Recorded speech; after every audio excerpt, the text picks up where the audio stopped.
Good morning, Corning! There we go, and welcome to our first ever episode, the 2022 Bobcat Football Kickoff Show. We are live on location here at KBKG More Music 93.5, your hometown radio station here in Corning. Also live on CSR. I'm your hostess with the mostest, Andy Earls. Alongside me, the very tall, the very handsome, and the very bald. Yeah. Bart White. A couple days old. You look tan, too. I've been doing a lot of mowing.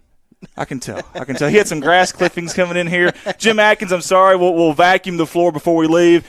And Mr. Mark, I call him Huff Daddy, Hufford, showing off the Holy Hay Bales shirt. Holy Hay Bales. I like that. You should have wore the shirt that I made for you. Yeah, no shot. No, that's not on TV. Not on TV. That's not TV quality, when Bart. he tried it on, it was a youth shirt instead of He got it from adult. Baby Gap. Yeah. He got it from Baby He probably Gap. felt pretty buff then. I really did. Yeah. It was a half shirt, like they used to wear back when we were in high school. I was busting in the seams, I'm telling you. I'm glad he didn't wear it. I didn't want to see that. I felt like a bodybuilder with a gut is what I felt like. So, guys, y'all awake this morning? Are you ready to roll? Barely. Oh, yeah. Barely. You guys, we got 6 hours of this. Can you handle that? 6? I thought it was 3. I'm just kidding. Okay, it's 3 hours. But, hey, speaking of the legend, Coach Mike Smith, he's one of those, if you're not early, you're not on time type of guys. I think he beat these two here, actually. They're co-hosting, and I think he beat them here. He's already beat here. us here, did he, Mark? He beat me here. 'Cause he pulled in. I just ran faster to the door. You thought there was a breakfast buffet, didn't you? Free donuts, and I'm here. Hey, I'm going to work on that, by the way. I've got a runner. She's not awake yet. When she gets here, we're going to get us all something. I don't know what we're going to do. She'll but, be up about 9 when we get ready to roll Probably out. so, right when we're ready to go. Guys, I want to thank Jim Atkins, the owner-operator here at the radio station, for allowing us to do this. Obviously, we're excited about this. It's going to be a series, not every week, but every home game on the football schedule, or away game, on the football schedule, we will be here. And then the very last game of the year, the Rice Bowl, we will also be here the morning of that as well. We're excited about it, and I don't even know if we're live right now or not. It doesn't look good over there, though. But hopefully you can hear us. The first thing we want to do is give a little love to our sponsor for this, and that's going to be Red Taylor Ford. We appreciate David Taylor, all the fine folks over there at Red Taylor Ford for jumping on board with us here and sponsoring this. So we're going to give them a little bit of love while we're waiting on our first interview here. We'll be right back. You're listening to KG More Music 93.5. Red Taylor Ford, your family-owned and operated hometown dealer right here in Corning for over 45 years now. Any of your automotive needs, go by and see them, whether it's sales, maybe new or used, or parts or service. They've got you taken care of. You can see them Monday through Friday, 7 a.m. to 5 p.m., or Saturday, 7 to noon. A lot of friendly faces there, like David and Brent Taylor, Jim Clifton. Or you can call those fine folks at 870-857-3516. Find them on Facebook. Find them online, www.redtaylorford.com. Proud sponsors of KBKG More Music 93.5 FM and of the Corning Bobcats.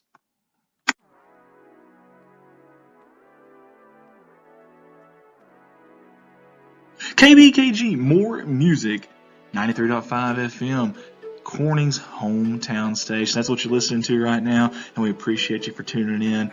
Hey guys, if you want to tune in every Friday night during football season, we'll have all the Corning Bobcat football games live on your radio waves right here. Also select basketball games, baseball, and softball games. That's right here, More Music 93.5. Also, we want to say thank you to Jim Atkins, owner-operator at KBKG, for all he does and for allowing us to do this radio show this morning, and Amanda Sutphin for all of her help, and Rob Barnett for all he does as well. Again, KBKG, More Music 93.5, Corning's hometown station. Go Cats, go. You're listening to Good Morning Corning, our new radio station here in our hometown of Corning, Arkansas, hosted by myself, Andy Earls, and co-hosted by Bart White and Mark Hufford, right here on KBKG, More Music 93.5. Look ahead to more of these radio shows, and your current show will be back on very shortly. Thanks for tuning in.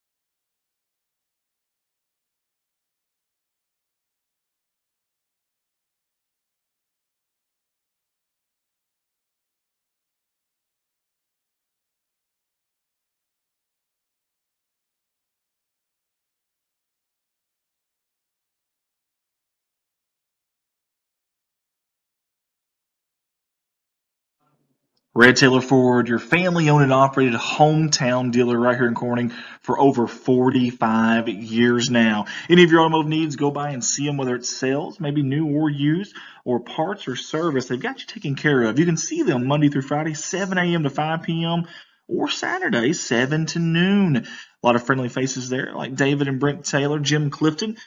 Or you can call those fine folks at 870-857-3516. Find them on Facebook. Find them online, www.redtaylorford.com. Proud sponsors of KBKG More Music 93.5 FM and of the Corning Bobcats.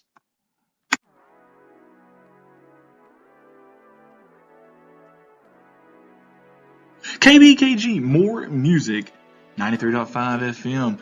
Corning's hometown station. That's what you're listening to right now, and we appreciate you for tuning in.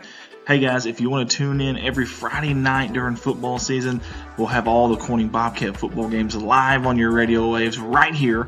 Also select basketball games, baseball, and softball games. That's right here, More Music 93.5.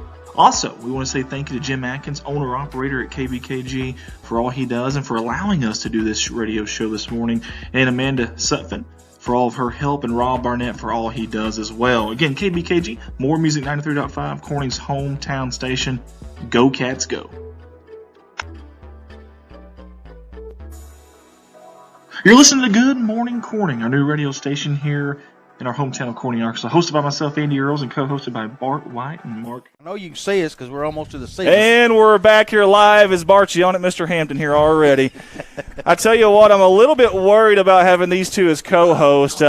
We can go back home and go to bed. They may have to. I had a request this morning from the wife. Don't embarrass her. Don't I'm going to leave that up to Bart. Guys, we're excited. We've got our first guest here bright and early. When I asked him to do this, he said when and where. I didn't have to sell him on it. I didn't have to do any of that. Very, very good guy. We're going to welcome in Mr. John Hampton. And, John, it's good to have you here today. It's good to be here. Well, we appreciate you, sir. We really, really do.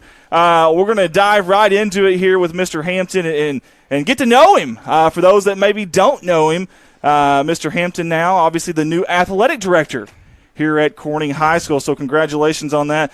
Mr. Hampton, just tell us a little bit, for those maybe who don't know you, that are maybe new or just not from here, tell us a little bit about yourself and what you do here at Corning. Okay, well, I'm John Hampton, high school principal and athletic director at the Corning School District. Just started my third year as the principal at the high school, and my first year as the AD. Okay, very good, very good.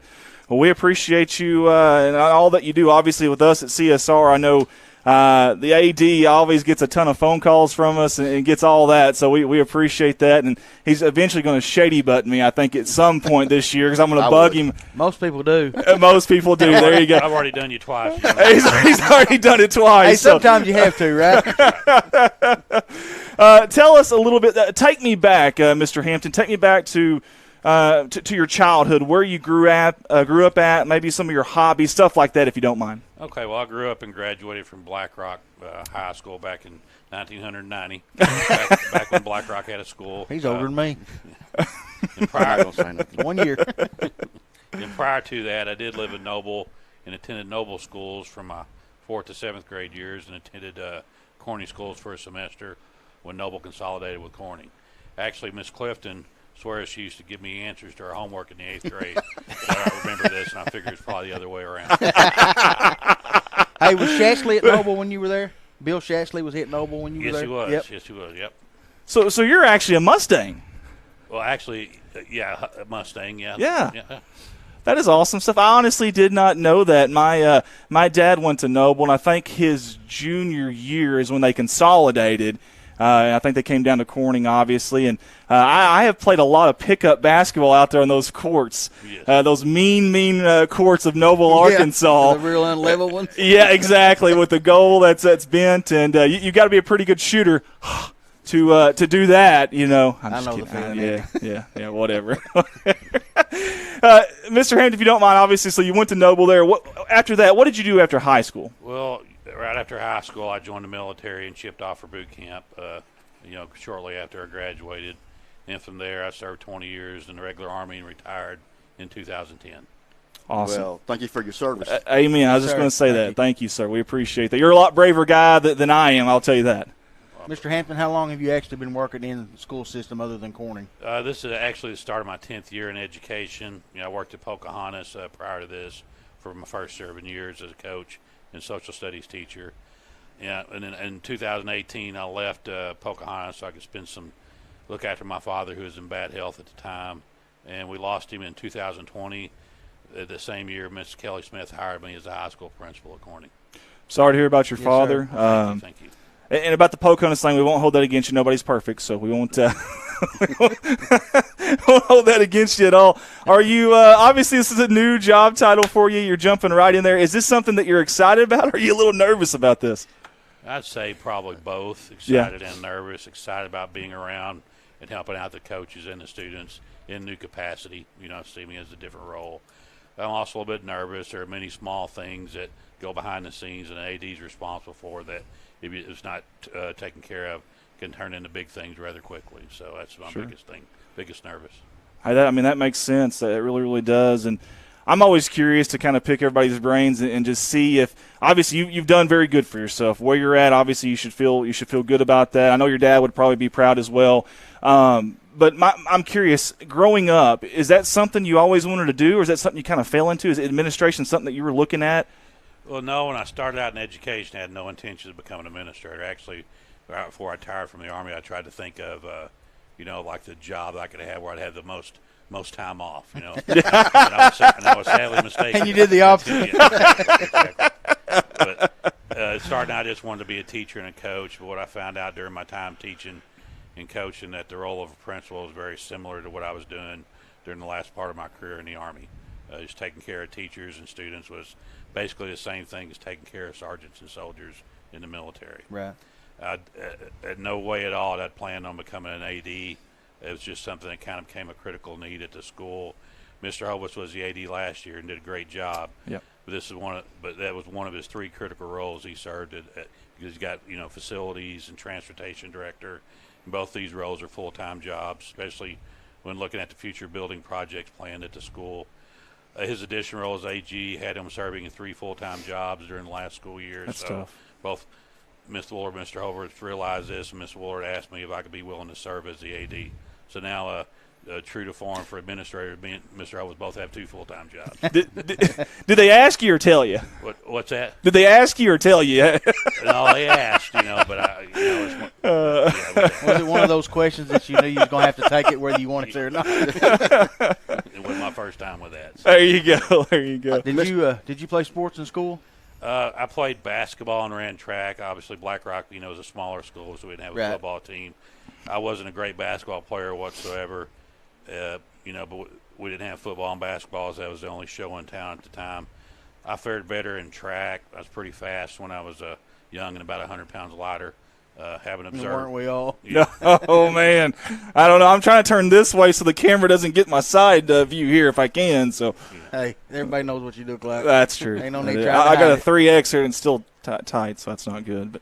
But having served different types, having observed sports over the last 10 years, realized probably my natural sport would probably be playing in the secondary.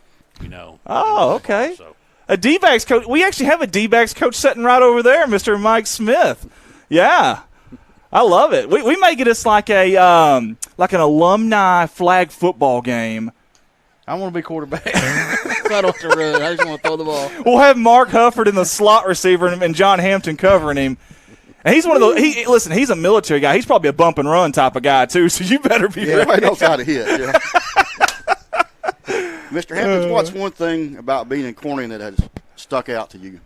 I think the things that stuck out in Corning, kind of different, the differences from other places, is it's run well. It has great teachers and great support personnel inside the district. The evidence that can be found in this last year, like our testing data. Corning Schools is a member of 14 schools in a cooperative. Just a few of those schools include Greene County Tech, Pocahontas, Paragould. And each spring, 3rd through 10th grade is tested, in 5 areas.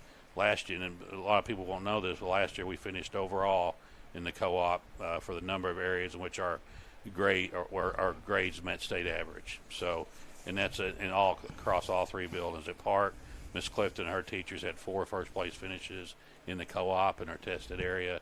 Mr. Fish and his teachers at the middle school, they had a couple of first-place finishes, and actually had one their 5th grade English class had no students that were designated as support. Needed extra help. That is awesome. Yeah, and we didn't do too shabby as well at the high school, so it was a good year overall. But we just work well together, and it's just I love sports. Been around sports all my life, but first and foremost, it's a place where you go to school is a place you go to get education. They do a great job there, Miss Woolard and the rest of the admin. Mr. Hampton, for those who may not know, what are some of your duties as AD? Well, a lot of times, what my job is to make sure that I stay out of the coach's way, support them when I can, all right? Yep. But it's, a lot of people, they look at the AD and think they're up there trying to look at the tactical decisions coaches made, and that's not it whatsoever. It's my job to make sure that checks get cut for referees, to make sure that press box is ready, gym's ready, things of that nature, and just keeping things afloat. So. Right. So Coach Shelton won't be getting a phone call if it was 3rd and 1 and he threw the ball. Then you're in no way. Okay. Yeah. Hey, there's probably some ADs that try to do that. No, that'd be the dumbest phone call I could ever make. Hey, if you do make that phone call, be up in the booth with me and Andy so we can hear the. Yeah, I want to hear the conversation. Yeah, I'll put it on speaker box. Yeah. Oh Lordy. Well, listen, if you could kind of go back and change one thing in your life, I always ask this too. What would that be? If there's one thing you could go back and change, I'm not saying maybe necessarily a regret or anything, but just one thing you could go back and change and do differently in your life. Well, I can't really put a finger on one thing. Sitting here as a 50-year-old man, would like to have a lot of those decisions we made as young men. If I could get my 17-year-old self here beside me, I'd probably slap him. Amen to that. I think we all would. Yeah. Coach Smith might even slap us again. Yeah, we've already got a few of those, I'm sure. Yeah, I'm sure of that. Well, I got to ask you, I know it's obviously early for you in the stage as far as being an athletic director, so this is probably an unfair question, but are there any future plans, or at least maybe some ideas that have stirred up as far as maybe some facility upgrades there at Corning as far as athletics go? Well, as you know, this year we're starting off our volleyball program. They're going to play JV for a couple of years. They'll actually be competitive in a conference in year 3. We're also starting an esports program, which we think will have big numbers in the spring as well. Miss Woolard, she's identified there's certain needs we have around the district. One need in particular is having a second court, so we can actually try to. Right now we're doing our volleyball at Park, which is working. Miss Clifton's, done a remarkable job of getting them integrated over there. But, eventually I think Miss Orr would like to pull that program and have an additional court where they can do both things at the same time. Yeah. So that's the number one upgrade, but it's that's what we're looking at. So that's awesome. Mr. Hampton, what was one of your most memorable sporting moments in your life, whether you were a part of it or witnessed it? Well, I think, obviously I was thinking of the 94 national championship with Razorbacks as far as one where I was sitting in the stands. As far as one I've been a part of is just an assistant coach. We had went down to Gosnell when I was at Pocahontas, and, the seniors we had at that time when they were 9th graders, they got beat by this team that had, just stars all over the place in junior high. Actually, one Carlos Blackman was their running back. He played for UCA. And we went over there in the 9th grade. They mercy ruled us. It wasn't even close. And then 3 years later, we went back and played the same game, and we was able to turn around and mercy rule them. So, wow. I think awesome about that. That was one of the highlights of my, my brief and limited coaching career. That's a good feeling right there. Do you still have your ticket stub for the 1994 game? Well, actually, I have one of those Sports Illustrated, where they have the cover. Yeah, I got a couple of those. So Charlotte, North Carolina. Boy, to have been there, that would have been awesome, man. My grandma got so excited she peed her pants. She peed her pants. That's no joke. She was down on the floor hooping and hollering, and she said, I think I just peed my pants. I'd actually just got back from Korea. I'd done a year at Korea during the time, and it was like a couple of days after, so it was a great coming back home and seeing that with the family. So that's awesome. Love Mr. it. Hampton, who was your role model growing up?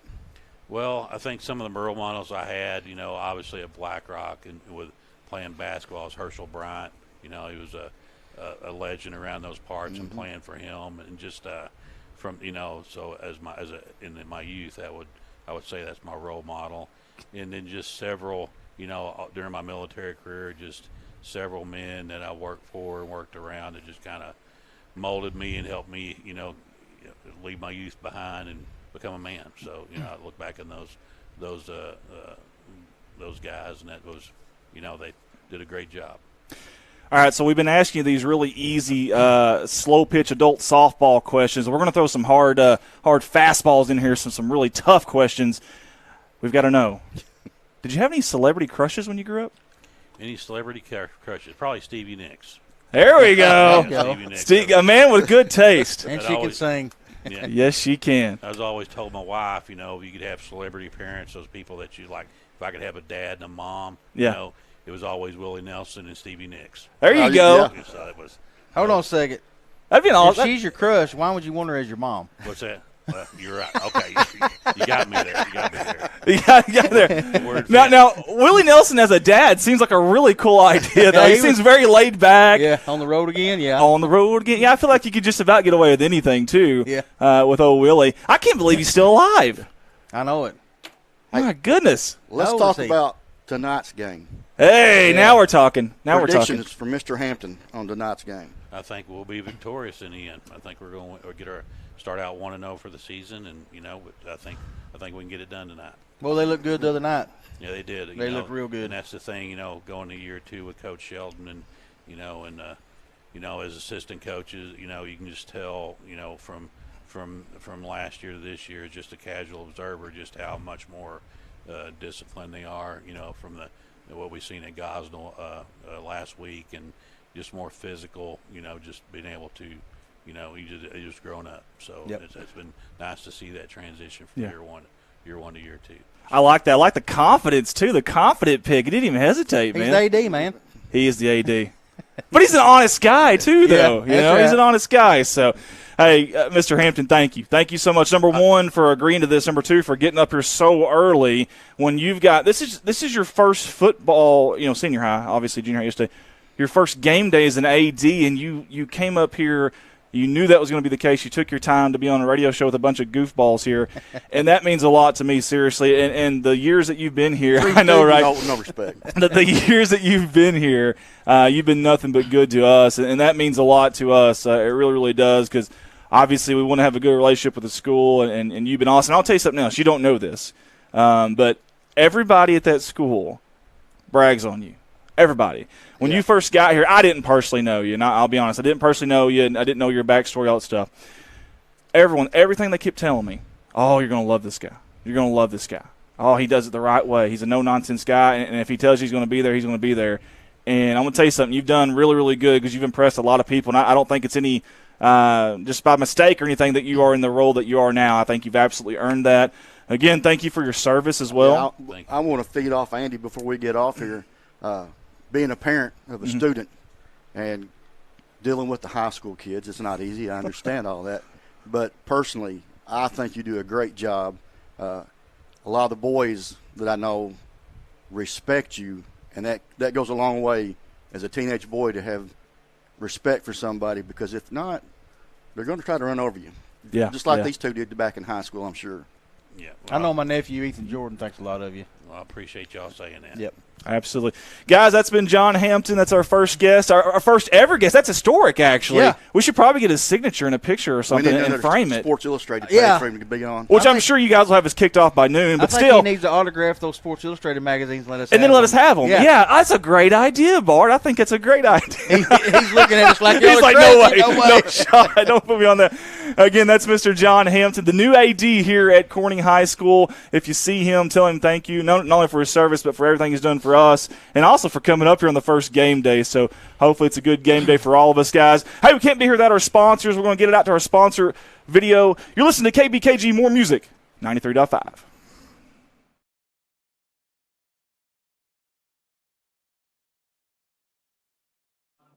Red Taylor Ford, your family-owned and operated hometown dealer right here in Corning for over 45 years now. Any of your automotive needs, go by and see them, whether it's sales, maybe new or used, or parts or service. They've got you taken care of. You can see them Monday through Friday, 7 a.m. to 5 p.m., or Saturday, 7 to noon. A lot of friendly faces there, like David and Brent Taylor, Jim Clifton.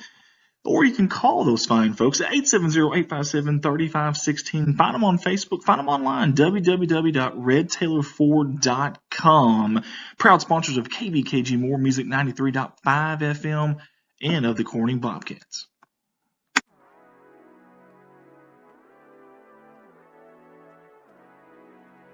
KBKG More Music 93.5 FM. Corning's hometown station. That's what you're listening to right now, and we appreciate you for tuning in. Hey guys, if you want to tune in every Friday night during football season, we'll have all the Corning Bobcat football games live on your radio waves right here. Also select basketball games, baseball, and softball games. That's right here, More Music 93.5. Also, we want to say thank you to Jim Atkins, owner-operator at KBKG, for all he does and for allowing us to do this radio show this morning, and Amanda Sutphin for all of her help, and Rob Barnett for all he does as well. Again, KBKG, More Music 93.5, Corning's hometown station. Go Cats, go. You're listening to Good Morning Corning, our new radio station here in our hometown of Corning, Arkansas, hosted by myself, Andy Earls, and co-hosted by Bart White and Mark Hufford, right here on KBKG, More Music 93.5. Look ahead to more of these radio shows, and your current show will be back on very shortly. Thanks for tuning in. Coach, are you good? Are you ready? Should have got some. I thought about bringing some. I'm going to get us a runner to go get us some breakfast and stuff like that, too. Just something to drink for me is fine. I'm not. Okay. Yeah, I'm not a breakfast person. All right, guys, we're back here live. Good morning, Corning, here at KBKG, More Music 93.5 FM. Actually, if you're out there and you were listening on the radio waves, maybe you're listening on CSR, we're hungry and a little thirsty. If anybody could bring us, if you know the radio station's at, yeah, if you could bring us a little something, that'd be great. A bottle of water would be good right now. A big, tall glass of cold, whole milk would be awesome. I knew he was going to say that. Yeah. He was drinking out of the jug one night in the booth. I love it, man. There's nothing wrong with it. I don't care if it's hot. I don't care if it's cold. It doesn't matter. It's good stuff. I ain't drinking hot milk. No way. We got he's a legend to me. He's a role model. He's an icon. He's an icon. He is, man. I'm not even from Corning originally. Yeah. And I've been heard about this man since I've been here. He probably used to kick your butt wherever you played football. I didn't play football, thank goodness, because he probably would have. Well, without further ado, let's show you the guy we're talking about, I call him Mr. Coach Mike Smith. Coach, it's good to have you here. How are you this morning? Well, I'm doing good. It's good for y'all to ask me to come up here and tell a little bit about what I know about Bobcat football. And we'll be here all day if you're we'll be here all day. Hey, I'm going to tell you something. You say that, but, Coach, if I hadn't have got you on today, the entire community would have shunned me. We would have been the outcast. We would have been the outcast because everybody loves you. Everybody adores you. I can't. Whenever we posted, we did a thing on our Facebook page, Coach, that we posted that you were going to be on. Everybody was like, all these stories. I'm getting messages on my phone. Oh, thank God you got Coach Mike. How do I tune in? You are a big ticket for us. So you're carrying this today on your shoulders, those broad shoulders of Mr. Smith there. And I just want to say thank you for coming on. Obviously, I know the retired life. You could be anywhere right now doing anything. And he's here with us at 6:30. By the way, what time is it now? Are we on time? We're pretty on time. Okay, 6:28. Not too bad.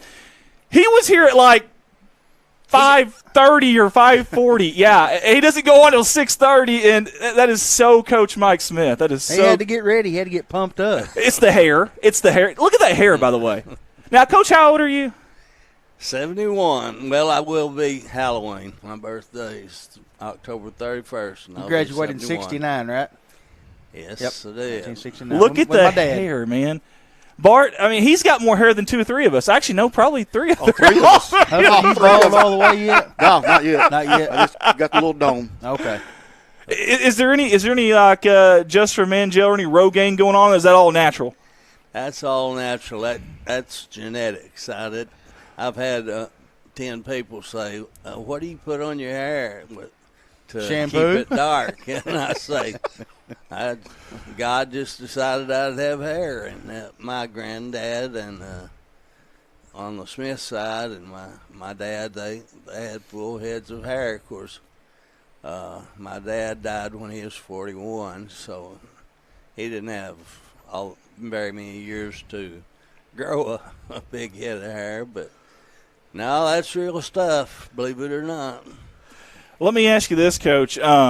Just catch us up on Coach Mike Smith, if you don't mind, and what you're doing these days, what you're up to, things of that nature in your retired life. Well, in my retired life, I guess most people in Corning know that I started out at Lepanto. I coached 1 year in junior high at Lepanto, and then the next year I took over the senior high and was senior high coach there at Lepanto. Then, for some reason, I decided I would want to go to a bigger school, so I went to Greene County Tech and stayed 5 years there. And then one night at a basketball game, Don Campbell, Corning was playing Greene County Tech in basketball. We, as you probably can figure out, we were real interested in it. And I said, man, I'm about to get tired of getting my brains beat out by Newport. And he said, I said, I'm thinking about quitting this stuff. And Don said, why don't you come to Corning and help me? And, that had really never occurred to me. People thought that the whole time that I was away from here, the 11 years, that my goal would be to return to my hometown. But I never considered it really because, I tell you what, the coaches that we had before me, my coach, Paul Stovall, and then Dutch Snow, and Don Campbell, who would want to follow those three? You hadn't got any place to go but down. They put it at a high level for sure. But anyway, we moved up here in 1983, and I guess the thing that I'm proudest of my accomplishments at Corning is that I was a head coach here for 12 years, and that's longer than any other coach that's ever coached here. You'd think with the winning tradition and all of that there'd been a lot of coaches that spent a lot of time here, but actually my dad played for the Bobcats in 1949. Now this is kind of veering off from your no, that's okay. Your question. No, that's okay. Undefeated team, correct? I'll get around to it. My dad played in 48 and 49, and in 1948 they had football before then, but I think it was just kind of an intramural thing, and they'd play some of the schools that were close around here. Not much of a program, but in 1948 a man called Stormy Lynch moved to Corning, and they went undefeated that year. And I think it was either 48 or 49. I can't remember. My dad graduated in 49, so I guess it was 48 that they went undefeated. There was only one tricky little thing about that, and that is that the Activity Association made them forfeit all 12 games because the war had just ended, and some of those guys, and one of them was one of my great uncles, had been fighting over in the Philippines. Now, do you think that football was a challenge to him? I mean, he had about 3 or 4 veterans that just played football. They didn't attend school much. Hey, we got some schools like that pretty close. But that's awesome. They and and then, of course, for about a period in the 50s, Corning was just real average in football. And then a man named Paul Stovall came up here, and all hell broke loose, I'm telling you.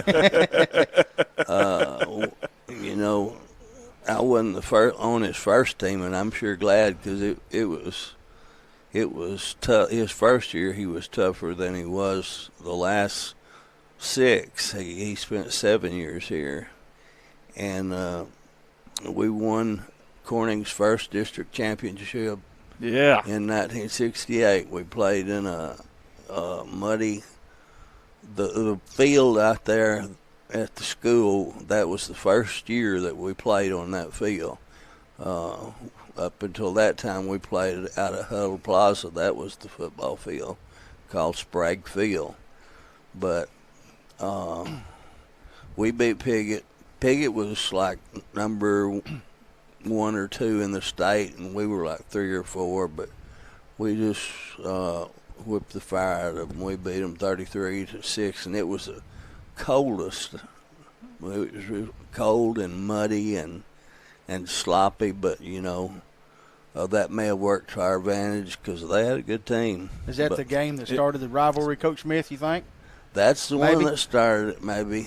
I think after that, one of the comments on Facebook that Charlotte put on Facebook, a man that lives in Dallas right now named Link Fuller, he played for Piggott, and he picked that. For some reason, I guess he's on Charlotte's friend list or what, but he saw that post, and he said something nice about me, and said, there was only one day that he didn't like me, and that was the day we beat the snot out of him out here on this. Hey, well, that goes to show he don't hold a grudge. Just that one night. But that's pretty awesome, though, that they were that. Y'all were both ranked that high in state for the rivalry game. Obviously, we haven't had that in a while where both teams are that highly ranked. So I bet the excitement there at Sprague Field, I believe you called it, was a pretty big deal there. Well, Sprague, believe it or not, the visitors' bleachers and that little set of bleachers that is north of our big press box bleachers, yeah. Believe it or not, those bleachers were moved from Sprague Field. Can you imagine? Really? Those bleachers were moved. Red Smith had some kind of contraption, and I don't know how he kept from tearing down all the power lines, but it's probably riding a lawnmower with a trailer in the back. But he got those bleachers up there, and that was the first year we went 9-3, and they didn't have playoffs that year. That was the last year that they didn't have playoffs, and of course the classifications were a lot different. Yeah. Back then they classified schools according to size. You didn't have to play somebody that had 3 times as many kids in school. Now, of course, we play Rivercrest, Newport, and all those schools, and they got, we may graduate 30 or 40, and they may graduate 130 or 40. Yeah. And so, but back then, we played Piggott and Walnut Ridge and Rector and Osceola and some other schools that were fairly close. Was Walnut Ridge a pretty big rivalry back then too? Oh boy, I've always heard that. Walnut Ridge had some really fine athletes, and still do. Sure. I don't know. I know a lot of it is genetics, but now you just look at Walnut Ridge. Even when they have a team that's not as good as some of the rest of them, they play football. They know how to play football. They grow up. They watch their dads, or not their dads, but their uncles and cousins, and all of them watched them play, and that's some places. The kids spend their time shooting basketball, but around here you'd see kids out in the yard every day after school playing football. Yeah. And but if you want me to go back to the original thing about me. No, Coach, there are no rules when it comes to you. You do whatever you need to do. Okay, well. You go whichever avenue you want, buddy. Hey, I will say real quick, though, Debbie Smith-Hill says you had mentioned that Red Smith was moving the bleachers. She said because Red Smith used to move houses. Yes. Evidently. Yeah, he did. Evidently, he used to move houses. Certainly So, I do want to know something, though, Coach, if that's okay. Growing up, I know you said Coach Paul Stovall was a coach back then and stuff, but who was your role model or role models growing up? In the coaching field,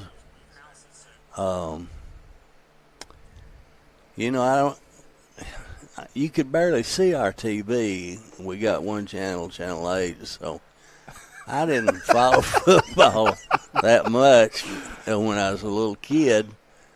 But when my mother's brother, Truman Moore, I guess he's probably the best football player that has come out of Corning. He made honorable mention All-American at Arkansas State. And, of course, when he got to playing, I never missed a game. And, then just progressed. And when we went to all his games down when he was in college, and when it was my turn, I started playing in junior high. I went to school in Success till the 9th grade, and of course they didn't have any football. But what we did have out there was rough, if you want to call it. Rugby? Yeah, rugby without the B. But in the 9th grade, I moved over here, and a boy named Ricky Witcher. I miss him so much. He died of cancer a few years ago. He just sort of took me under his wing and told me what we did and what we didn't do, because it was a lot different from coming from a success school to Corning. And but he was my best buddy, and of course most people who have lived in this county know about Joey Lewis. He was my other next buddy, and he was a fine football player. He was at my age. Was he a defensive end? Yes, he was. Okay. And he was offered a scholarship to Memphis State, but he didn't have the grades to go in, so they sent him to a military school out in Virginia. Well, if you knew Joey, he's gone now. If you knew him, you'd know that he and military school didn't mix. So he came home after 1 year and then messed around, farmed, and did some other things. But he's gone now. But wasn't Joey like maybe an honorable mention for All-American as a high school player too? Was that correct? Yep. It's the only one that I know that Corning's ever had. And they've got pictures of Joey and I when we were babies in diapers wrestling in their house. So I actually have known him since we were both born. But he was just a natural athlete. Now he had some other faults. Yeah.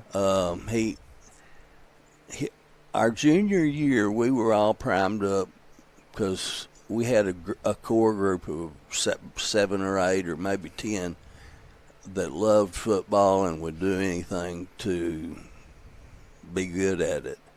And Joey didn't find much time to study between his sophomore and junior year. Yeah. And that knucklehead went to sleep in Miss Esther's final geometry class and he missed his junior year. He didn't get to play. He was ineligible.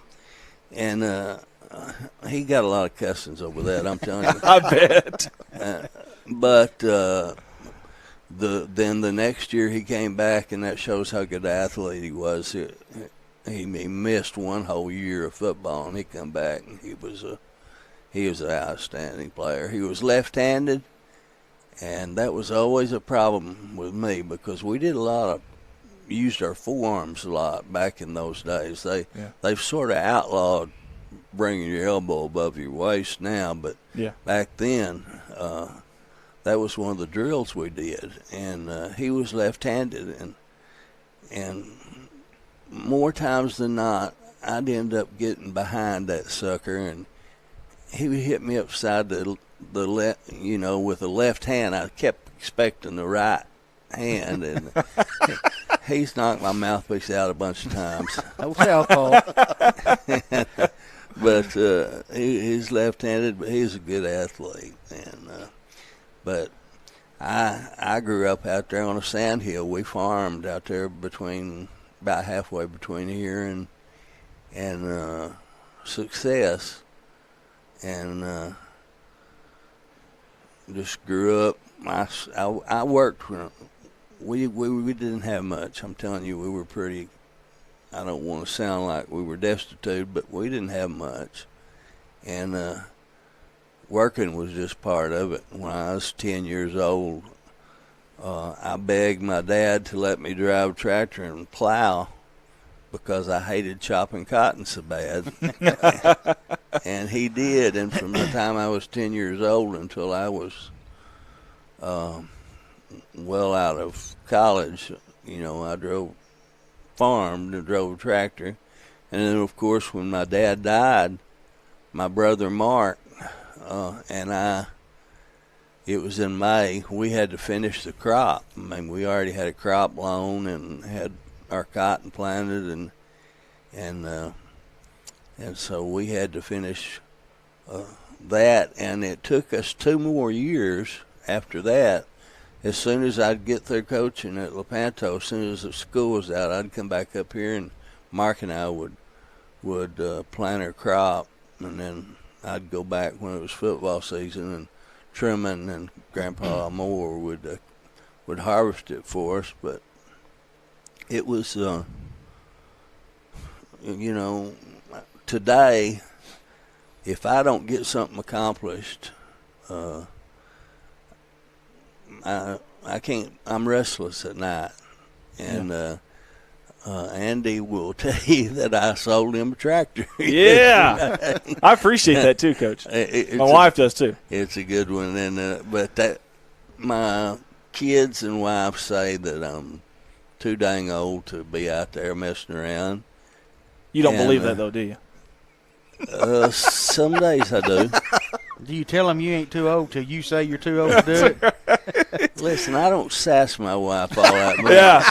If Miss Charlotte gives you that look, you just say yes, ma'am, and you go on. She taught grade school here for 48 years. So, but how did you two meet? Did she catch you dancing somewhere, or tell us that story? You sure you want to know that? Not all the details, Coach. Not all the details. She saw him wrestling in those diapers. That's what it was. I want to tell you this, and this is God's truth. I'll put my hand on the Bible anytime you want me to and tell you this. She was 12 years old. I'm 2 years older than she is. Yeah. And we both, our family swam a lot out at Current River. And, of course, I'd seen Charlotte. Her name was Charlotte Kegley. And when she was 12 years old, I said, I'm going to marry you someday.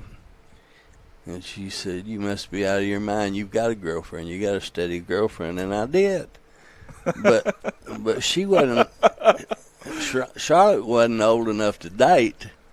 So I dated this other girl for a couple years, and when Charlotte's mother decided she was old enough to date, we started dating, And believe it or not, I went to UCA the first semester of my college, and Charlotte was just, the 11th grade, so she was still here at the high school. And how we survived that, I don't know, because there's a lot of girls at UCA. And you can ask my brother. I've always had a girlfriend for some reason. I don't know. I guess I get bored, but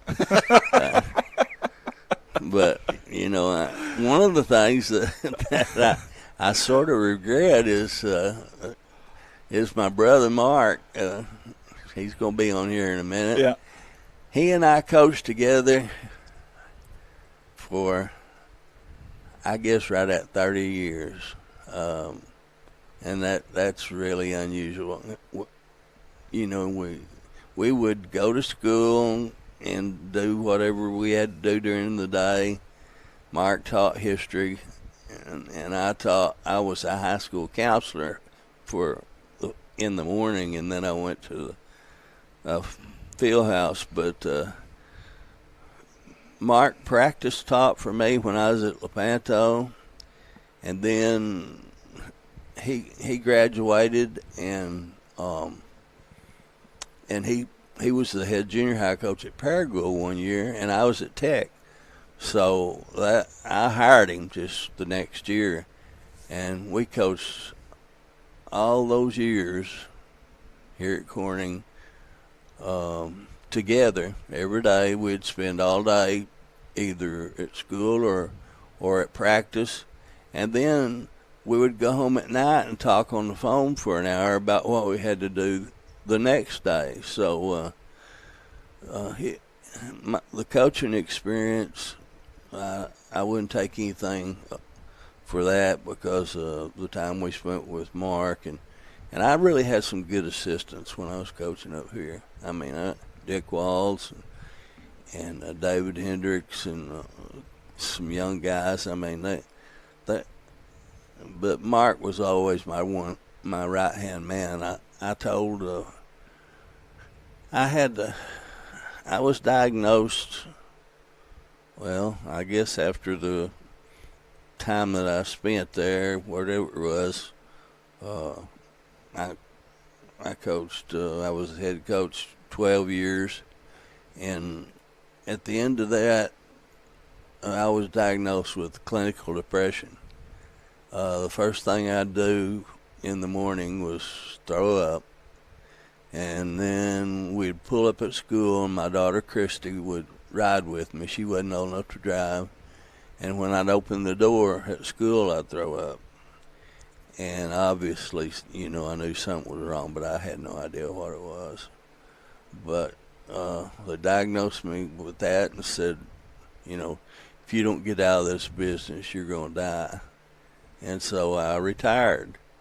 But then, a couple of years later, my brother, he calls me and says, would you help me run the defense?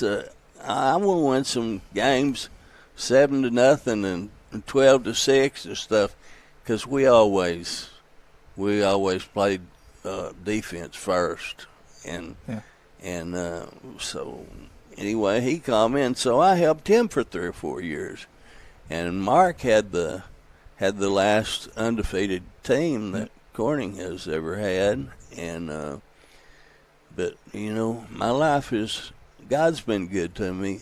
The only problem I have with him is that he took Daddy when he was 41. I hadn't gotten over that, and I don't guess I ever will. I'm 71. But Mama, she took good care of me and Mark and I. And just since I quit, when Mark retired, then I started farming watermelons. I had 11 acres of watermelons out there at Success, and I did that for several years. And that was just part of my farming background. I just felt like it was springtime. It's time to plant something. Yeah. And so that's basically what I've been doing. And I've been watching my grandkids play. Clay was a very good player at Corning High School. Excellent. And Seth is in the 10th grade, and I hope he gets to play tonight. I know he won't start, but maybe he'll get to play a little bit. He's not quite as advanced as his older brother, but he'll get anyway. Yeah. I just want to say something real quick. I think y'all's mom did an excellent job raising you guys, because I can't think of two more well-respected men in our community, and I really mean that. And you guys have done it the right way, both humble. I didn't even know you guys played ball back in the day. Coach Campbell was telling me these stories about how good of ball players y'all never even told us that. Like, I had no idea. And so your mom did an awesome job there. She did. Raising you guys, and you guys have done an awesome job since then, obviously. I've got to ask you something, because I was talking to somebody, I won't name the name, but they told me a story, and I want to know if it's true.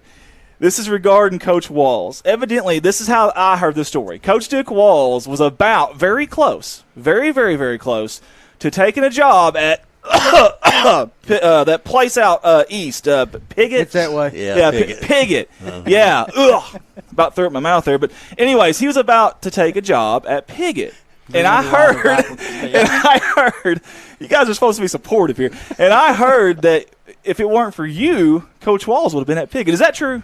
That's true. That'd have been the biggest mistake of his life. Oh, he had a job at Piggott. He had been counseling over there. He had a psychology degree or something, but he was teaching over there, and we were both going to summer school, and we rode together with a couple of other people, and I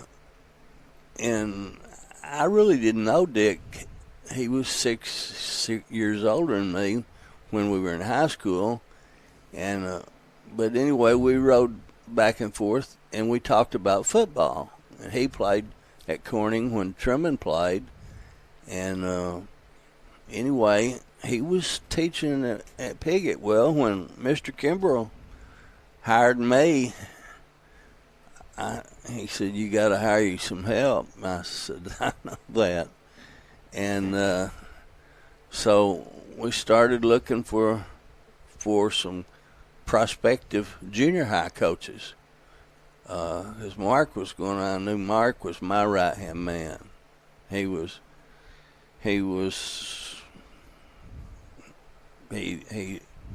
had as much to do with any game we ever won as I did.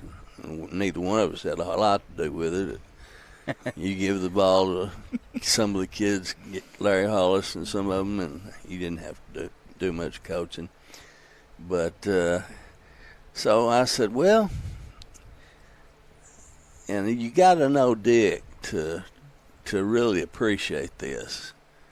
But I was sitting out in the field house, and it was in the summertime, and sweaters running down my elbow, and my papers were all wet, and I said, you know, Dick Walls, he coached a little bit when he got out of college, down at Lepanto, in fact, and we had discussed some of that, and I said, I'm gonna call him, and I called him. I said, Dick, you wanna come over here and coach the junior high with Mark and I? And he said, I'm gonna have to think about that. I don't know if they'll let me out of my contract. And anyway, next day he called and he said, was you serious about that? And I said, yes, I was serious.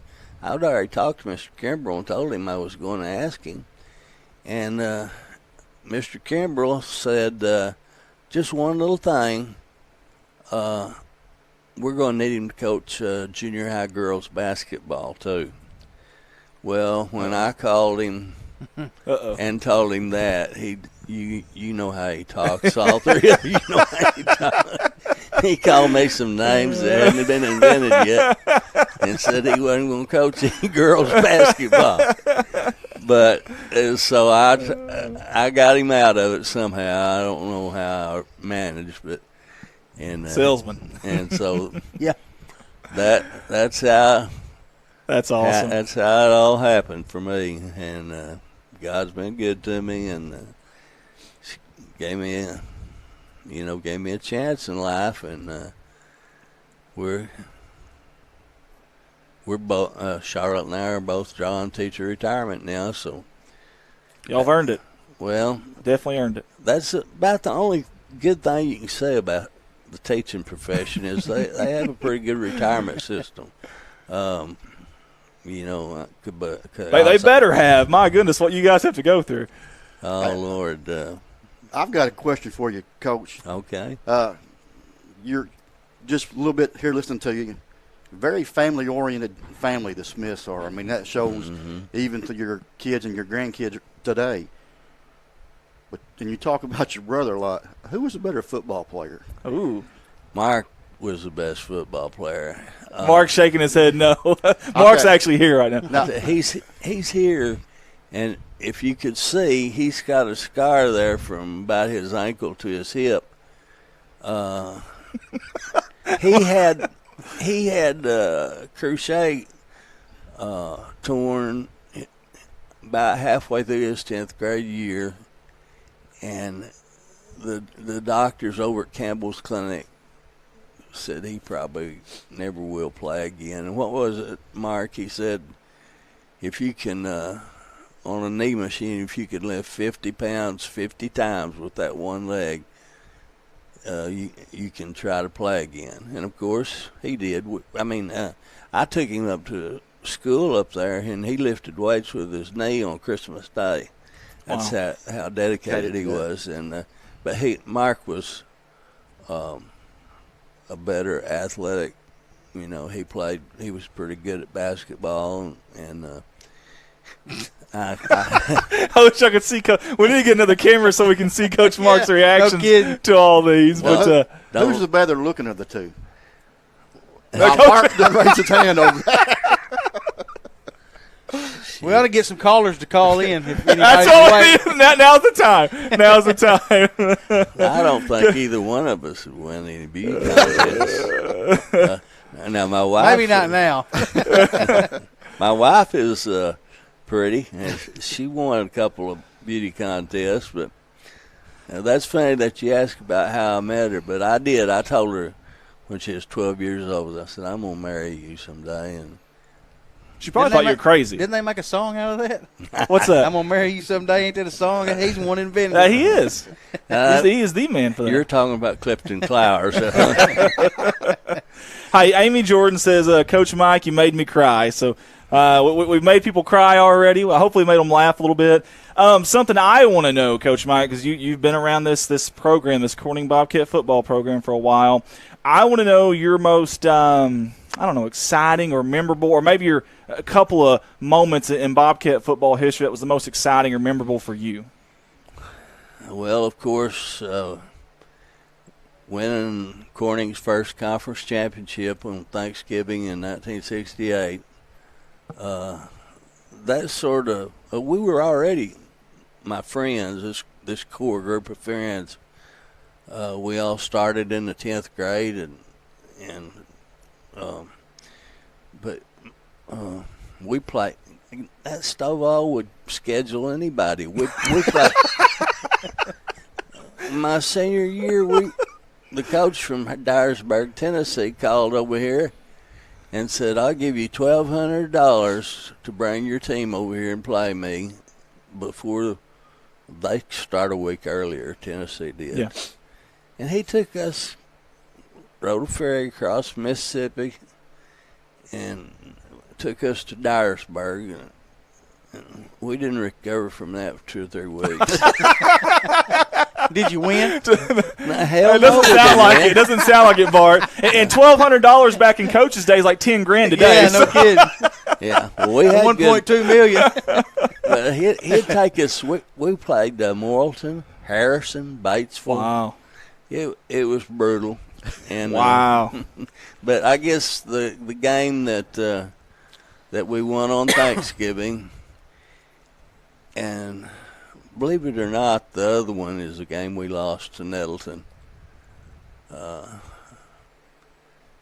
it was for the district championship. We were both undefeated. I don't remember how many years was that before I quit, Mark. It was one of our best teams, but we had them beat, or we could have had them beat, and we had 3 chances. They roughed. We got the ball. We were about 1 down, I think, 1 or 2 down. We got the ball down to about the 3-yard line. I sent my field goal kicker out there to kick a field goal, and he missed it, but they roughed him. So they gave us 4 more downs. Well, I'll be darned if the same thing didn't happen again. And they blocked it this time, and then the 3rd time he just flat out missed because it was so damn muddy. You couldn't. I don't know. I should have tried to throw the ball or something else, but I didn't. But that one win and that one loss, I can just think of that Nettleton game and them beating us and them running out on the field all crazy after 3 overtimes. And I can still think of that and get a queasy stomach, I'll tell you. Stays with you even to this day. Yeah. Hey, this was really intriguing. I have a lot of people, like back when I played against other teams, and I graduated in 06, and they would say, why don't you guys chalk or paint your lines? Is that diesel out there? who was the first? Was it you, Coach Mike, that started that, or was it Coach Mark? Or I started that when I was at Lepanto. I didn't have a whole lot of help down there. And after the first game after I painted, and those early paint machines were pieces of junk anyway. They'd stop up, you know. And one of my buddies, Farrell Tyler, said, why don't you just diesel those lines? He said, I got a sprayer that we can just diesel them and they'll last for 3 or 4 weeks. And so we dieseled the lines. We'd stretch strings, and I guarantee you nobody had a prettier feel than Corning did. And because we took care of it, we watered it in the middle of the night. And I mean, but that was us that started the diesel. The other coaches bitched about it, but hey, it's good thing you didn't use Roundup. Your lines would end up that wide. Exactly. Is it true that you may have gotten a phone call about that one day from somebody? Oh yeah. I got more than one call. Hey, Coach Smith, we got a guy on here wanting to ask you if you ever punted on 3rd down. Who said that? Ronnie Knapp. Okay. Yeah. Yeah. He must know something we don't know. Well, Ronnie Knapp. Ronnie, you brought this up, so don't blame me. Ronnie Knapp was one of my players at Lepanto, and I had him in PE class, and classes changed, and there was a Letterman's jacket laying there in the bleachers, so I just picked up the jacket because I knew somebody was a football player, and I'll be dog, pack of cigarettes spell out. So Ronnie, there you go, buddy. Canadian Slims. I've punted on 3rd downs before, for sometimes maybe on purpose and sometimes not on purpose. They didn't have yard markers back then, okay? Leave them alone, all right? Yeah. Goodness. Hey, wait a second. Was it 3rd down? Yeah. Oops. Well, I had a lot of help because one time out here at Corning, we were beating somebody. We wasn't just whipping the fire out of them. We were beating them. We were a couple of touchdowns ahead.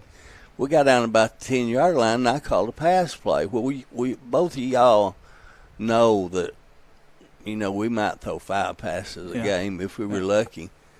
But we got down about the 10-yard line, and we had been stuffing it down their throat, running into every play. And I felt something on my left left elbow, and at first I thought it was a player. And anyway, I turned around and looked, and it was my brother, and he whispered in my ear, "If you throw the ball down here inside the 20 again, I'm going to break your arm." So,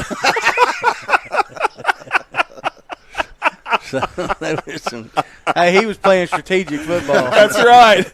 Analytics was a big thing back then, you know. Yeah.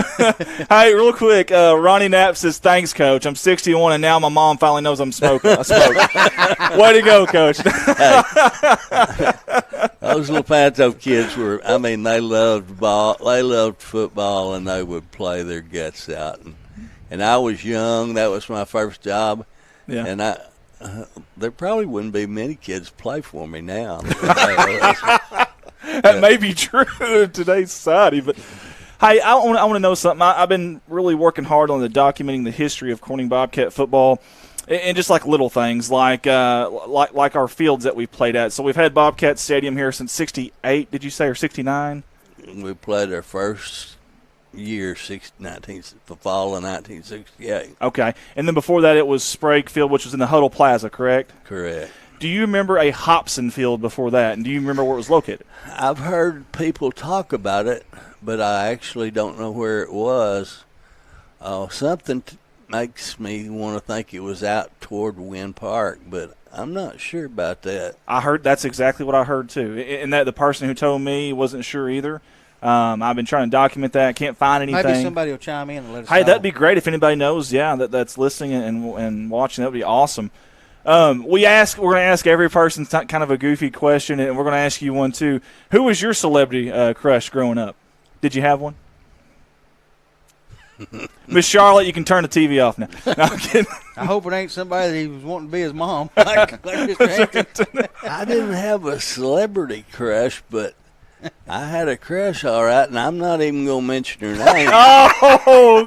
Smart Do man. we know her? Smart man. Yeah, Do we know her? Okay. You probably don't, but she was my first girlfriend, and we dated until Charlotte was old enough to date. Hey, another question. Did you just dump her right then? Yeah, how'd you say, dump her? Hey, I'm done. Charlotte's old enough to date. He I'm gave done. his friend a letter, and Did you give her 2-week notice? That's about the way it happened when she got old enough to date. Well, I parted ways with my old girlfriend. That was rather contentious there for a while. Was she devastated? I don't know. She seemed happy whenever it happened. No, I'm kidding. With death threats? Oh, man. Would that mean she was packed off? How long did those go on? Hey, good thing he didn't have no rabbits. Oh, man. I've heard she lives in Jonesboro, so I don't go down there. You don't go down there too often. Just in case. Oh, man, that's funny. That's awesome stuff. Well, Coach Mike, I just want to say thank you. Like I said, when we first decided that this is what we were going to do, and I threw those names out there, had a lot of people that spoke very, very highly of you. For me personally, you were one of my role models growing up, and to this day, my son's 11 now, and I remember things that you taught me, like the D-backs turning, the little feelers there, the little things like that I am now teaching him, and I feel like you, Coach Mike, lives on in all of us, and I just want to say thank you for not only just all your hard work, but how you've went about it. You've went about it the right way. And I think I speak for everyone in this city limit that when we say we love you, we really, really do. Well, Absolutely. I appreciate it. The 73 or 2 games that my teams, not me, but my teams were credited with were because of some kids like you, Andy, and not real talented. I mean, we never had a Division He's right. I. I knew it, Andy. He's right. Tells the truth. I've been saying it all along. But I tell you, that boy, Mark will tell you, Andy was a good player. He was. He He sure was a was. good player. But we had a lot of them that weren't real talented. But those son of a guns, you couldn't work them too hard, and they played their guts out, and we won many games not because we had a better team, but because we had some boys here for a stretch of 10 or 12 years, and then had a little pause, and then Mark had another run of them. Yeah, he had some good teams. They just played football. They loved football, and they would they just do whatever you wanted them to do, and it wasn't any problem at all. And believe it or not, I can only remember one confrontation I had with a parent in 12 years, and a lot of coaches say, "Man, those parents just give me hell," and but they didn't hear. I don't know if it was because they all knew me growing up or what. Now I'm sure by every time we lost, I'm sure that they said that. That was always You got talked about then. Dumb SOB. But anyway. Coach Smith used to talk about Andy being a good athlete a couple years ago when we was playing over at Yellville. We was doing the the broadcast, and Andy said, "I wonder why the field sloped up like that on that end." I said, "Well, I heard that they did that field when they heard you were coming to town because you were so fast. That give you a way to slow down where you wasn't run through the field." I want to tell you some guys like this right here. I was fortunate. You talked about the coaches that you had with you. Think about, for me, how lucky of a guy I was. So my 7th grade coach was Coach Chad Jordan. I don't know. I think y'all probably know Chad. Yeah. I had Coach Chad Jordan. I move up to junior high, I have Coach Dick Walls. I move up to senior high, I have these guys right here who are just – they're like father figures for you. I mean, they really are. I had Coach Dave Hendricks. I was one of the lucky men that got to go through those guys. I don't know how I could have had better coaches than that. I really don't. I mean, they all gelled together. You guys made it fun for me, and you taught us how to do it the right way. If Andy Earls was over spiking a football in the end zone or doing a dance, I promise you I wouldn't have been doing it anymore. He would have drug you off the field by face mask. I guarantee you he would have. Hey, speaking of that, I knew better. Speaking of that, how'd you find a helmet to fit his forehead? That's what I was going to We went over in the attic over in old gym. Coach, one last question here as Coach Walls comes in. We got the trifecta, the three amigos right now. He just got up. I can tell, and he's in his pajamas. No, I'm kidding. He just took his CPAP machine off. I'm kidding, Coach. Today, if you had to, if Corning just something bad happened, they said, "Coach, can you help us out? Can you help us, Coach?" Could you still do it today? I probably could right now because I'm in better shape than I have been in the last 10 or 12 years. I've had both my knees replaced, one hip replaced, 2 cataracts taken off both eyes, and just a week or two ago I had 3 teeth pulled. And so bionic man. He's a brand new man. Yeah, he is. He's a brand new man. I can get around. Well, I was using a walker for a while, but I can get around better now. But now I'm telling you, it would have to be a dire situation. Hey, we get you one of them motorized scooters. We'll even diesel the lines and make it feel like old times. I'm going to blame that on those guys. Yeah. No, though, us three, though, I tell you what, we had – I can't tell you how much fun we had coaching. And Dick, when we'd get Dick's players – we didn't have to worry about them being tough. The suckers would be saying, "Oh, Lord, it'll be easy to get in the off-season in senior high compared to what if you have any players left by that time." No, I'm kidding. His off-season, that's it speaks for itself for sure. Coach Mike, from everybody, I want to say thank you. God bless you. We love you. Hope to maybe see you at some home games too. And hey, let's get his predictions for tonight. Oh yeah. Who do you got tonight? Corning, Portageville. How do you feel? Well, I hadn't seen either one of us play, but we used to play Portageville when I was coaching. And they all have some Africans, and I'm not speaking of them derogatory, but they always have some black kids that can run fast. And that's not Corning's strong point, but I hope that it'll be a close game. I hope we get in the fourth quarter. If we get in the fourth quarter, I think we'll win. If we're within reach. I've seen your stats. They got a lot of returning starters both ways. Yeah, they got a heck of a team. 20 of 22. I don't know if Corning can manage to beat them, it'll be close. Yeah. And let's just hope that it's not the other way around. Yeah. Guys, that's Coach Mike Smith. We appreciate him jumping on board with us here on our first ever Good Morning Corning. Guys, we're going to go to a commercial break, and on the other side of that break, we've got Mr. Coach Mark Smith that's going to join us and jump on the headsets. Guys, you're listening to KBKG, More Music, 93.5.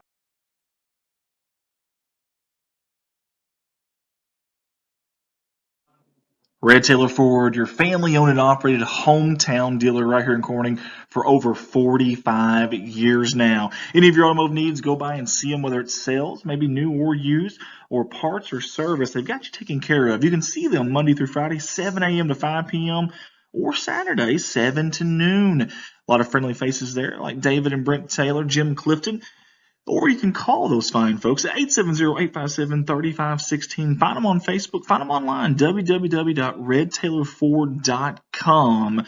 Proud sponsors of KBKG More Music 93.5 FM and of the Corning Bobcats.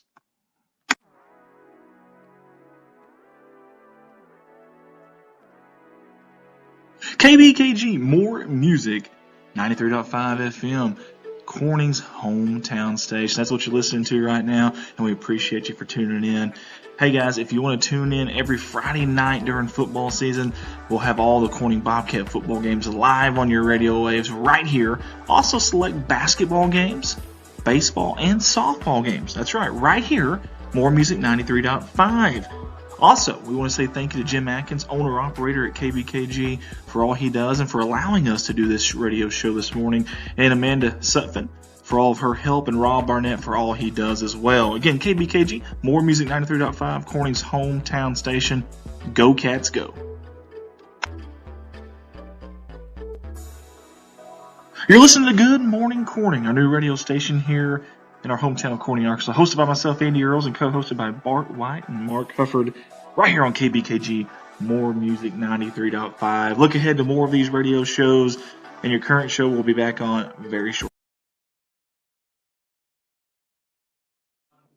Red Taylor Ford, your family-owned and operated hometown dealer right here in Corning for over 45 years now. Any of your automotive needs, go by and see them, whether it's sales, maybe new or used, or parts or service. They've got you taken care of. You can see them Monday through Friday, 7 a.m. to 5 p.m., or Saturday, 7 to noon. A lot of friendly faces there, like David and Brent Taylor, Jim Clifton. Or you can call those fine folks at 870-857-3516. Find them on Facebook. Find them online, www.redtailorford.com.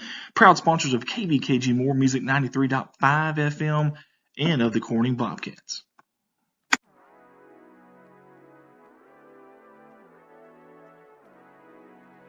KBKG More Music 93.5 FM. Corning's hometown station. That's what you're listening to right now, and we appreciate you for tuning in. Hey guys, if you want to tune in every Friday night during football season, we'll have all the Corning Bobcat football games live on your radio waves right here. Also select basketball games, baseball, and softball games. That's right here, More Music 93.5. Also, we want to say thank you to Jim Atkins, owner-operator at KBKG, for all he does and for allowing us to do this radio show this morning, and Amanda Sutphin for all of her help, and Rob Barnett for all he does as well. Again, KBKG, More Music 93.5, Corning's hometown station. Go Cats, go. You're listening to Good Morning Corning, our new radio station here in our hometown of Corning, Arkansas, hosted by myself, Andy Earls, and co-hosted by Bart White and Mark Hufford, right here on KBKG, More Music 93.5. Look ahead to more of these radio shows, and your current show will be back on very shortly. Thanks for tuning in.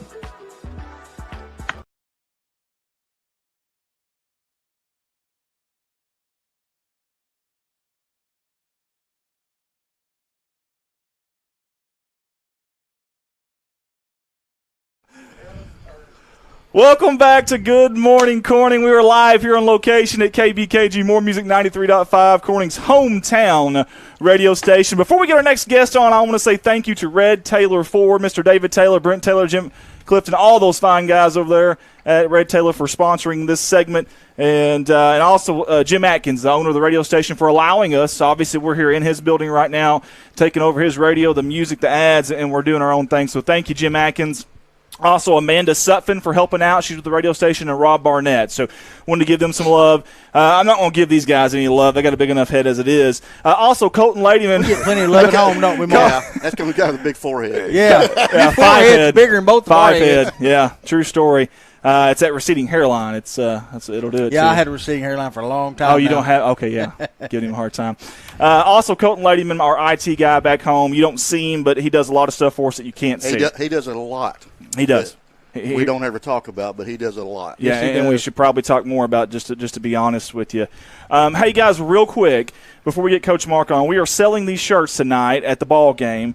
This is God's Country shirts. This is our CSR shirt this year. We try to do a different shirt every year, a rally towel, things of that nature. So those will be for sale at the ball game. We'll have a table there. I've Mark's never received one of those.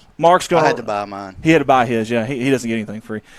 Yeah, at that size, anyways. I'm kidding. Nothing but love. Nothing but love, buddy. Nothing but love. Well, he just give it There's to gonna you be a this fight morning. afterwards. Yeah. Mark will work that table for us, I'm sure, tonight. But it'll be at the ball game there on the home side. We'll Not figure you, him. yeah, Mark Hufford. Sorry, there we go.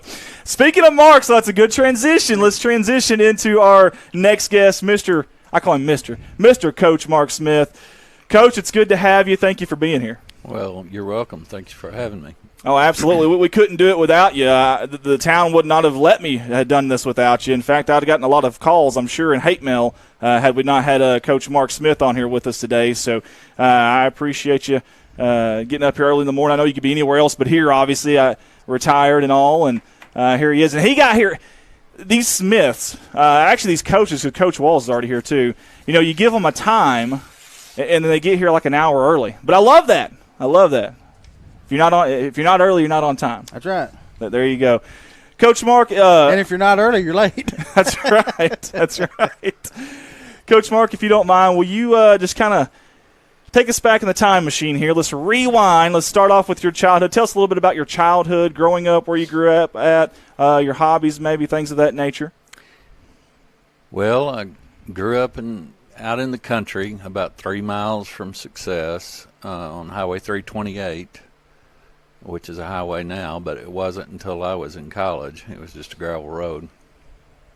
When I was young, we might come to Corning once every 2-3 weeks in the summer, and we farmed, and so it was mostly just working on the farm, whatever you were big enough to do, that's what you did.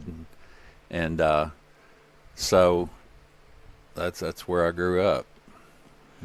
So coming to Corning was almost like a vacation for you guys, or the night out, I guess. Absolutely. Yeah. Be like us going to Jonesboro, probably. Yeah. Well, Corning was different back then, though. There was downtown then, but we didn't come to Corning like every day. Oh no, maybe once a week, once every 2 weeks, in the summer when school wasn't going on. So, and then when I got to be in the 7th grade, started playing sports and started coming to town obviously more often then to come to practice and all that. Was the Hop Alley a big thing back then during your days, or was? Yeah, I can remember Hop Alley. Now, when I was in junior high, and I think it was still there in high school, maybe, but that was about the end of it, probably. Gotcha. Yeah. I graduated from high school in 1975, so. 1975. Yeah. Great class of 1975. Wow. Not because of me, I can tell you that. Well, I used to talk to Coach Campbell probably once a week, and one of the things that he'd always bring up when he talked about Coach Mark is, number one, your toughness, obviously. But I never knew that you were a good ball player. I don't know why you never told us that as because kids. He's humble. Yeah, there we go with the humble again. I didn't want to tell you lies. He was just being kind, and He's been a loving brother, wasn't he? He embellished it. Things.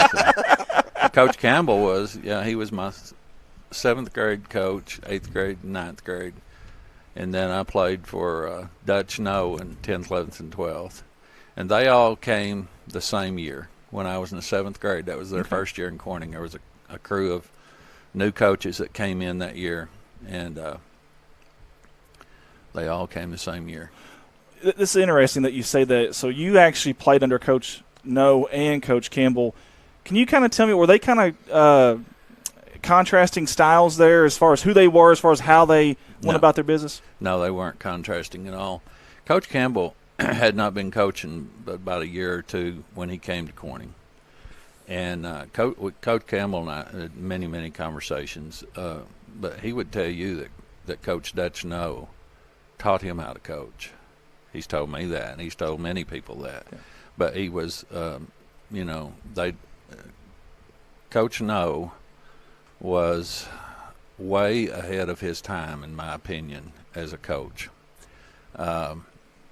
He was doing things. He was a teacher of the game. And back in the 60s and early 70s, well, really all the way through the 70s, a lot of teams, when they practiced, they didn't break the game down into drills as much. And they were, a lot more scrimmaging and that type of thing. But Coach No came in, and Coach Campbell did the same thing.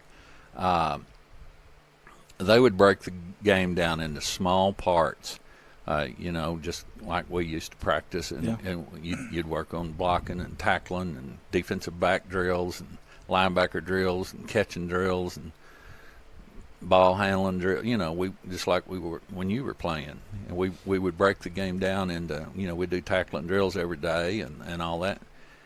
And he did that. And then you would scrimmage at the end of practice for, a while. Put it all together. But it was a lot of coaches still yet back in that day were not breaking the game down yet like that. Of course, everyone does that now, I would think. And so, but no, there wasn't a contrast between them. They both were.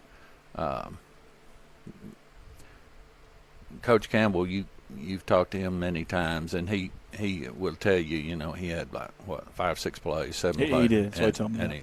And that's true. And he believed in execution, and that he won 2 state championships doing that, and no telling how many district championships. So he didn't make the game complicated, and Coach Dutch No did not either. But they were great teachers of the game, taught you how to play. Didn't just say, hey, go block that guy. You do blocking drills to teach you how to block. Yeah. Because, and go tackle that guy. Well, you did tackling drills every day, every single day, just like I coached with you. And that's who, I modeled my coaching from him, and Mike did the same thing. And so that's kind of how that was. But I was so fortunate to have 2 good coaches like that. I mean, there's really, you can't be that lucky always to have 2 guys, and they cared about you. They were not, they cared about their players, a lot of respect toward the players. It was, I think any of my classmates that played for them would tell you 100% that they cared about the players and tried to teach you how to play the game and made you accountable. You were going to come to practice and all of that, and so that was a kind of carryover to the way I coached. I coached you all the way through. Yes, sir. So what it was, what our philosophy was. But I got that started out from them. Coach Dutch No though was you don't know him, but because he passed away a few years ago. But not only was he a fine coach, he was a fine guy. You just, and of course, Coach Campbell, same thing. Yeah. They were good people and excellent people, but they just happened to be coaches. Yeah. So I know Coach Campbell always spoke extremely highly of him. In fact, we did a little sponsor video thing. Coach Campbell had compiled all of his stats, and actually had paid for a sponsor just to give him some love, and did that anonymously because he had so much respect for what Coach Dutch No did. Coach, I've been working really hard here and there documenting the history of Corning football. I'd like to create a book one day and give that to everybody, and so everybody can kind of enjoy it. And so one of the things that I don't, for whatever reason, I don't know why I've never asked Coach Campbell or anybody else this, but when Dutch No left Corning, where did Coach No go? Did he quit coaching, or did he? He quit coaching. Okay. He retired from coaching, continued to live in Corning a few more years, and he started a little business outside of town. then he left Corning and moved to, I think he moved directly to Harrisburg at that point. I'm not positive about that. I believe it was to Harrisburg. He never did coach again after he left Corning. So we were the last program that he coached in. Yeah, we were, and he won a ton of games. Yes, sir. He was just I couldn't say enough about, either one of them, but both of them were fantastic people, and they just happened to be great coaches also. I was real lucky. Speaking of that, tell me about your playing days. Tell me, the positions you played. Tell me some of your more successful seasons y'all had, and some of your best memories from that. Well, I was real fortunate to be surrounded. First of all, I was not a great player. Mike T. Coach Campbell says it a little differently. And he mentioned something about you throwing up before every game, or maybe after, or something. But well, it was before every game. I'd get real nervous before the games, and he always said, I knew we were ready to go when you start throwing up. Thought, well, yeah, but I was about a pound lighter and dehydrated before I started. But, yeah, he's laughed about that many times. So you asked me when I played. Yes, well, sir. We were fortunate, when I was in junior high, we won a conference championship when I was in the 9th grade and went undefeated. I had a good team my 8th grade year also. My 7th grade year, we didn't lose any games. And so, he just kind of started out winning and just won all the way through. And then got in senior high, and the same thing just continued to happen. Was real lucky to I think when I was playing in senior high, we won the conference championship when I was a junior. In my senior year, we did not win the conference, but we just lost one game. Highland beat us, and they were in our conference, and that knocked us out of winning the conference, but we just lost one game that year. We had real good teams. I was real lucky to play around a bunch of guys that were much better than me. But it was a type of thing that Corning's had for a long time, and that is when I played, there weren't any what I would call big stars or anything. What you'd say, man, we had he was but it was a bunch of players that were kind of on the same level, and they played really hard, and that's all they knew was to play hard and get after you. But to say, we had a star running back or a star this or that, not what I would call stars. We had, some players better than others, but that's kind of the makeup that it was. When I played, David Luter was a senior when I was a sophomore, and he got a college scholarship at Arkansas State. And other than him, I can't really remember anybody that I played with that played in college. I might be missing somebody, but I don't think so. So back in the day, you played. Oh, okay. Well, all right. My sophomore year, I played linebacker. Okay. And on offense, I played tight end one year, and on offense I played tackle one year, but I played linebacker every year. Linebacker. Yeah. I can see that in Coach Mark. Yeah, I can see that linebacker build. How much did you weigh back then? Oh, probably about 170 or something 170, like that. there you 65. Yeah. But now in junior high, I was a running back, and I played linebacker on defense in junior high for Coach Campbell. So, yeah. What was the obviously today it's all we've ever known is the Corning Pickett rivalry being a really, really big deal. Back in your playing days, what was the Corning Pickett rivalry like for you back then? It was the same thing back then, but we just beat the stew out of them every year. I mean, your brother started that tradition. They did in '68. They didn't. I think there was a stretch, and this was when I was playing, and then after I got out, Coach Campbell was the head coach. Then I of course.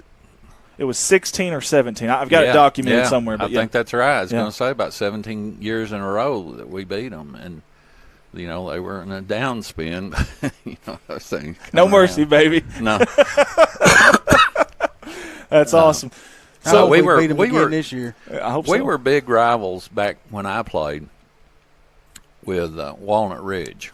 That was probably the most, and Highland. Yep. And Walnut Ridge and Highland's what I remember as rivals. And so I've heard that many, many times that you guys were We're big rivals back then. Yeah. We just woke up Coach Walls with a piece of paper there. Anyways. Let him sleep. Let him sleep. If he starts snoring, though, that's going to be a problem. Coach Kimball's always telling me about the Walnut Ridge. It seemed like he said every year it was either us, Walnut Ridge, or Highland, and all of us only had 1 or 2 losses, and it was always for the conference championship every year. That's correct. Yeah, that's the way I remember it. Yeah. And they didn't take, today we have, 5 out of our conference that go to state, 4 or 5? What? I think it's 4. Back then, 2 teams. Was it 2? Yeah. So you had For a 2 long back time. then, yeah. You guys had 1. Probably made you play a little harder, Well, knowing that you I mean, had to be the top we 2 just- teams to go. I mean, these guys I played with, they played hard. It wouldn't have mattered if they'd been a playoff. Yeah. They were just the guys I played with were just of that mentality. They were just, like I said, hard nosed, blue collar. Hey, when you got a bunch of played guys hard. like that, you don't need a superstar. Well, Yeah. that we didn't have any. Not in my opinion. There might have been some I played with that thought they were. Hey, according to your brother, you were. No, I wasn't. I can tell you for a fact I was not a star. I was a decent player, but I wasn't any better than anybody else on our football team. I can tell you that for sure. Hey, Coach, I got a question for you. Okay. The Smith family is known around Corning, great family. What would you want your players like Andy to say about you, remember about you as being a coach? That I cared about the players. That's awesome. And he did. That is awesome. I promise you, he did. That I treated them with respect and treated them like I would want someone to treat my sons. And I wasn't the kind of coach. Now, Andy can verify this. I mean, I'd get after you and all that when you needed to be. But I was not going to embarrass you. That was not my game. My thought process was always, hey, if he didn't block the guy well enough, why don't you get him over here and teach him how to do it? I'm under the thought process about coaching that kids want to do the right thing. And it's not that they didn't want to block the guy. It's not that they didn't want to catch the ball. It's not that. So why don't you make them better? Try to make them better, at whatever the mistakes they're making. And so you can just say, why don't you go out there and tackle him? And yeah, you can say all that, but maybe he may not. He may need some technique improvement and blocking and all that, and defensive line and all defensive back. Now, was I perfect at teaching them that? No, but that was my goal. But I would like for them to say that I had respect for them, and because look, football is an extremely hard game. It's not fun to practice. It's not. Anybody that says it is, and Andy might be an exception. He was such a hard-nosed player. No. Andy was. No. Let me just put that dog to rest. Andy was a heck of a football player. Yes, he was. I remember watching him play. And on both sides of the ball. White shoes and all. And he was really, really, really a good football player. And but he was so hard-nosed. He was so dedicated to the game and everything.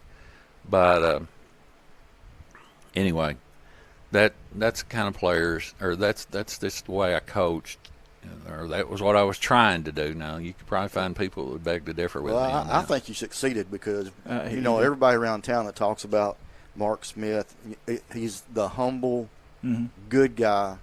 And if you can coach this guy over here, you got to be. That's right, you got to be. Hey, he was my first football coach. I didn't know that. 7th grade. I did not know that. Yep. Well, if you have any dirt on Bart, you're more than welcome to air it out now. More than welcome to. Well, I was paid to say positive things. Oh, is that what you did? Hey, I was definitely not He a had superstar. some dollars dangling. I wondered what that was. Yeah. I want to rewind now.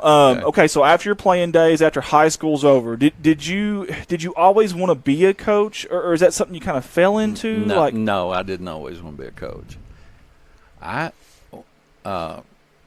When I graduated from high school in '75, I started at Arkansas State in the fall of 1975. And I really didn't know for sure what I wanted to do. Like a lot of other kids, I didn't know. And so I went down there and I started taking my basics, and went through about a year. The best I remember, my memory's not as good as it used to be, but at least a year of basics, and I still didn't know for sure. Thought I might want to do this and that. And Mike was coaching. He was the head coach at Lepanto then, which is EPC now. And he said, well, you ever thought about coaching? I said, maybe. I don't know. I still just, didn't know for sure about that. And so he said, why don't you come down here and help me in summer practice? Back then you had 2-a-days and just, before college starts, and you can kind of see if you like it or not. And I said, okay. So I went to every practice, and he gave me some responsibility, coaching responsibility of position and stuff. And then I helped him all through the season in games and stuff like that. And then that kind of solidified it. And I said, well, and Coach No and Coach Campbell, when I'd come home, they'd ask me the same thing. Where you going to be? I don't know yet for sure. And you thought about coaching? I said, well, maybe. And then so along about that time, I think I had a case of temporary insanity. That's the only thing I know how to explain. I couldn't get a job catching poisonous snakes, and so I thought, well, I'll give coaching a whirl. There wasn't any coal mines to work in around here. What's the next job that's most hazardous to one's health? Coaching. Yeah, I'll give that a whirl. That ought to take about 10 years off your life. They're 20. Yeah, and so, as they say, the rest is history. But that's awesome. So in 1979, in the spring of '79, I graduated, and my first job was the head junior high football coach at Paragould. And so I stayed there just a year. And then Mike had an opening. He was the head coach at Greene County Tech at that time. And he had an opening the next year. And I took a job over there as an assistant. And we coached there, I don't remember, 4 or 5 years. I think he was there 5. Maybe I was just there 4. And then we came to Corning and have been here ever since. So Coach Mike was a really good coach, but I think he missed his calling as a salesman. Yeah. He lured Miss Charlotte in. He lured Mark in. Well, yeah, He's got the nice hair. I mean, he would have been a great salesperson. I guess. Coach Wallace is raising his hand over there. Yeah. Coach Wallace, that's me. He brought him in. brought Coach Wallace in, too. So, yeah. Hey, he did work at O'Reilly's for a little bit. He can do it all. Yeah, he can. We'll get to that later, but he can definitely do it all. See, he was. I'll say this: you have a really good taste in women because Miss Lou was beloved by everybody. She was an absolute sweetheart. I know she's looking down on us. If you're okay talking about it, can you go back and tell us how you two met and how that all became? Yeah, I'd love to. First of all, let me just say, love of my life, best thing ever happened to me was her.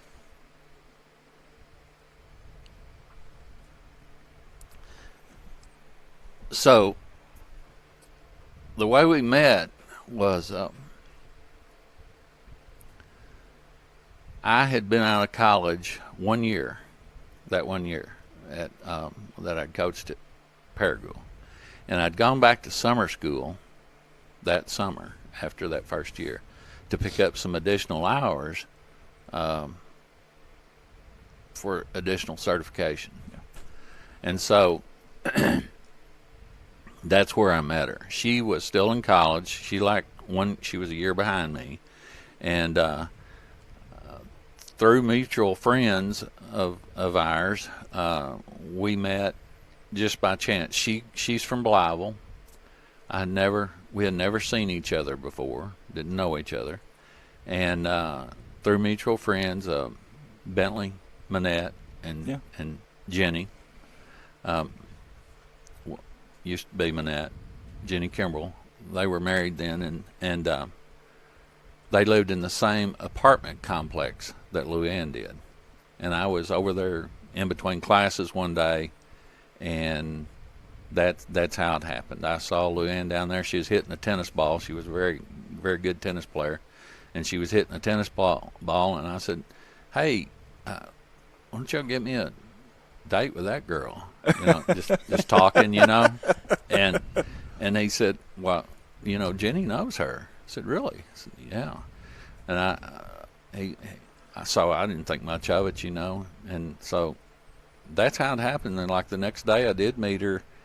And, okay, this is probably the first week in June. Yeah. Summer school, you know, just started. Okay, now y'all don't fall off your stools when I tell you this. I'm hanging on. We got married August the 9th. Holy hay bells! That's of that summer. Hey, instead of him saying, I'm going to marry you someday, he said, I'm going to marry you in 2 months. In 2 months. wasn't even 2 months. It's like, we had decided, so we started dating like first week in June, and we had decided to get married by the 4th of July.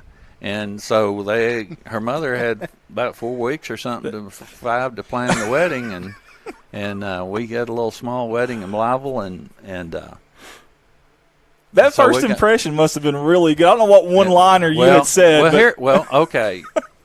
So August the 9th, you know, and really, we didn't wait till Christmas or the next year. I didn't want her to get to know me very well. He moved a little faster than Mike did. I thought it'll be to my advantage. That's right. For her just to have a first impression and not really get to know me, you know, that well, because a lot of things can happen in a year. So I said, oh, yeah. Okay, so we got married August the 9th. That was on a Saturday. We started 2 days at Tech on Monday. Oh, Lord. Yes. Wow. Yes. Hey, you could have went back and said, hey, remember death do us part? You married me. You said that. You said that. Yeah. Well, the 2 days probably saved him. He didn't have to spend that much time. Well, like I said, you know, I wanted to isolate myself. Don't say too much. How's your marriage going? I don't know. I never see it. It's going great. So, but, gosh, I could talk about that all day. But she was a wonderful person, wonderful teacher. Yes. Wonderful wife, wonderful mother. Coach. You couldn't. She did it all. Yeah, everyone in the community they loved her. They did. You never heard one negative thing about Coach Lou. No. And she was a sweetheart, and of course she's missed. Obviously, I know I can't even imagine you dealing without that. But for you to be able to talk about that, I appreciate that and I respect that too. Well, I'm glad to do it. It'll be 6 years day after tomorrow that she passed away. Oh, wow, I didn't know that. Yeah. I did not know that. Yeah. Coach Smith, who were some of your role models growing up, other than Mike? And don't even Coach Walls raise his hand. I didn't even know him. Role models. Well, you know, my uncle, Truman Moore. I can see that. You know, I was around him a lot. And he was a really good football player at Corning and was a fantastic player at Arkansas State. I think when you look in the dictionary and the word stud, it says Truman Moore. I think it does. I think it has his picture right there. Yeah. Well, now he was a really good player. I've heard that. In high school and college. I heard he's pretty tough, too. Oh, yeah. You look up the word tough in the dictionary, it should have a picture in there. Coach Walls, he knocked me out. But he was, and I've talked to a bunch of players that played with him in Arkansas State. I used to go to his games. I mean, I was a kid, but he's, you know, a few years older than me. But I can remember him playing at Arkansas State, and you know, met some of his players that played with him, and I said, "Oh, let me tell you something. That cat could play." So I looked up to him. I didn't. That's a hard question you just asked me. I don't know that I had any. You know, my dad died when I was in the 10th grade. He was a fantastic person. Of course, I looked up to him. And my grandparents on both sides of my family, I was very fortunate to have good grandparents. And I looked up to them. You know, a lot of kids nowadays don't even know their grandparents. I know. I was very, very lucky on both sides of my family. And my dad was a wonderful person. My mother, obviously, a wonderful person. And so, but outside of the family, I'm not sure that I don't really remember growing up thinking, boy, I really want to be like them. It's escaped me if I did think that. But mostly family members. I was just lucky to have a good family. Well, you didn't have TVs back in to have any that's true. Role models on it. Well, you're laughing about that, but They had Channel 8. We barely. Hey, I remember when Channel 8 came on the air. Oh, as wow. as a station, yeah. Really? Wow. Yes, we had an antenna. You could get Jonesboro, Yeah. and on a clear day, you might could get Cape Girardeau, which was Wow. CBS.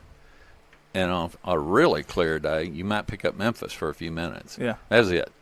And so, but Man. yeah, That was the extent of their That's why entertainment. everybody was outside playing football, basketball, Yeah. baseball. Well, That's why they're probably in better in shape than we are Yeah, in exactly. today's life. I didn't know anything. I remember the first color TV I ever saw. Hey, I remember we got a phone.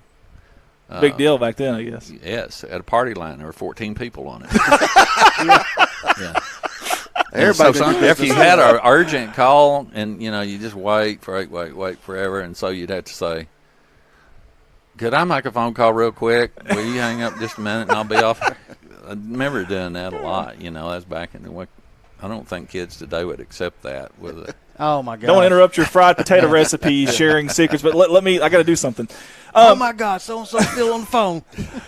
Were you the AD at one time at Corning? Yeah, the whole time I was the head coach for 10 years, I was also the Athletic director? Yeah. What was that like back then? Being obviously we had the current AD here earlier. We kind of talked to him about what was it like back then being the AD as well as the coach. I'm sure it's changed a lot. I mean, my last year coach was 2008, so I've been out of this business. Now, I went ahead and taught school another 5 years, so Yeah. but my last year coach was 2008, so it was just basically the budget type stuff and keeping up with that, and everybody took care of their own eligibility back then. Each coach was responsible to get with the counselor and make sure kids had passed proper classes and all that. And because I didn't do that for them, I didn't have time to do that for them. but I did the budget and that type of thing, but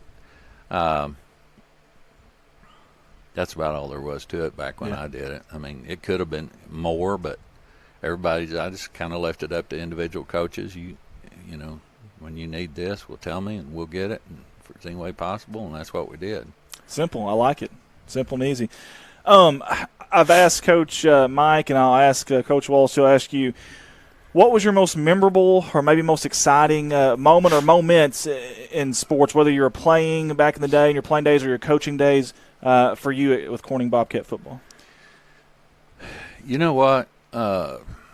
There were a lot of them, but playing, we won a lot of games, but I don't have a memory like Coach Campbell had. He can tell you what play he ran, in the first quarter. I can't do that anymore. Yeah. So as a player and obviously as a coach, some really close games we won, those kind of stick out, kind of like close games you lose. Yes. They do. And of course, in 2007, we went undefeated and won the conference championship. That was obviously really memorable. But now there were other teams. For example, when you played, we had really good football teams. Didn't win the conference, but we won a lot of games and had, there were a lot of memories there. Yeah. Of course, we beat Piggott. I know you like to hear about it. Always. He loves it. Always. Do you remember beating Piggott over at Piggott next to the last play of the game? I'll tell you who was. I don't. Well, no, I don't. Okay. This is interesting. See, I can't remember the years. Andy Jett was the quarterback. Keith Morley played. 02, 03 maybe? Yeah, probably. That's a shame, but I can't remember exact years. I remember can't players, either. but I get them all mixed up because I coached 28 years. But anyway, Piggott was ahead of us at halftime.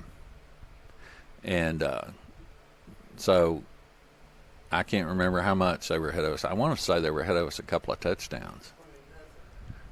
20-0. Was it? Okay. Coach Wilson. Okay. 3 then, basically. And so I told them at halftime, and I said, look, we can win this game. I know we're behind, but I could, it wasn't like we couldn't move the ball. Yeah. We were just kind of shooting ourselves in the foot here and there, not getting the first down. But I thought, this game is winnable, very winnable. And I said, if we'll go out there and just play as hard as you can play and don't even look at the scoreboard, let's just play really hard and see what happens. Well, we scored right away, and so now we're just down 2 touchdowns. And then, the same thing happened. I don't remember how it happened or whether there was a fumble or what, but, basically we caught up with them where we just lacked 1 touchdown being ahead of them. And it was toward the end of the game, and I want to say there was about 3 minutes left in the game, and we had the ball. We had to drive the ball about 75, 80 yards, I think. And I could be off on all these numbers, trust me. But I'm not off on what happened at the end. So we just we just kept running the same play. It wasn't a lot to choose from. We're going to run sweep, trap, or the quick pitch. One of the 3. Yeah. Which side do you want it? I got that from Coach Campbell. It just don't worry about how many plays you run. How about you worry about execution? And it worked for you. Yeah. It worked for a lot of games. So we got down there and we got down on probably about the 10-yard line. And, man, there's like, I don't remember, 5 seconds left in the game, 6. Run out of time now just to keep on pounding. And we had not broken out of the dead tee the entire game. Wow. And their coach told me afterwards, you ran a trick play. I said, no, it wasn't a trick play. We've had it since day one. We just hadn't been running it. Yeah. So what we did, the left halfback just went out there like a flanker. Yeah.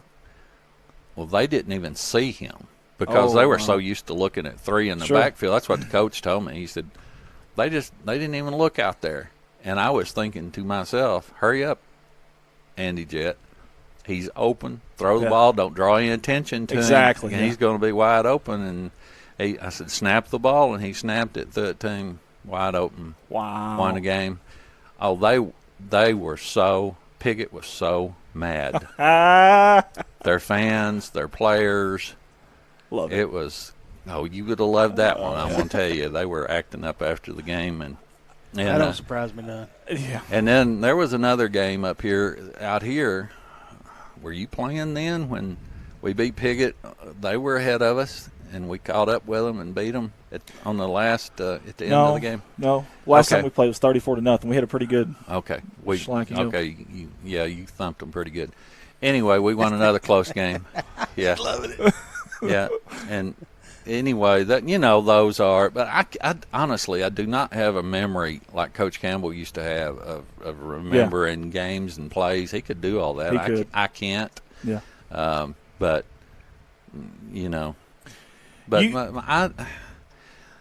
I just wanted the players to get something more out of football, other than blocking and tackling. Yeah. Yeah. Because, I thought there won't be anybody in here make a living blocking and tackling. So you should get something else out of it. And that's, I coached you, Yes, sir. And I tried to help you be accountable. And you did.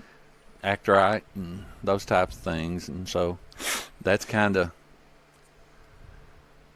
that made me happy to see kids. Were they all angels? No. They were not. He's sorry about me. No, you had him under control when you had him for 2 hours. He was so easy to coach, but See, you're humble, Andy, because he admitted you're a superstar, and you always say I never felt that way. No, I was lucky to have a guy like him. Hey, I want to go back to something you said earlier, Coach Smith. You said you respected your players and treated them like you want to be treated. That's right. I think you'll get a lot more out of players doing that. Absolutely. That's my philosophy. If you have to browbeat somebody, you have to browbeat a kid, and talk down to him and belittle him and all that, you don't need to be coaching, in my opinion. I agree. There's no place for that. And that's not how you get them to play hard, in my opinion, anyway. That doesn't mean you don't correct them. Yeah, It doesn't, But what it does mean is you tell them when they do something right, too, instead of just. I agree 100%. You may not remember this, but something so minute. But to the 2005-2006 Corning Bobcat football team, I take full responsibility for losing the last 2 games. You give me a game coin. It was this really – do you remember that really unique-looking game coin. The official gave it to you. Yeah. Didn't And you were nice enough to give it to me. I don't know why at my age that was huge. I was like, oh, my God, that's awesome. That was just so much. We went on a little streak there, 1, 2, or 3. I lost that coin, couldn't find it, and then we lost our last 2 games. That ain't your fault, Andy. That's on me. Andy, on me. If I had known that. He had another one. Here, Andy, I found your coin. If I had known that, I would have went to the U.S. Mint and had them make them. If I thought I could win a Andy, couple did you lose games. this? Oh, man, we lost our mojo, and it was. I felt like it was all my fault. So I never said that, but I want to get the air, get it out of there, clean the air a little You should bit. feel better now about that. That's you. A little better now. Weight off the shoulders now. I can move on in life, and that was holding me back, honestly. That's why your That's forehead's so big. You're stressing over Five it. head, yeah, I really was. We got Coach Walls in here, and He finally wake up. I threw a piece of paper at You know him. there's a piece of gum in that. He finally woke up, so he wanted me to mention something about if the glove don't fit, you must have quit. Something about that. What? Can you maybe extract on that? I probably shouldn't do that on the air.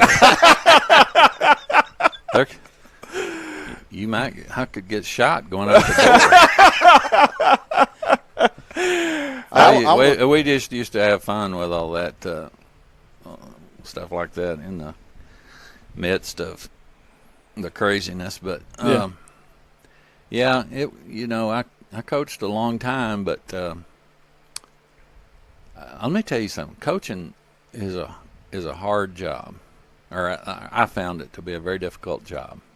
I did it for 28 years, but let me tell you something. There are easier jobs in life that you can find to make a living than doing that. It's not something that ever leaves you, or it didn't me. You say, well, football season's over, you can relax a while. Well, you're just worried about next year. Yeah. Keeping the players out, getting the players out. What's it going to be? Who's going to, who's going to move off? It never stops. You might not be as uptight after the season, but I figure Coach Shelton can tell you that he never stops thinking about it completely. You wish. Yeah. So I found it to be a pretty difficult job that, like I said, had I found a job catching poisonous snakes, I would probably have taken it. Yeah. If there had been coal mines around here, I said, hey, try that. But no, I couldn't find one, and so I said, let's give coaching a whirl, And so. Well, Coach, listen, we appreciate it. Do you have any more questions, Mark? No, I just was going to make a comment. Coach Shelton has come in, and knowing what I know about Coach Shelton, talking to Coach Mark here, I see a lot of similar attitudes out of both of y'all that I think is going to bring Corning back to where it was at before. Look, when Mike and Mark were coaching, and Coach Walls, the winning season, trying to build these boys into men, not so much about football. It helps. It definitely leads them in the right direction of discipline, holding accountability. That's what I like what you said there, and I think we're going to see that with Coach Shelton. Because like I said, blocking and tackling's all you're going to teach them. We're wasting a lot of money. Yeah. In my opinion, there's more to it. Coach Shelton has proven himself. He's a good coach. He's proven himself up in Missouri. Won 1 million games, state championship, and a whole bunch of football games. Yeah, but we know it's easier up in Missouri. That's what it is. Yeah, well, so much simpler over there. You know that is the show me stage. You have to really show it. But anyway, he'll get this thing lined out, and I have full confidence in that. It just might take a little time. The only difference I see in him is that Coach Mark has a little more hair. That's the only thing I noticed. Yep. Hey, nothing but love, Coach. There ain't nothing wrong with his haircut. Don't let him talk about that. Okay. I was actually, my cousin is married to Farrell and Monica. Yeah, well, so I didn't know Farrell until they married. But I was actually glad to see him come in the funeral. Coming to the family because Truman,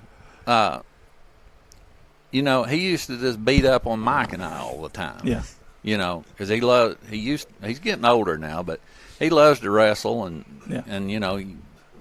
learn not to stand around him and not guard everything. And Farrell comes along. Well, that's his new, project. He can beat up on Farrell and all of that. So I thought, thank goodness there's some relief here. Yeah, it's a blessing. Let him fight Farrell.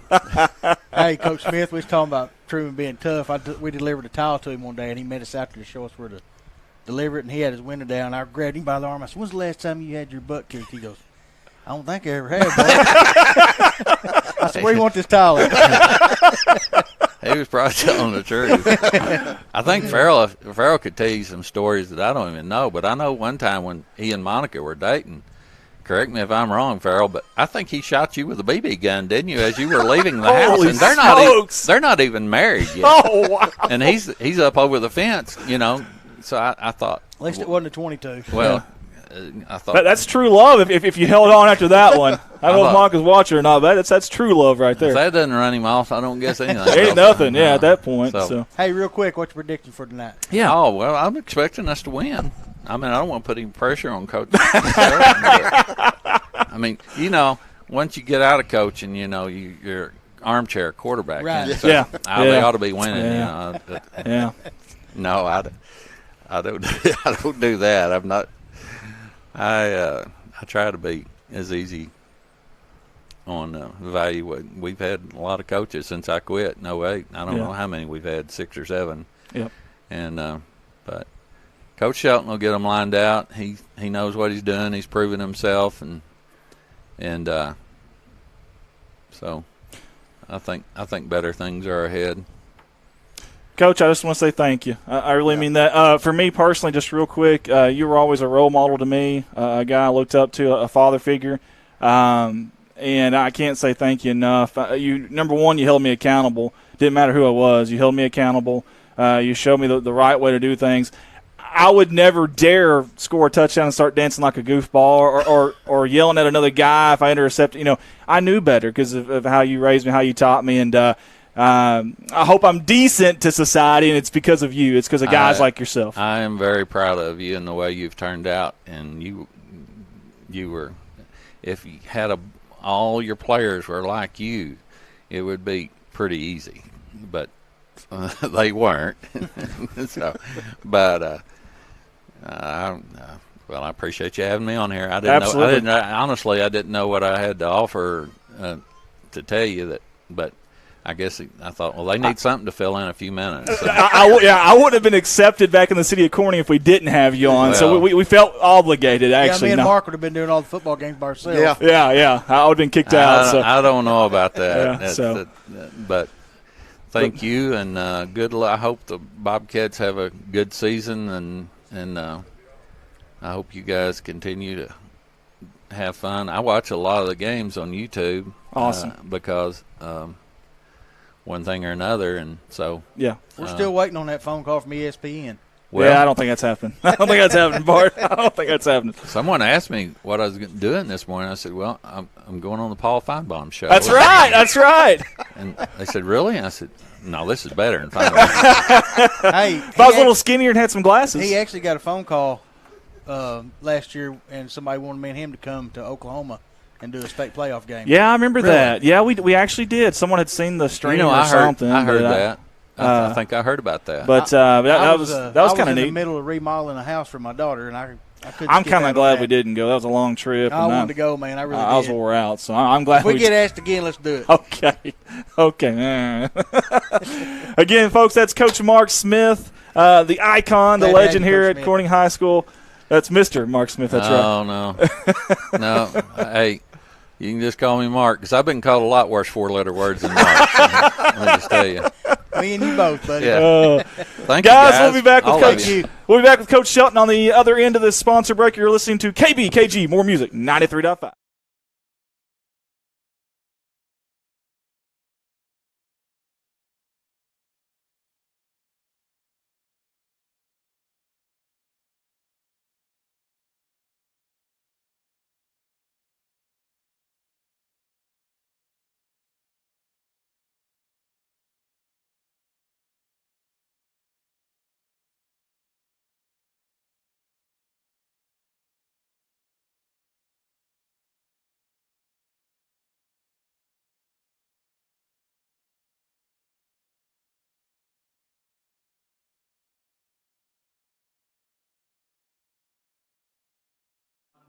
Red Taylor Ford, your family-owned and operated hometown dealer right here in Corning for over 45 years now. Any of your automotive needs, go by and see them, whether it's sales, maybe new or used, or parts or service. They've got you taken care of. You can see them Monday through Friday, 7 a.m. to 5 p.m., or Saturday, 7 to noon. A lot of friendly faces there, like David and Brent Taylor, Jim Clifton.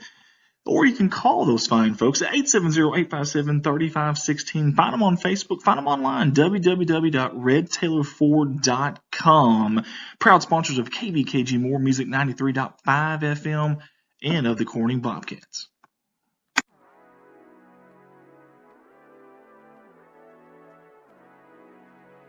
KBKG More Music 93.5 FM. Corning's hometown station. That's what you're listening to right now, and we appreciate you for tuning in. Hey guys, if you want to tune in every Friday night during football season, we'll have all the Corning Bobcat football games live on your radio waves right here. Also select basketball games, baseball, and softball games. That's right here, More Music 93.5. Also, we want to say thank you to Jim Atkins, owner-operator at KBKG, for all he does and for allowing us to do this radio show this morning, and Amanda Sutphin for all of her help, and Rob Barnett for all he does as well. Again, KBKG, More Music 93.5, Corning's hometown station. Go Cats, go. You're listening to Good Morning Corning, our new radio station here in our hometown. Red Taylor Ford, your family-owned and operated hometown dealer right here in Corning for over 45 years now. Any of your automotive needs, go by and see them, whether it's sales, maybe new or used, or parts or service. They've got you taken care of. You can see them Monday through Friday, 7 a.m. to 5 p.m., or Saturday, 7 to noon. A lot of friendly faces there, like David and Brent Taylor, Jim Clifton. Or you can call those fine folks at 870-857-3516. Find them on Facebook. Find them online, www.redtailorford.com. Proud sponsors of KBKG More Music 93.5 FM and of the Corning Bobcats.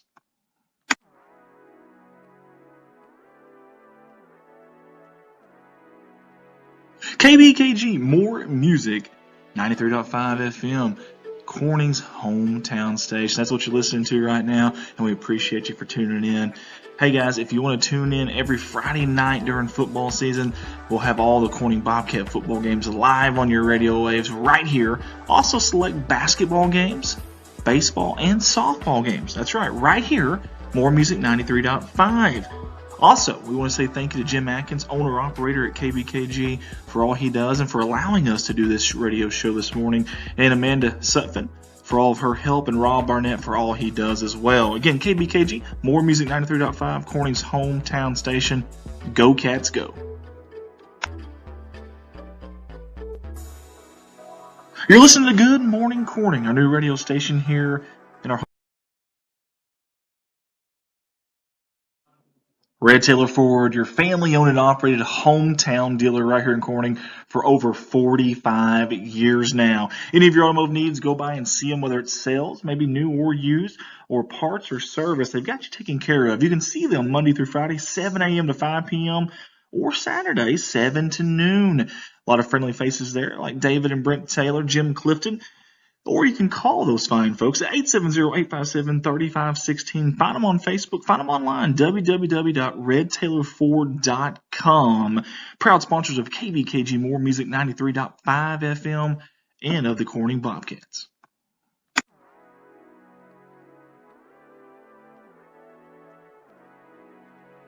KBKG More Music 93.5 FM. Corning's hometown station. That's what you're listening to right now, and we appreciate you for tuning in. Hey guys, if you want to tune in every Friday night during football season, we'll have all the Corning Bobcat football games live on your radio waves right here. Also select basketball games, baseball, and softball games. That's right here, More Music 93.5. Also, we want to say thank you to Jim Atkins, owner-operator at KBKG, for all he does and for allowing us to do this radio show this morning, and Amanda Sutphin for all of her help, and Rob Barnett for all he does as well. Again, KBKG, More Music 93.5, Corning's hometown station. Go Cats, go. You're listening to Good Morning Corning, our new radio station here in our hometown of Corning, Arkansas. Hosted by myself, Andy Earls, and co-hosted by Red Taylor Ford, your family-owned and operated hometown dealer right here in Corning for over 45 years now. Any of your automotive needs, go by and see them, whether it's sales, maybe new or used, or parts or service. They've got you taken care of. You can see them Monday through Friday, 7 a.m. to 5 p.m., or Saturday, 7 to noon. A lot of friendly faces there, like Dave. And we're back here live on location. KBKG More Music 93.5, your hometown radio station here in Corning, Arkansas. God's country, as we like to call it. Beautiful, crime-free Corning, Arkansas. And what are we doing? Good morning, Corning. There we go. We're supposed to all three. Ready? 1, 2, 3. Good morning, Corning. God, that was really bad. We got to work on morning, that. Vietnam. Yeah, don't do that. Don't do that. Speaking of battling, we've got a battle tonight on the gridiron right over here. And the man who's going to lead us into battle, Mr. Farrell, Shelton. Coach Shelton, it's good to have you along, sir. Thank you. Thank you for having us. Well, I know on a game day, especially the first game of the year, for you to be here isn't probably easy, you know, between the teaching, coaching, all the things you have going on. So I really do want to say thank you for that. I'm going to jump right in there because I don't want to waste your time. I know you're a busy man, especially on a game day, so I'm going to make this really quick, jump right in there. Can you tell us, maybe someone who's never been a coach, obviously Coach Walls is going to know, but we're not. What is on a game day for a head football coach? What is kind of your schedule from the morning all the way, even after the ball game? Well, I think through the years it's become I think more of a routine, and when I first started, it was busy. It was really, I was just trying to find busy work. Now it's kind of to the point now. I think on Fridays I'm more at peace than any other day because the time's been put in. My major concern always is the kids. Just make sure the kids are in the right frame of mind. You know, today one thing that I'll make sure when I get back is I've got plenty of Gatorade and pickle juice for them, and to keep them hydrated, and just make sure that every kind of thing stays on schedule. I'm a schedule guy. 5 minutes before the schedule begins, I really wanted to get going, so that we can get into a game day routine. And I think I really learned that respect that there's the kids, they get ready in 23 different ways.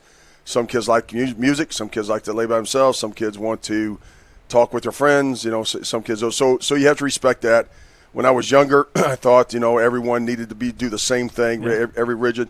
And me myself, I think there will be periods today I just want to be by myself. Yeah. And what I start thinking of if I get into a situation, what situation has come up, what might come up. Make sure that we prepared. I'll have another coaches meeting or 3. And just go back over our, make sure we've got our first 6 plays ready to go.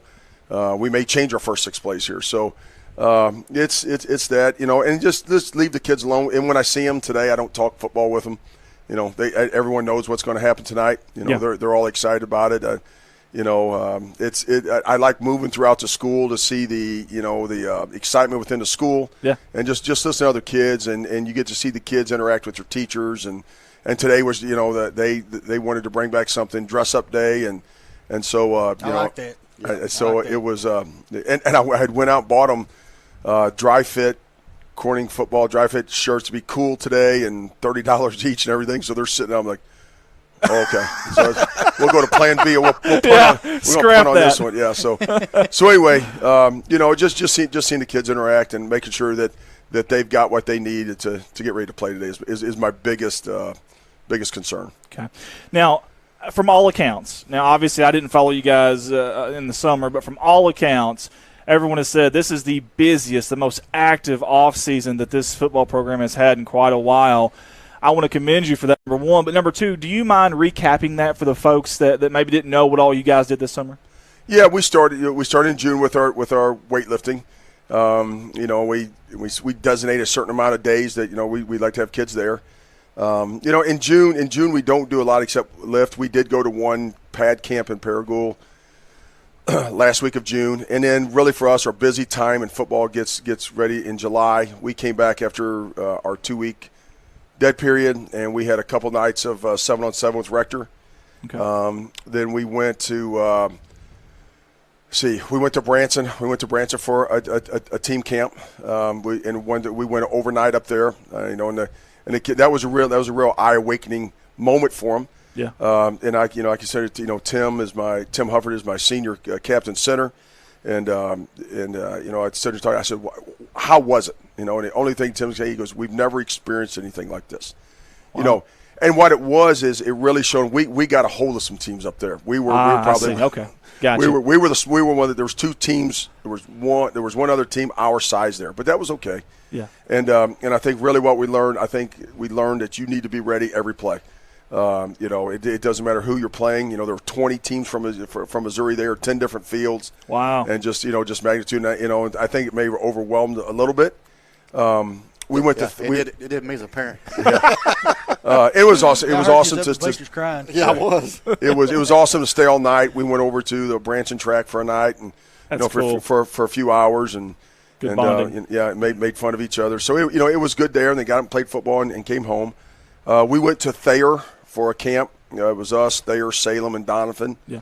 Went a week, and then after we got back from Branson, we hosted Chaffee, Thayer, Donovan, and there were 4 teams. Anyway, there were 5 of us there. So we held that over there, and I think that was the week after the Branson camp, and there was a huge amount of progress made. Really? For us. So teams, like I always said, teams are Thayer's good now. Or has Thayer's been. good. Thayer's very good, and our first camp up there, they put it on us, and our seniors bowed their neck up and said, this is our field. Let's let's make sure that we're seen, and I think they wanted to come back and not even vengeance style, but they wanted to come back and improve what they could from the Branson camp, and we were able to watch film, and film doesn't lie, and it was right there in front of them. So they took to coaching, and they really came back off that camp. And they did did a nice job. So those last 3 weeks, it got real busy for us as a coach. Especially with our numbers, what you're concerned about is, boy, if I get an injury in the summer and kid sits out 6 weeks, Sure. So I'm always weighing that, in and out. But I just felt that we needed to get out there and get some experience. We're heavy senior laden. Our offensive line will go senior tackle to tackle, senior tight end, senior quarterback, senior running back. So for those guys, the game has slowed down. Hopefully it's slowed down for them. Some of them have started now up to 3 years, and so they appreciated it. As trying to make this a great senior year for them, and our young kids bought in, and hopefully we can continue to grow off of it. Farrell, what's your thoughts on how the boys performed the other night over at Gosnell? Oh, I was very happy with them. Again, we got over there and we played Paragould, who is under Coach Gunn. Coach Gunn and I know each other. He was coach at Arkansas State, and he would recruit to schools. I was in St. Louis, and so he and I go back a long ways. And so a 5A school that's really turning. They're turning it around. I don't know the whole history of Paragould. Then we played Gosnell. Man, Gosnell walked out. I'm not kidding. They walked out 4 receivers that in my 33 years, I can honestly at Kirkwood, I think my last year maybe, we had 4 kids that looked like that, all went D1. Yeah. And I'm not kidding you. They were just ordinary Joes at Gosnell. Yeah. Because Gosnell had 4 more run out there. So yeah. Man. So I thought the boys looked stronger. We really got the physical mindset. We're if Corning's ever going to be good, and you go back and you look at the Mike and Mark. Teams, we're never going to out-athlete anybody here. You're going to have to be good on your offensive lines. If we're good on our offensive lines, we can always control the game. And so that's been our game plan. I think we're good on the offensive lines this year. Again, a lot of those kids have started, and they know each other very well. Linemen have their own language. It's a grunt, it's a punch in the leg, it's something. They just kind of, they know each other, and so we're really growing. We're growing there. But I think again, we went out there against Paragould. We were very successful. It was so late in the night. We were 9:15 and we started scrimmaging Gosnell. And that's when the mosquitoes started. That was. And the Gosnell coach and I agreed to, hey, let's just go a 10-minute running. Yeah. Running clock here, and I thought we agreed on our 2s, and he had his first D, and he wanted some work, and I get it. So I put our first O out there against Gosnell, a big test for us, and the kids in 3 plays. I thought they did very well. Yeah. That was I've seen. I guess my point is from the time we had our camp to the scrimmage, there's been progress. I think the boys have matured a lot. Yeah. I think they're really starting to trust each other. And if we get that O-line trusting and the mesh between our running backs and our quarterbacks and receivers and stuff, that's when it'll start clicking. Yeah. They start seeing it, then they can start come talking the lingo to me. They know exactly what play to run. They see what's open. And so that's I think that's been a big part of our growth over the last month. I know as a parent, just being around the kids, they have that excitement. Mm-hmm. When you start talking about their season, man, you won't find a kid on that team right now that's not excited about this year. Yeah. I mean, we all know we go to Osceola. Everybody kind of expects Osceola to win. Sure. You don't have that mentality this year. Yeah. From talking to the boys, hey, even Hoxie. Yeah. We're going to give them a run. Yeah. It's not going to be we're going to go over with our heads down already beat. Sure. They're excited. And I think everybody – I got guys at work. Man, I can't wait till next Friday night. Yeah. I think that's they always said a great leader doesn't necessarily get you to believe in or them to believe in you. A good leader gets the kids to believe in themselves, and I think that's the thing is belief. And I think you got these kids believing. Obviously, we had a really great end to last year, a 2-game winning streak, and getting that monkey off our back, that curse for 9 years. By the way, I want to talk about that. You've been in one of the biggest rivalry games. You could probably argue in the country, honestly, with the Kirkwood rivalry there. Was it Eureka? It was Kirkwood and Webster. Webster, sorry. Eureka was where he's at before Kirkwood. What was the Rice Bowl like for you? That was obviously an experience for you. I know obviously a lot smaller classification. There's not any state titles or D1 players mixed in, but what was that rivalry like compared to your Kirkwood rivalry? It was just as big, When I looked over there and saw the Piggott crowd, I said, well, if anyone was smart and they wanted to go breaking houses in Piggott because they were all there. You're right. And right there showed showed the I think the fever of the game. Both teams that neither team had the season that they were wanting. Yeah. Coach Simmons, I admire him a lot. He comes from Kansas. He but we knew that we were all going to lay it on the line that night, and just the in the last minute there when I'll tell you. So we're on the headphones, and I had already figured out the clock, and I think Piggott had called their last time out, but it was over. I think there was a minute 13 left, and we huddle up, and I take my headset off, and Coach Poe was trying to contact me from the top, and I said, "Fellas, game's over." And the players heard me. The offense come over, and one of the players goes, "What do you mean, Coach? The game's over?" I said, "It's over." I said, "We're going to down it 3 times, and we just win." And total tears just started coming out of that. Just started coming out of kids. He goes, "Well, how do you know that?" I go, "Just trust me, the game's over. I promise you." It's math, baby. I said 3 times 40 is 120, and there's only 63 left. So it was really exciting. I love the school. Just the way the team, I think the school rushed the field, the way it made the players, and seeing those seniors who left last year when they would see the Rice Bowl trophy in the facility, and oh man, and something I talked about yesterday. When you talk about players trusting, and I told the kids a story yesterday where it was a year ago. We moved down here, and we're packing the final stuff and moving in, and my wife has got the jewelry is coming in. Yeah. Some rings came out, and I have a ring from winning the state championship. Then I have a ring from winning a championship in college. Yeah. And my wife asked, she goes, "Which one's more important to you?" And without blinking an eye, I go, "The one I won in college." And she goes, "Are you serious?" And well, for her, she goes, "This one looks nicer." And I said, "You didn't ask that." I said, which one means more? And I told her, I said, and it goes exactly back to what you were. My college coach was the type of guy that, you always knew who was coach, but it was never about him. It was always about you guys need to trust each other, and the reason I admire that, I love that ring so much is as a starter on a championship team, and the other 60 guys held me accountable. I held them accountable. They knew when I got on the field, I was as prepared as could be. I wasn't going to let them down. When I got done with the game, they knew I was going to give them 100%. And that's what that's what I tried to instill here. So, and that's what the kids are I hope are focusing on. You don't worry about answering to a coach. That comes, okay? Yeah. Be able to answer to the guy next to you, that he can look at you and he knows that you gave everything you had. And I told him that's the perfect game. We're all going to mess up. No one's going to make every tackle. No one's going to make every block. But just make sure that guy next to you knows that you gave him 100%. And if you did that, If you'll do it at the end of the game, then you've played the perfect game. Bingo. Tell me a little bit. We got a little bit of new look on the sideline this year, and what I mean by is the assistant coaches. Tell me a little bit about each of these coaches that are coming in for those that may not know out there that's listening. Yeah, we this year we know Coach Golden left. He went to Brooklyn. And so I spoke to him last night. But anyway, so we added Coach Kyle George is on our staff now, head coach of the baseball. Son's coming up through.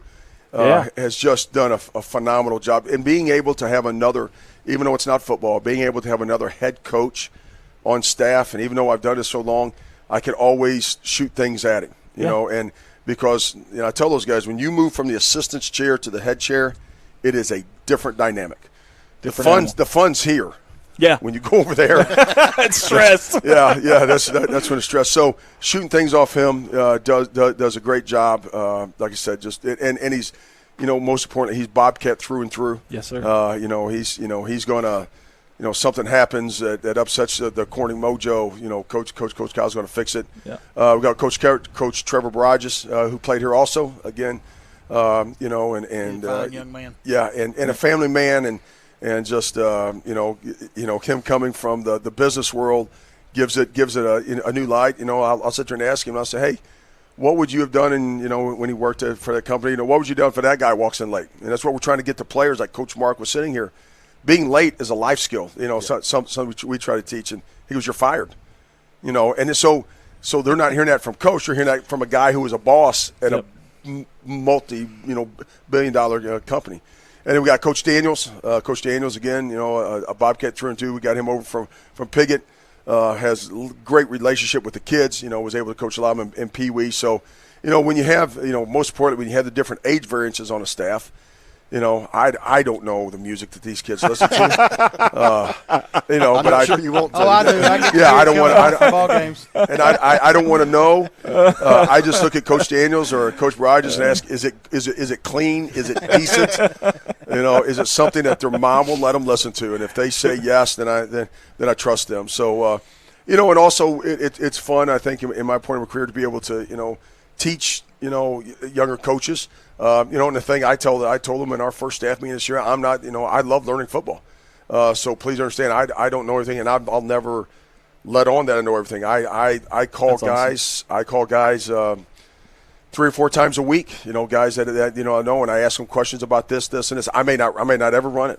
I may not ever do it, but I want to get their point of view. And I told them, I said, if you ever want to sit down, and they do, hey, Coach, can you teach me this? And they look over there and behind my shelf, and I just got notebooks. And I think the other day I pulled one out from 1991. That I sat down with the guy I started to learn under. And he had a different way of doing it. But man, I didn't ask questions. I just sit there and I just was writing. For 3 hours. So hopefully they'll learn something and be able one day to become a coordinator, or if they want to become a head coach, they can take something away from us. That's awesome that a guy of your stature has done as many great things as you have, and to still be open enough to learning new things and things of that nature. That's awesome. I like that about you. And it's probably no wonder why you're going to be inducted this year. By the way, congratulations into the Missouri Coaches Hall of Fame. When is that, by the way? December 9th. December 9th. I'm going to try to make sure we can get there for that. That is awesome, man. Can you speak on that? Yeah, it's when you mention it, I always thought a Hall of Fame was for people who are dead. So you're not close to that yet, Farrell. So I know it is.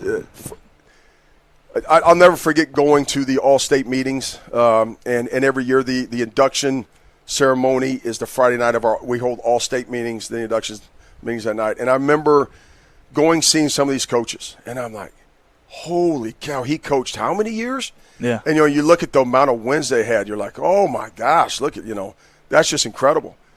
And then all of a sudden when that phone call came last year, I sat there and I said, I'm one of those guys. I said, how did this happen? Where did this go? And I can remember in 2004, coach's name was Tony Severino. He's out of Rockhurst. He's first in Missouri, I think 5th all-time ever in the United States in wins. And one of the most gracious human beings I've ever seen. Coached at Rockhurst, a big private school over there in Kansas City. And I'll never forget when he got inducted. I was like, you got to see this guy. I was fortunate enough to play him in a semifinal game this year. And I'll guarantee this, and I know there's no one from Missouri listening, I'm the only coach in the state of Missouri that has a winning record against him because I only played him once. And you want to know more. You want to know, but it goes back to first of all the players that that I've had, the guys that I coach with, the principals, the athletic directors, the parents. They're all. I'm way down here. I was fortunate just to to hook on for the ride of it. It's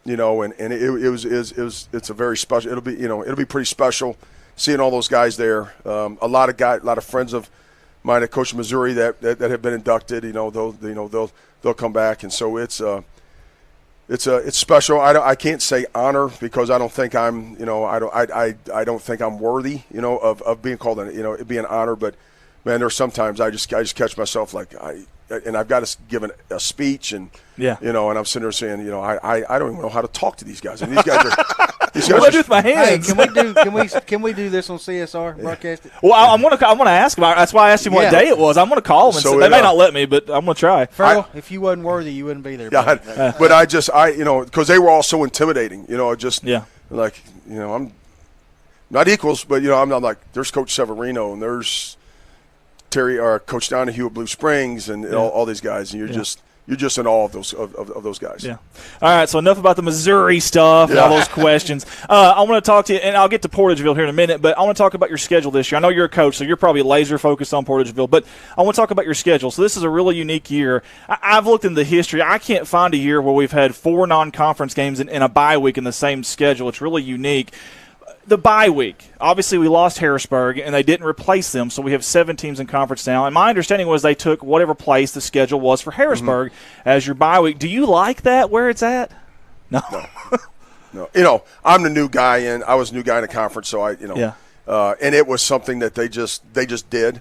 I hope we revisit it, next year. Yeah. Because whoever played Harrisburg in week 10.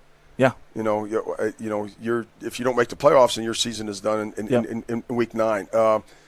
It was kind of the easiest thing at that time, and it was also at a time when people were grabbing games and throughout the state, and at the same time the state was releasing the conferences. So it kind of all meshed together, and I think it was going to be a bad storm for some of our conference teams of finding enough games. And Tom Sears down at Hawks, he's been here forever, and he said, guys, we probably need to go this way now, and then we'll revisit in a couple of years, and then you can we'll make our conference schedule out, and then wherever you want your bye week, you can go ahead and you throw it in there. What week did Hoxie have Harrisburg? No, I'm just kidding. I'm kidding. That's a joke. Let's get on tonight, though. Tonight, obviously, anytime you have a season opener, it's exciting. I don't care what year it is. It's an exciting time for the fans, the alumni, the old coaches over there. All of us are excited. Leading up to this week, can you tell me was it a good week of practice, and what's the health status? Is everybody healthy coming into this week? Yeah. We had one kid out with a little sickness, but kind of reading this summer and this spring, with less numbers, we have my goal coming into tonight's game was get them here 100% healthy, and if we're 85 to 90% in shape, I would rather take that. So I didn't do a whole lot of we ran our gassers on Monday and Tuesday. I try to get through to the coaches, make practice our conditioning. If we can sprint around for an hour and a half during practice, that's just as good as going out and running 1040s or whatever. So, and the kids have responded. The kids have also, understood that, if you only have 23 players, I have 11 and 11.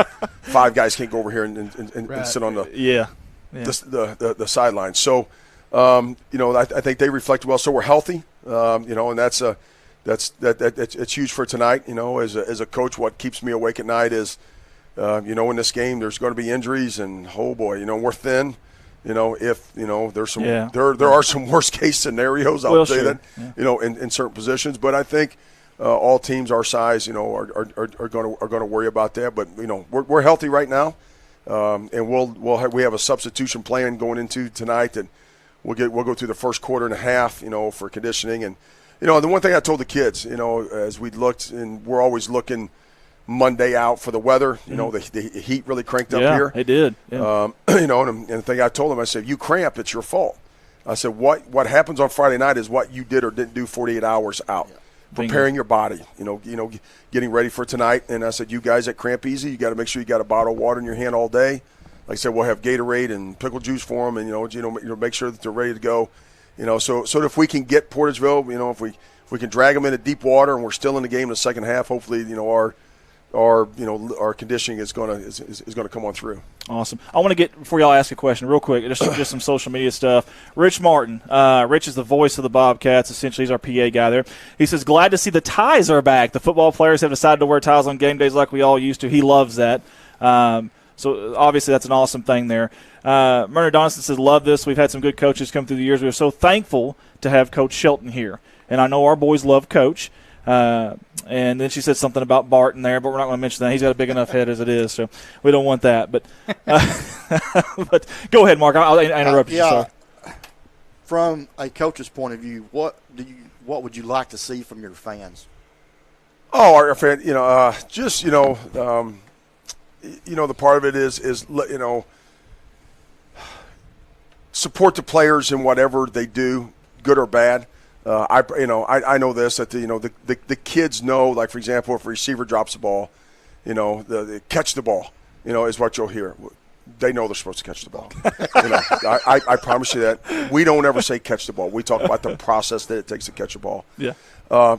Support, and I can tell you this, right, and I think I told his parents, at the parents meeting, I'm going to be the first to admit I'm going to make mistakes. That's the guarantee this year. I'm going to make mistakes, but I promise you this, that if you're upset with the call, I can promise you there's about 2 hours of film and reasoning put into the call. If it was a bad call, it's on me. And give us support. The fans will stay by us through draw or win. I understand that, but we'll. And I just caught that. Sorry, Coach. I think they'll. Took me a second. I think they'll. It's just fans are going to be fans. The parents are our best fans because they get it. They understand all the time that the boys have went through in the battles, and also the respect that we got to give our opponent. We're going against a very, very good football team tonight. It will be very difficult for us. They're good. How would you like to see the carryover from the Piggott game last year, man, as far as the fans go? Oh, I would love it. Just a support, for the kids, and hopefully you can rush the field again tonight. Afterwards, it was, the fans anywhere, I think, are going to have that passion for their team. And I don't think it's any different here. Well, listening to me and Andy, they would have thought we won a state championship. Oh, I was excited, brother. Hey, we were pumped. We're going to give a shout-out to all the fans listening that tonight we expect them to show up and repeat the end of the season last year. Yeah, get your tails in the seats, and if you don't, I'm coming door to door on Monday, and you're going to address that with me. You can't do that because this is crime-free Corning. That's right. I can't get out there like that. You're right. Obviously, I know you mentioned – I know you said, hey, it's a small classification, small town, so the numbers might always be there, but 23 is not easy I know you're being humble, but 23 is probably not easy for any coach anywhere. I don't care what classification. If there's any kids out there that are on the fence about playing, or maybe there's a parent out there or a grandparent that's raising their kid and they're on the fence about playing football, what would you tell them? What would be your advice to them? Well, I think one of the big issues is safety. They'll go back. Football has never been safer than it is now, than it ever has been. I agree. I'm not going to sit on here and tell you that injuries aren't going to occur. One thing that parents are very concerned about is concussion. Being at Eureka and Kirkwood, the one thing that they do is they educate us, and they sent us to the best clinics, workshop. We worked, in fact, when I was at Kirkwood, we worked with Dr. Mark Halstead. Dr. Mark Halstead was one of the 3 doctors that wrote the NFL protocol. Wow. For concussions. He lived in Kirkwood. He worked with us and what we could do to and he was always said, listen, I'm never going to use the word that it's going to be eliminated. Yeah. He goes, but what we can do to reduce it, and And there's nothing, I can tell you this, there's the equipment, helmets don't reduce concussion. The USA tackling, which is how we teach tackling. And then the one thing we talked about, neck strength. That's one of the studies. So the other part of it is for kids in high school, and I think the biggest kids is you get this one time in your life. Absolutely. Time. And you don't, I promise you this, you don't want to go back and say, boy, I should have played. And then you look back, and 5 years later, we all know that you get them got to go to, and I told them, you get them got to go to work every morning and stuff like that. And and then you had a chance, all you had to do is just go play football, and be with your classmates, share the experience. As going back to the Hall of Fame, some of the players are coming back and they'll text me and they're going to be at the ceremony, and not one of them ever brings up a score. What they'll talk about is, hey, you remember that joke we played on him on the bus, or what we did at camp? Hey, Coach, you probably don't want to hear this, but we had a boxing tournament one time at one of the camps, and so it's all about the experiences of life, of just go out there and just and again, like I talked to our team, last night, what made my college ring so special was there was 11 of us that came off that team that were head coaches at one time, and we still all associate today. That's awesome. I just talked to one last night at 9:30 last night. So it's that association that you will have for the rest of your life, that you can always go back and say, yes, we were, we went into a football game together, and we went through struggles together, and we hurt together, that no one is ever going to be able to take that away from you. And then, and like I told him last night, I said, us winning that Rice Bowl last year, our seniors who left last year, no one can take that away from them. Amen. I talked about 2 years ago. I said the senior group that went to the playoff and won the home playoff game, no one can ever take that away from them. So why not go out there? Is it tough? Yes, it's difficult. Sure. And it's a difficult game. You practice more than you play. You practice out in the heat and stuff, but man, in the end, it's just, it's experience. And the other thing I tell them, I go, you're in the best shape of your life. I promise you that. Yeah, I promise you that. So get out there and have some fun and just cut it loose. That was the most exciting game I think I've ever been to in my entire life of football. And I've been to lots of football games. And it was a 7-0 game. You wouldn't think, but it really was. There was something about the atmosphere, the long drought or whatever you want to call it, both teams really being even and just being, it was like a slugfest. Well, literally and figuratively there for a little bit, but it really was. It was just what a way to end last season though. That was a lot of fun. Coach, I know you're busy and I know we've kept you for a little while here. I want to thank you though personally, and here's why. You have an incredible resume before you came here. An incredible resume. No one's going to argue that. Obviously, you're getting inducted this year into the Hall of Fame there in Missouri. And I know you've got family in this area and all that, but you could have went anywhere.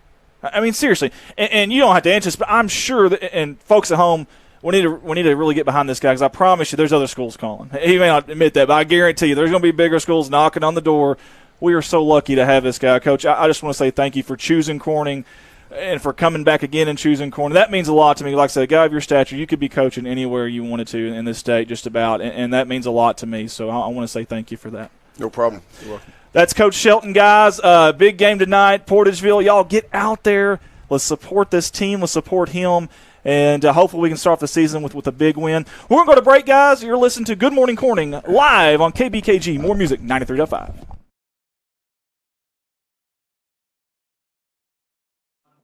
Red Taylor Ford, your family-owned and operated hometown dealer right here in Corning for over 45 years now. Any of your automotive needs, go by and see them, whether it's sales, maybe new or used, or parts or service. They've got you taken care of. You can see them Monday through Friday, 7 a.m. to 5 p.m., or Saturday, 7 to noon. A lot of friendly faces there, like David and Brent Taylor, Jim Clifton. Or you can call those fine folks at 870-857-3516. Find them on Facebook. Find them online, www.redtaylorford.com. Proud sponsors of KBKG More Music 93.5 FM and of the Corning Bobcats.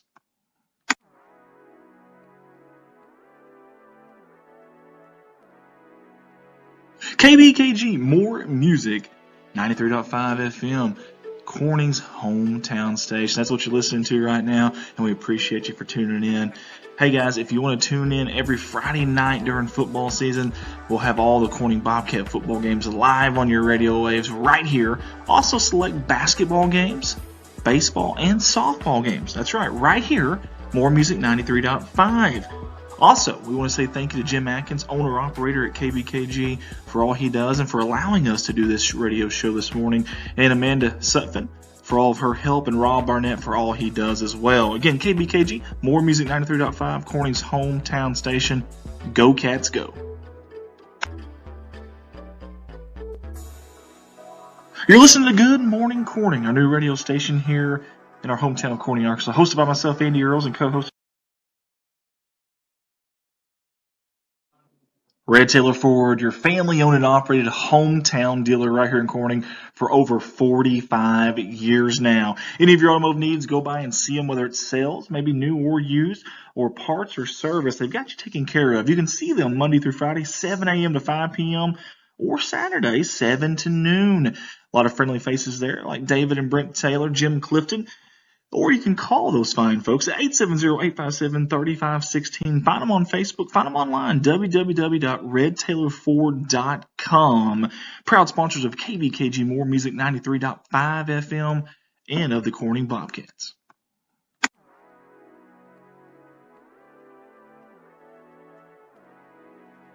KBKG More Music 93.5 FM. Corning's hometown station. That's what you're listening to right now, and we appreciate you for tuning in. Hey guys, if you want to tune in every Friday night during football season, we'll have all the Corning Bobcat football games live on your radio waves right here. Also select basketball games, baseball, and softball games. That's right here, More Music 93.5.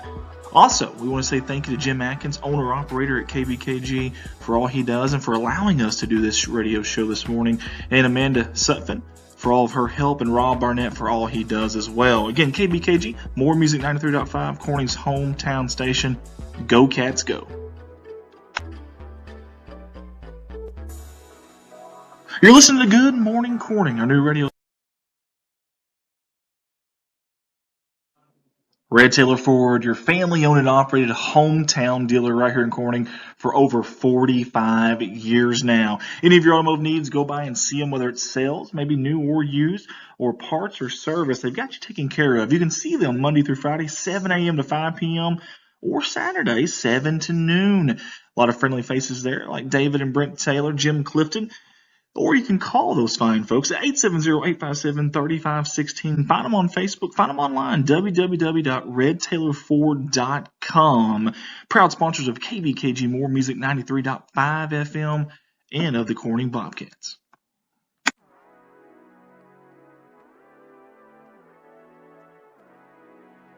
KBKG More Music 93.5 FM.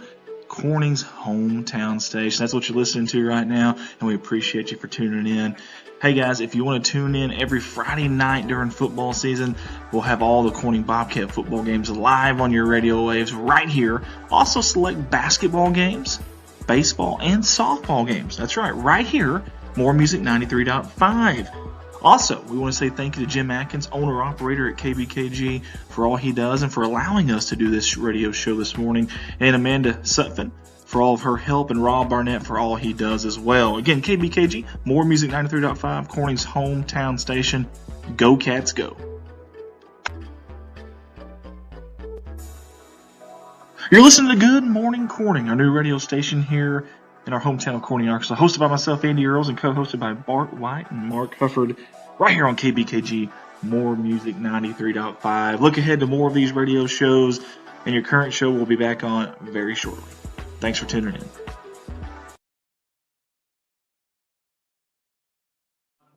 Red Taylor Ford, your family-owned and operated hometown dealer right here in Corning for over 45 years now. Any of your automotive needs, go by and see them, whether it's sales, maybe new or used, or parts or service. They've got you taken care of. You can see them Monday through Friday, 7 a.m. to 5 p.m., or Saturday, 7 to noon. A lot of friendly faces there, like David and Brent Taylor, Jim Clifton.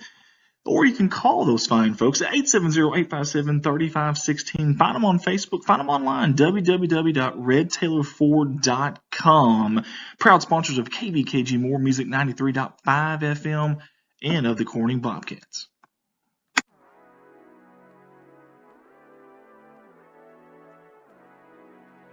KBKG More Music 93.5 FM.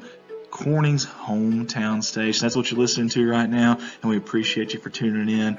Hey guys, if you want to tune in every Friday night during football season, we'll have all the Corning Bobcat football games live on your radio waves right here. Also select basketball games, baseball, and softball games. That's right here. More Red Taylor Ford, your family-owned and operated hometown dealer right here in Corning for over 45 years now. Any of your automotive needs, go by and see them, whether it's sales, maybe new or used, or parts or service. They've got you taken care of. You can see them Monday through Friday, 7 a.m. to 5 p.m., or Saturday, 7 to noon. A lot of friendly faces there, like David and Brent Taylor, Jim Clifton. Or you can call those fine folks at 870-857-3516. Find them on Facebook. Find them online, www.redtaylorford.com. Proud sponsors of KBKG More Music 93.5 FM and of the Corning Bobcats.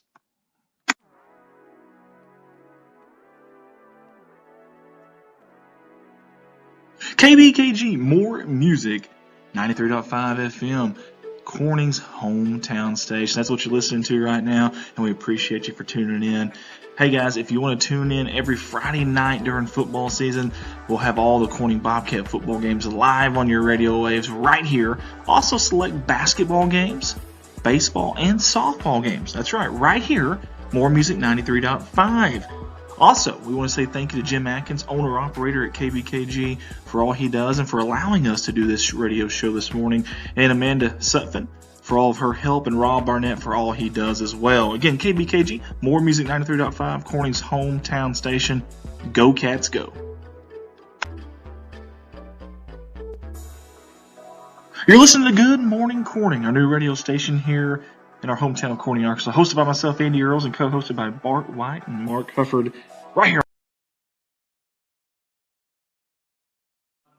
Red Taylor Ford, your family-owned and operated hometown dealer right here in Corning for over 45 years now. Any of your automotive needs, go by and see them, whether it's sales, maybe new or used, or parts or service. They've got you taken care of. You can see them Monday through Friday, 7 a.m. to 5 p.m., or Saturday, 7 to noon. A lot of friendly faces there, like David and Brent Taylor, Jim Clifton.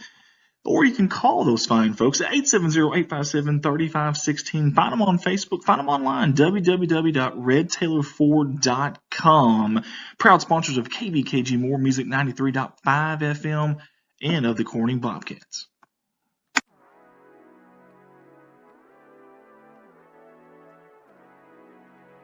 KBKG More Music 93.5 FM. Corning's hometown station. That's what you're listening to right now, and we appreciate you for tuning in. Hey guys, if you want to tune in every Friday night during football season, we'll have all the Corning Bobcat football games live on your radio waves right here. Also select basketball games, baseball, and softball games. That's right here. More Music 93.5. Also, we want to say thank you to Jim Atkins, owner-operator at KBKG, for all he does and for allowing us to do this radio show this morning, and Amanda Sutphin for all of her help, and Rob Barnett for all he does as well. Again, KBKG, More Music 93.5, Corning's hometown station. Go Cats, go. You're listening to Good Morning Corning, our new radio station here in our hometown of Corning, Arkansas, hosted by myself, Andy Earls, and co-hosted by Bart White and Mark Hufford, right here on KBKG, More Music 93.5. Look ahead to more of these radio shows, and your current show will be back on very shortly. Thanks for tuning in.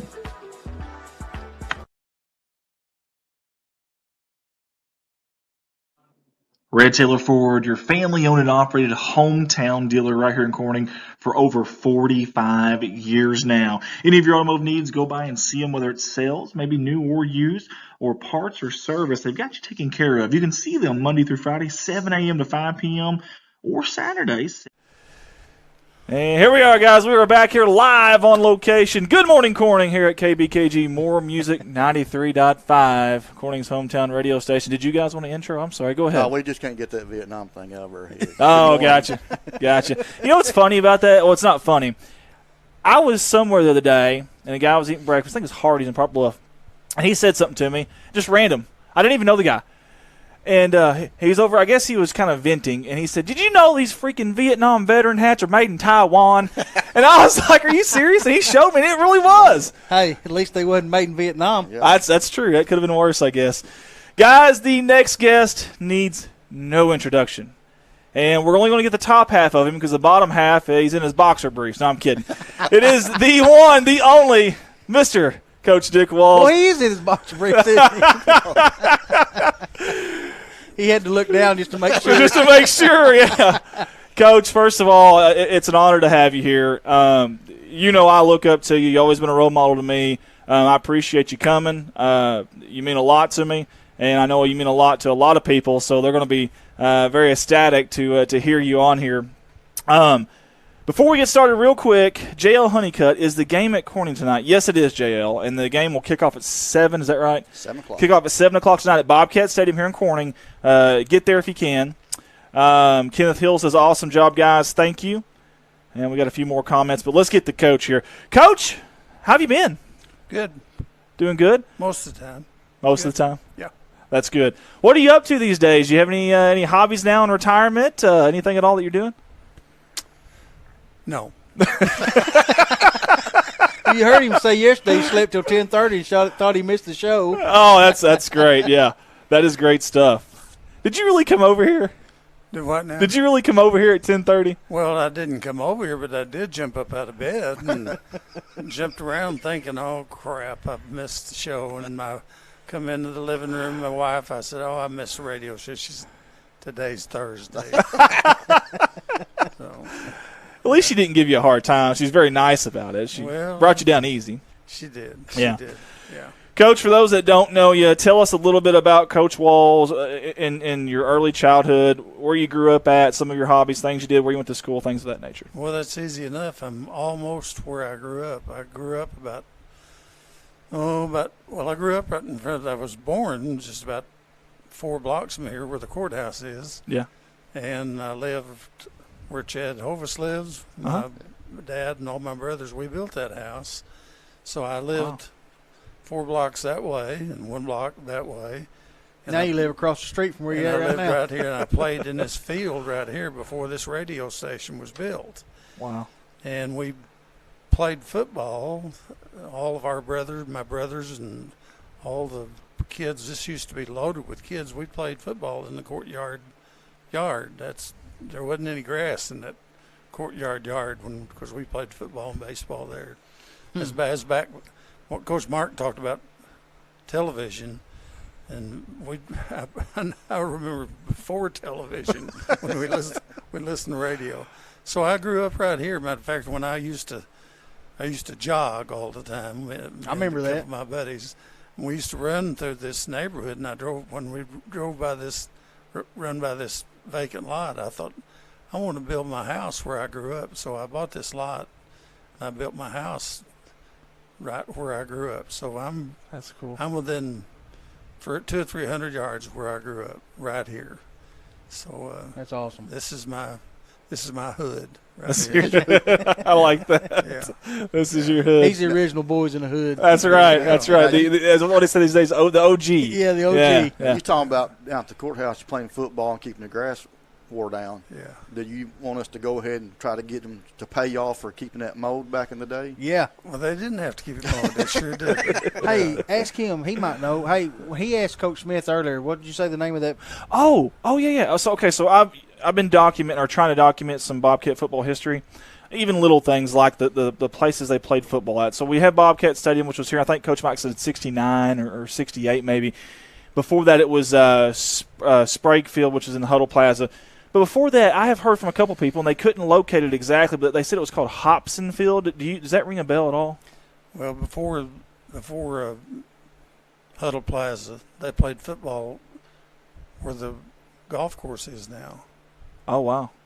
Okay. Right there, we're across the tracks where I guess there's that old car dealership is and that old service station is. Yeah.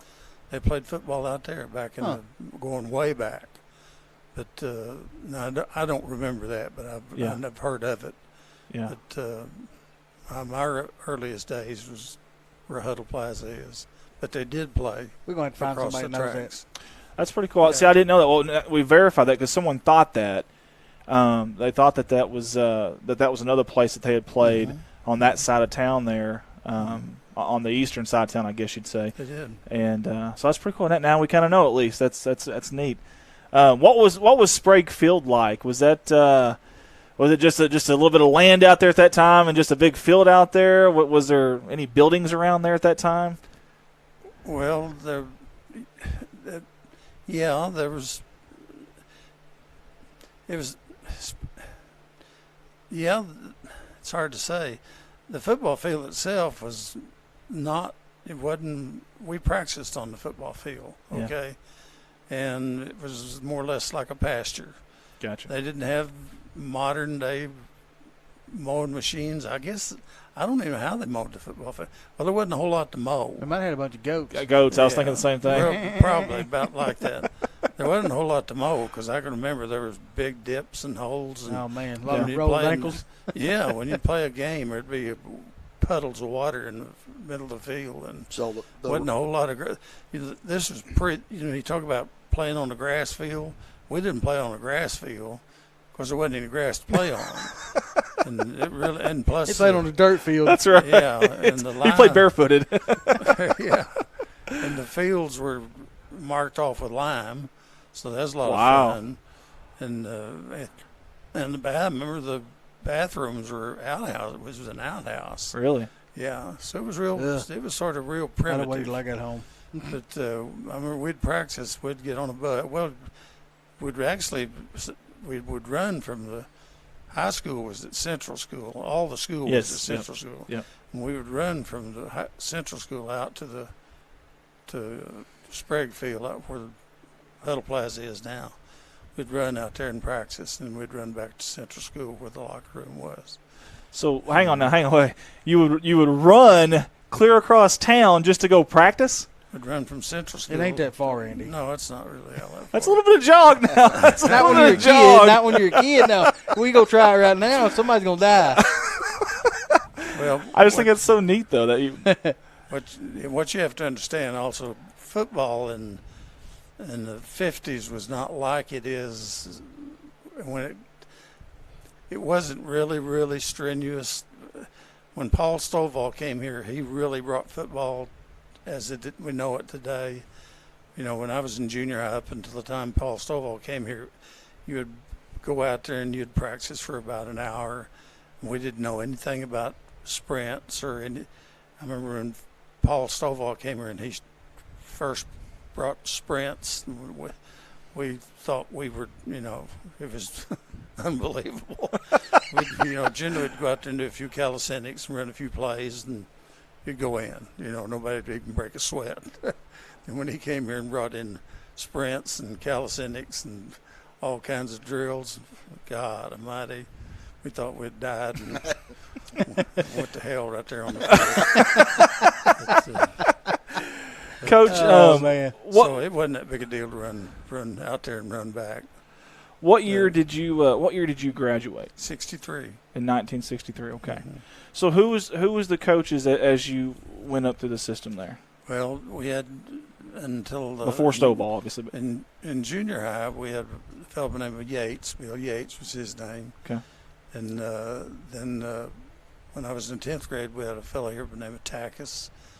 He was here in my 10th grade year. And then the 11th grade is when Coach Stovall came here, 11th grade and 12th grade years. And then after Coach Stovall was here, I think probably 5 or 6 years. Then, of course, that's after I graduated. And then after Coach Stovall left, and of course Coach Noe came. Yeah. And after Coach Noe, then Coach Campbell. And you know about after that. Yeah. But Coach Carpenter took his place when he left. Yes, Coach Carpenter was here for 1 year. That's what I forgot thought about that. Sure did. What was not to take us away from sports, but what was the city of Corning like back when you were growing up? Oh gosh, well, on Saturdays, if you would look down the middle of 2nd Street on Saturdays, it looked like the 4th of July picnic. Wow. It was just crowded with people starting at noon. the streets would just be packed with people coming in from Dad owned MacDougal and Noble and Peach Orchard and Success, and they'd be here from noon till midnight, and there'd just be people packed. I mean, just all day long. It was just, yeah, it was all It's like Branson. really, it was just busy. It was really an exciting place back in those days. It was, the people walking the square, walking down the Hop Alley, and had the pool halls and little cafes and the theaters, and it was really exciting all day long on Saturdays. And all the businesses were downtown. We had several 4 or 5 grocery stores, and had several barber shops and several cafes and 2 or 3 pool halls, and there were a lot of businesses, 2 or 3, 4 or 5 service stations, and a lot of business. And of course, when Walmarts and of course then when the Huddle Plaza opened up there, that moved things out away from Corning. Right. So but downtown Corning was a really, really busy place. It was exciting. I think when I was a kid, the movie theater and the pool hall across the road was the only thing that was left. Yeah, that was about it. No, that was exciting. People got ready to go to town at noon, and it was going till midnight on Saturday night. Did you spend a lot of your time in the arcades down there? Grew up in an arcade. Well, see, my dad, that's how he made a living. He invented Donkey Kong. My dad, he made a living building pool tables, and he owned a pool hall. I grew up shooting pool, standing on a wooden soda pop carton like you put soda. Oh, yeah. I used to go help little Louie put some of them together. Yeah. But I wasn't tall enough to shoot, so I'd stand on a soda carton to shoot pool. No, I grew up in a pool hall arcade. So if I'm ever somewhere some night and there's a pool table and Coach Walls is there, you're not going to hustle me because I already know you're a pool shark. You ain't going to hustle me. Well, I'm not that good, but I've got 2 brothers that can flat. Years ago, I had 2 brothers that played football at Arkansas State. Marshall was a fullback and Dave was a linebacker, and they both made all-conference. And made all-conference the same year. I can recall they had a snooker tournament down there. Big 75, 80 guys lined up to play in the snooker tournament down there. And when they got to the finals in the snooker tournament, David and Marshall, my brothers, played each other for the championship. Oh, wow. And David beat Marshall. I bet he never heard the end of that. Yeah. Hey, those pool tables are all over the country. Yeah, they are. I don't remember where I was, but it was it was a few years ago, and it was a long ways from Corning, Walls Pool Table Company. That's pretty cool. We sold them probably all over Arkansas, Tennessee, Oklahoma, Missouri. Yeah, there are literally thousands of them. Yep. David Marshall made a good living. They were playing football at ASU. They made a good living around down Truman and Mark Tree playing pool on the weekends. But anyway. We got a little bit of social media engagement here. Dalton Hollingsworth says, "Gosh, I love seeing Coach Walls." The hammer.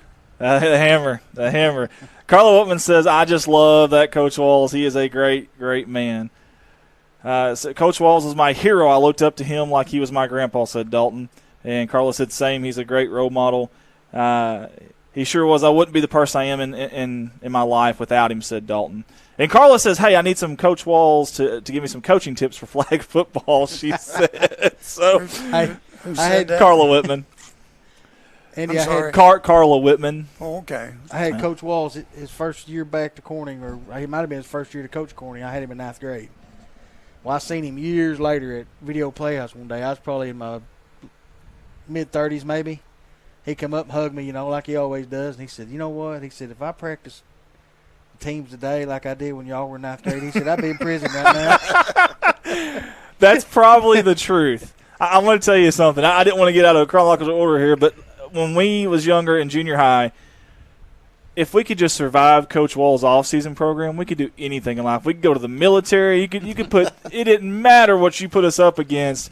You were notorious for that, but in a good way. You made men out of us, honestly. You really, really did. And I remember times, I think I've told you this before, you would have us doing push-ups there in the locker room. And you would slowly make your way around. And all of us wanted that hallway, because if you got in the hallway, when Coach got over here, a little bit of his view was blocked, and you could take a break.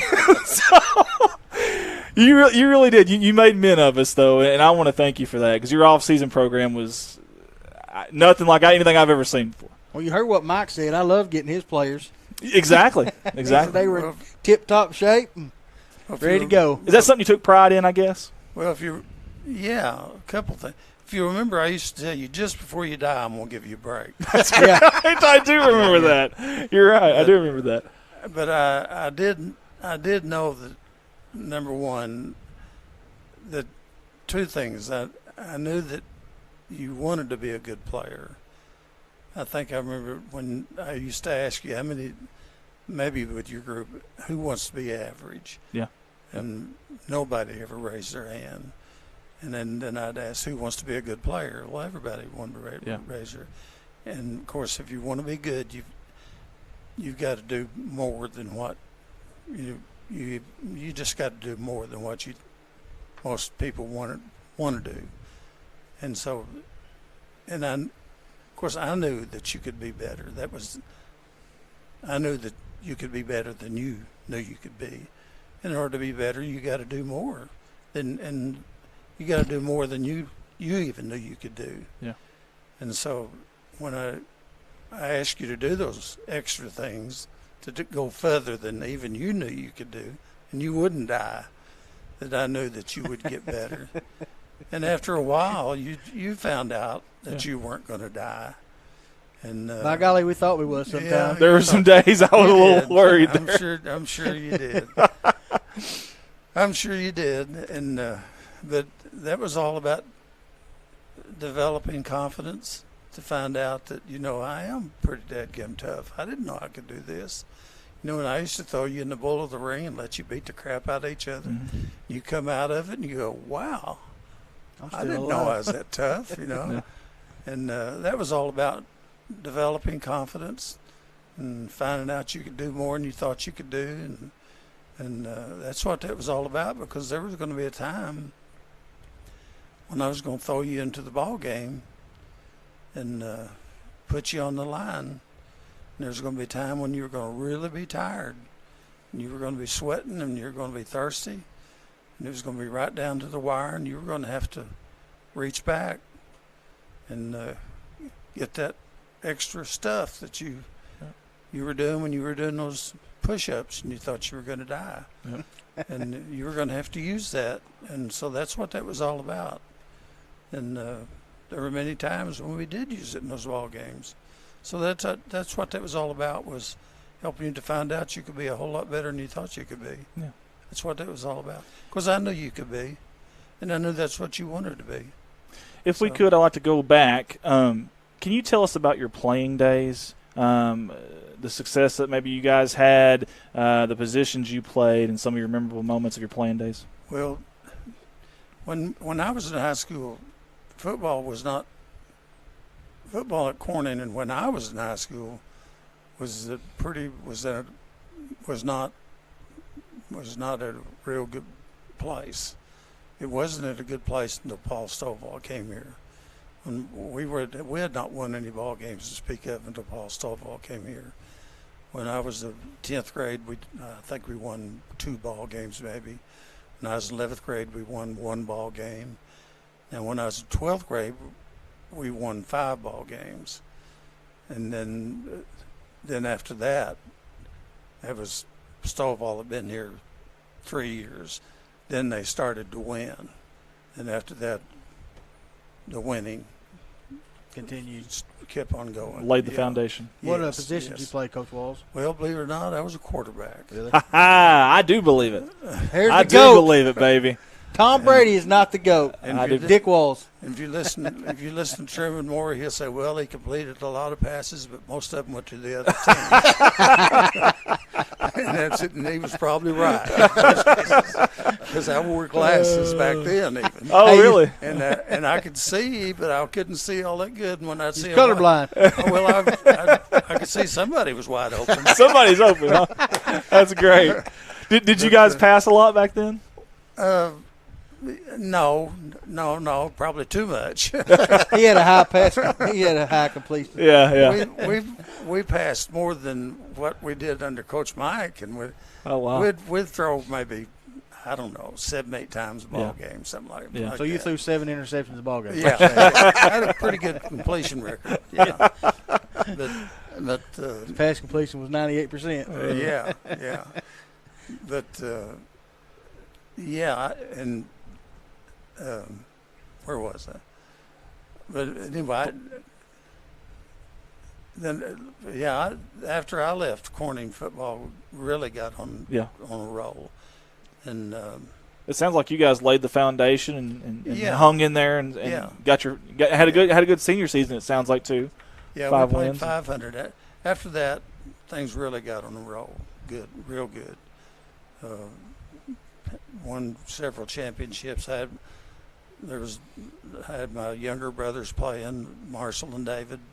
Both of them were all state and played in all-star games, and Truman Moore was all-state and played in all-star games. We had a lot of real good players that came along after that. Do you remember Teddy Barnes? Yes, I do remember Teddy Barnes. How'd you come up with his name? I don't know. Someone told me about that one day. It stayed right up there. I did, didn't I? It stayed right up there. I didn't forget it. Teddy Barnes was one of my players at Lepanto when I first coached at Lepanto. Teddy Barnes was a little squirty bit kid, lived out at Spear Lake outside of Lepanto, poor as Job's turkey. What year was that, Coach Walls? Do you remember? That would have been 1967. Teddy and had a little brother named Dean, and had another little boy named Gary Wright, and they were all so poor. I've heard Jerry talk about Teddy Barnes. Jerry Davis. Yep. They lived in a house out there, and the windows were knocked out, chickens running around the yard, and but they, when we coached down there, they came out for football, and bless their hearts, they were so poor. But they come out to play, and toughest kids I've ever seen in my life. They were tough. They fought each other. They beat each other up. They were just. So anyway, they did for fun. Yeah, but they were real good football players. Anyway, Teddy ended up playing for the Razorbacks. He played. There's a picture on the wall, or was on the wall, in Frank Roll's office, and I'm sure it's still up there. They were playing Texas A&M, and they called it the miracle catch or whatever. He strung out, catching the ball in the end zone to beat Texas A&M and win the ball game. I've seen that highlight before. But anyway, that's Teddy Barnes. I stopped in there. Oh, it's been 10 or 12 years ago. I'd come through Lepanto, and this Barnes auto body repair, and I stopped in there, and I walked in. I thought, well, maybe I'll get to see Dean, his brother, and I saw somebody working on a car over there, and I walked over and I said, hey, I hollered at somebody, and old boy crawled out and had a big old beard, and it was Teddy. But anyway, yeah, Teddy Barnes. He's one of the better football players that I ever coached. Yeah.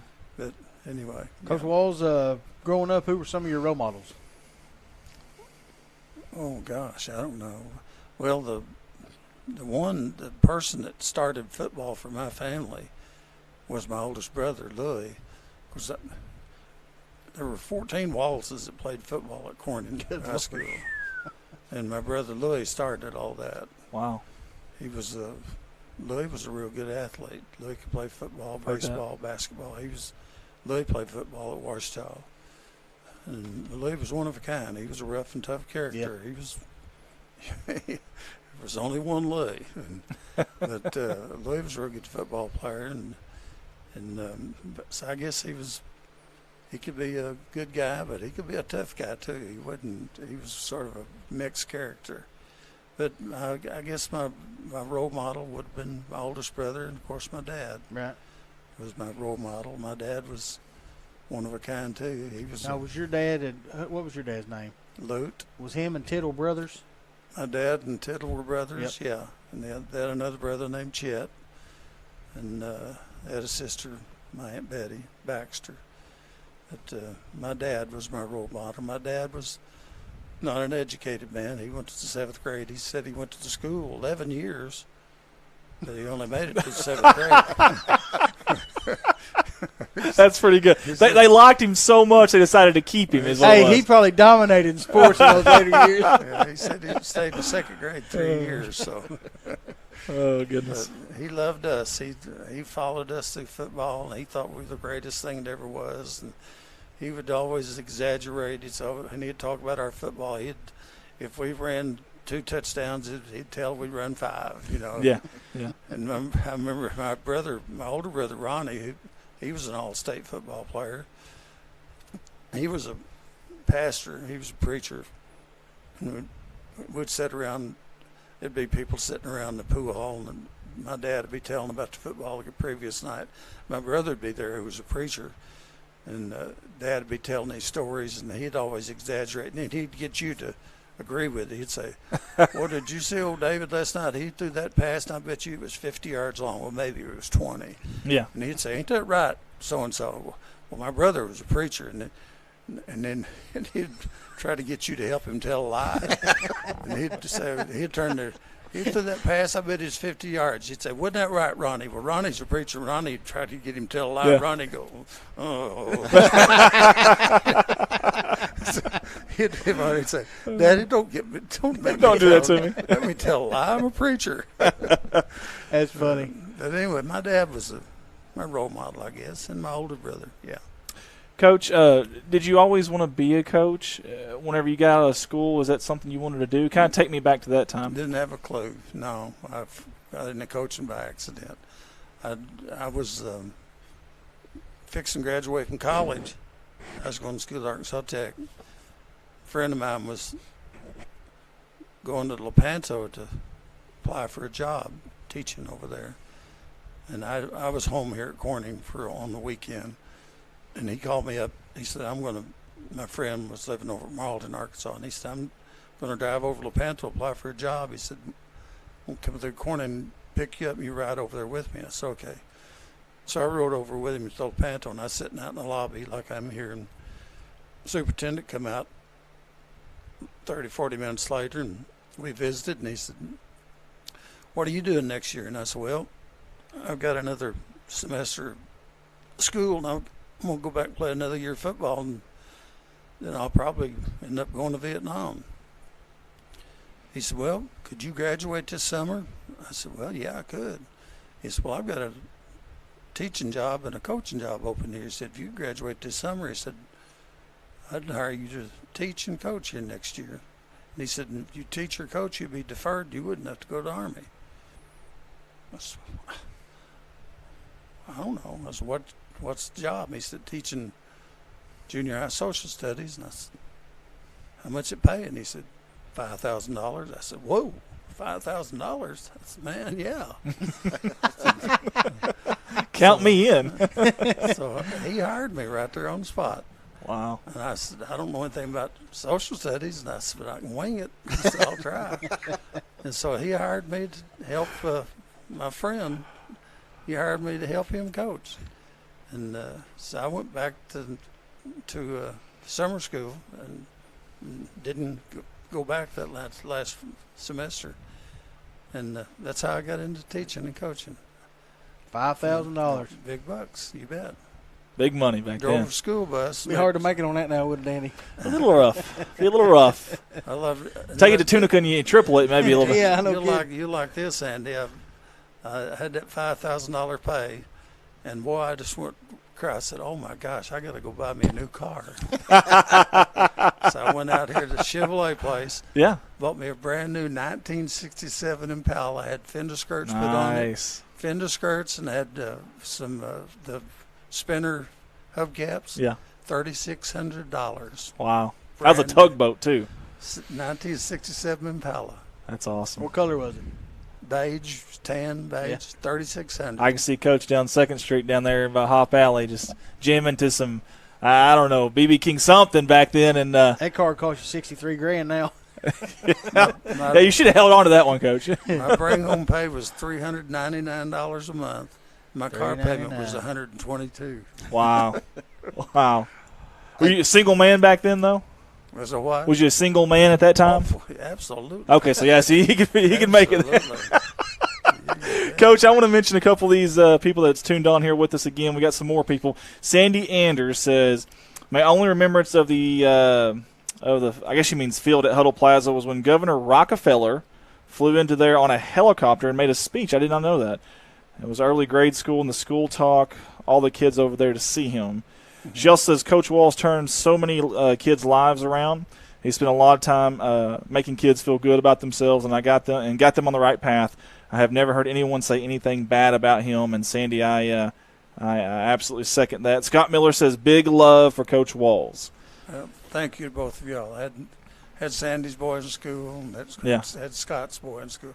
Scott's boy was, Scott, his daddy. Scott was one of my players. Yeah. Good player. Now, guys, that's all good things that y'all are saying about him. Now, I want to mention something you may not know, and don't. He can't come across here, and if he does, y'all. I heard that you were. This is just a story, so it's just a rumor. Maybe it's not true. Heard you were kicked off your junior high team for smoking. Is that true? Basketball. Okay. Basketball. Yeah. Tell us that story. Well, I was at the State Theater, and I had me a Camel, non-filtered, and Coach Yates was there, and I had that baby lit up real good. And best I remember, I used to take pride, and I could blow real good smoke rings. Yeah. And I had that baby lit up real good, and I was blowing those smoke rings, and I happened to look down where they were selling popcorn and sodas. And I turned and looked, and Coach Yates was looking right at me. Oh. And I just sort of dropped that cigarette, and he said, "You might as well go ahead and finish it, Walls." And I just melted right there. Oh, that's awesome. And he went down and sat down, and I went down and sat down beside him, and I ain't kidding you guys. I cried like a baby.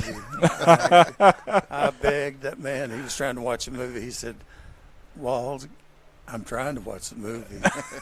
And I begged him. I said, "Please." But anyway, he said, "Come back and talk to me Monday." And I went back and talked to him Monday. And he said, "Nah, you just go ahead and just forget about that." And he didn't let me come back. And so I just kept on smoking. He probably knew that at that time he wasn't going to let you back. He just wanted you to think that. Yeah. That is pretty funny. Coach Mike. But I wasn't the only one. My younger brother David got kicked off too. Oh, way to throw him under the bus, Coach. We all smoked.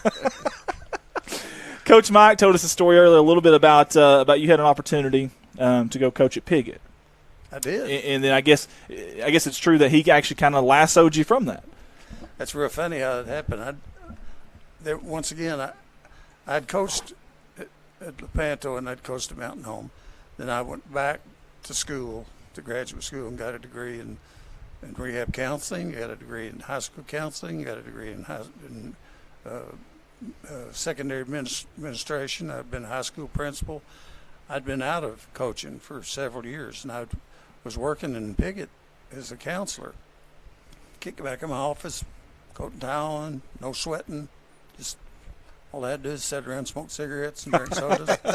Didn't have to do nothing. I was sitting there, and the phone rang one day, and it was Mike Smith. Mike and I had been driving back to Fort Jonesboro, going to college at night, and he said, "Got an offer for you." Oh, let me back up. But just a couple of weeks before that, Ed Winberry was head coach at Piggott. And we used to visit all the time, and he come in my office one day, and he said, I've got a assistant coaching job, junior high coaching job. And he said, "Would you be interested in it?" And I said, "No." And he come back 2 or 3 times, and finally I said, "You know what? I might do that, just for the heck of it." I hadn't coached in 8 or 9 years. I said, "That may be fun just to go ahead and do that." And so finally I agreed to it, signed a contract. Well, so I told Mike about it. Well, whatever it was, 3 or 4 weeks later, Mike called me up. He said, "You're going to coach there at Piggott?" I said, "Yeah." And he said, I want you to come over and coach at Corning, not Pickett. I said, well, I've already signed a contract over here. He said, no, I want you to come over here. I said, well, I don't know. Let me think about it. And so he called me back again in a couple of days, and he said, what do you think? I said, I don't know. He said, well, I want you to come over here and coach. He said, here's the deal. He said, if you'll come over here and coach, he said, in 2 years, Coach Kimbrell's going to retire, and Mr. Brown's going to be superintendent, and you can have his assistant principal's job. You'll only have to coach football 2 years. And then you can have assistant principal's job, which was pretty good. Sure, yeah. Jump in pay. And so I said, okay, I'll do that. So I told Edwin Brass, well, I'm not staying here. I'm going to Corning. Then a couple of days later, Mike called me back. He said, oh, I forgot to tell you. He said, We know where this is going. He said, I forgot to tell you, you got to coach seventh grade girls basketball. I said, he said, you got to coach seventh grade girls basketball. So I just hung up on him. So he called me back later, and he said, okay, you don't have to. He said, We'll give it to Ronnie Burns. Yeah, he said he can't remember how he got out of that. He said we'll give it to Ronnie Burns. Oh, that's funny. And so that's how I got back into coaching. Well, I came back over and I planned on coaching junior high football for 2 years and taking the principal's job. Well, life takes funny turns. I got out there with you guys. Bart was on that first team, and guys. That's where I should have been all along. Yeah. It's funny how life takes the path that it does. I got out there and I was at home, Andy. We had a good team that year too. Yeah, we had a good team, and I was at home. I knew this is where I'm supposed to be. I loved every. I just had a passion loved for it. every bit of it. He had the knee socks, the black tube shorts, socks, and the yeah. white T-shirt. I love it. Any headbands or Every anything? day. I didn't- Every once in a while. I had them socks up here. Yeah. But every day I went home, I just sat in a chair and smiled. So I stayed there for 25 years, I guess, or whatever. Speaking of that, is it true that you actually had an administration opportunity, an administration job from Albert Brown, and you kind of turned that down to actually keep coaching? Turned it down 2 more times. Wow. Turned it down, and they come back a year or 2 later. The guy they hired left, and he offered it to me again. I said, nope. And then another time they offered it to me 3 times. No, yeah, and it was about a $15,000-$20,000 raise too. A lot of money. Yeah. I think that speaks volumes right there about exactly. you. No, I knew where I was supposed to be. I thought, when I really thought about it, I said, I knew I had about 20 years or so to go before I would retire. And I got to thinking, for the next 20 years, what do I want to do? What can I do, and what do I want to do that I can live with and like and enjoy and go home every night and feel like I'm ready to get up and go back and do it again tomorrow? And I knew what that principal job was like. Yeah. And I also knew what I was really like doing, what I was doing. And I weighed against what the money is. Is it worth 20 years? Is the money worth it? I said, no, I'll sacrifice the money for the enjoyment. Yeah. Getting to play football with those little 13, 14-year-old kids. I got to play football for 20 years. Yeah. It's awesome. I guess went to work like this every day. Went to work out there with my T-shirt and shorts and got to play football. You didn't wear the loafers back then. Well, I didn't. Yeah, I know. I got paid for it. Yeah. And got to hang out with some 13, 14-year-old kids and play. Hey, when you love your change their job, lives. That means a lot more than money. Got to cut up with you guys and act silly and pull jokes and play with y'all.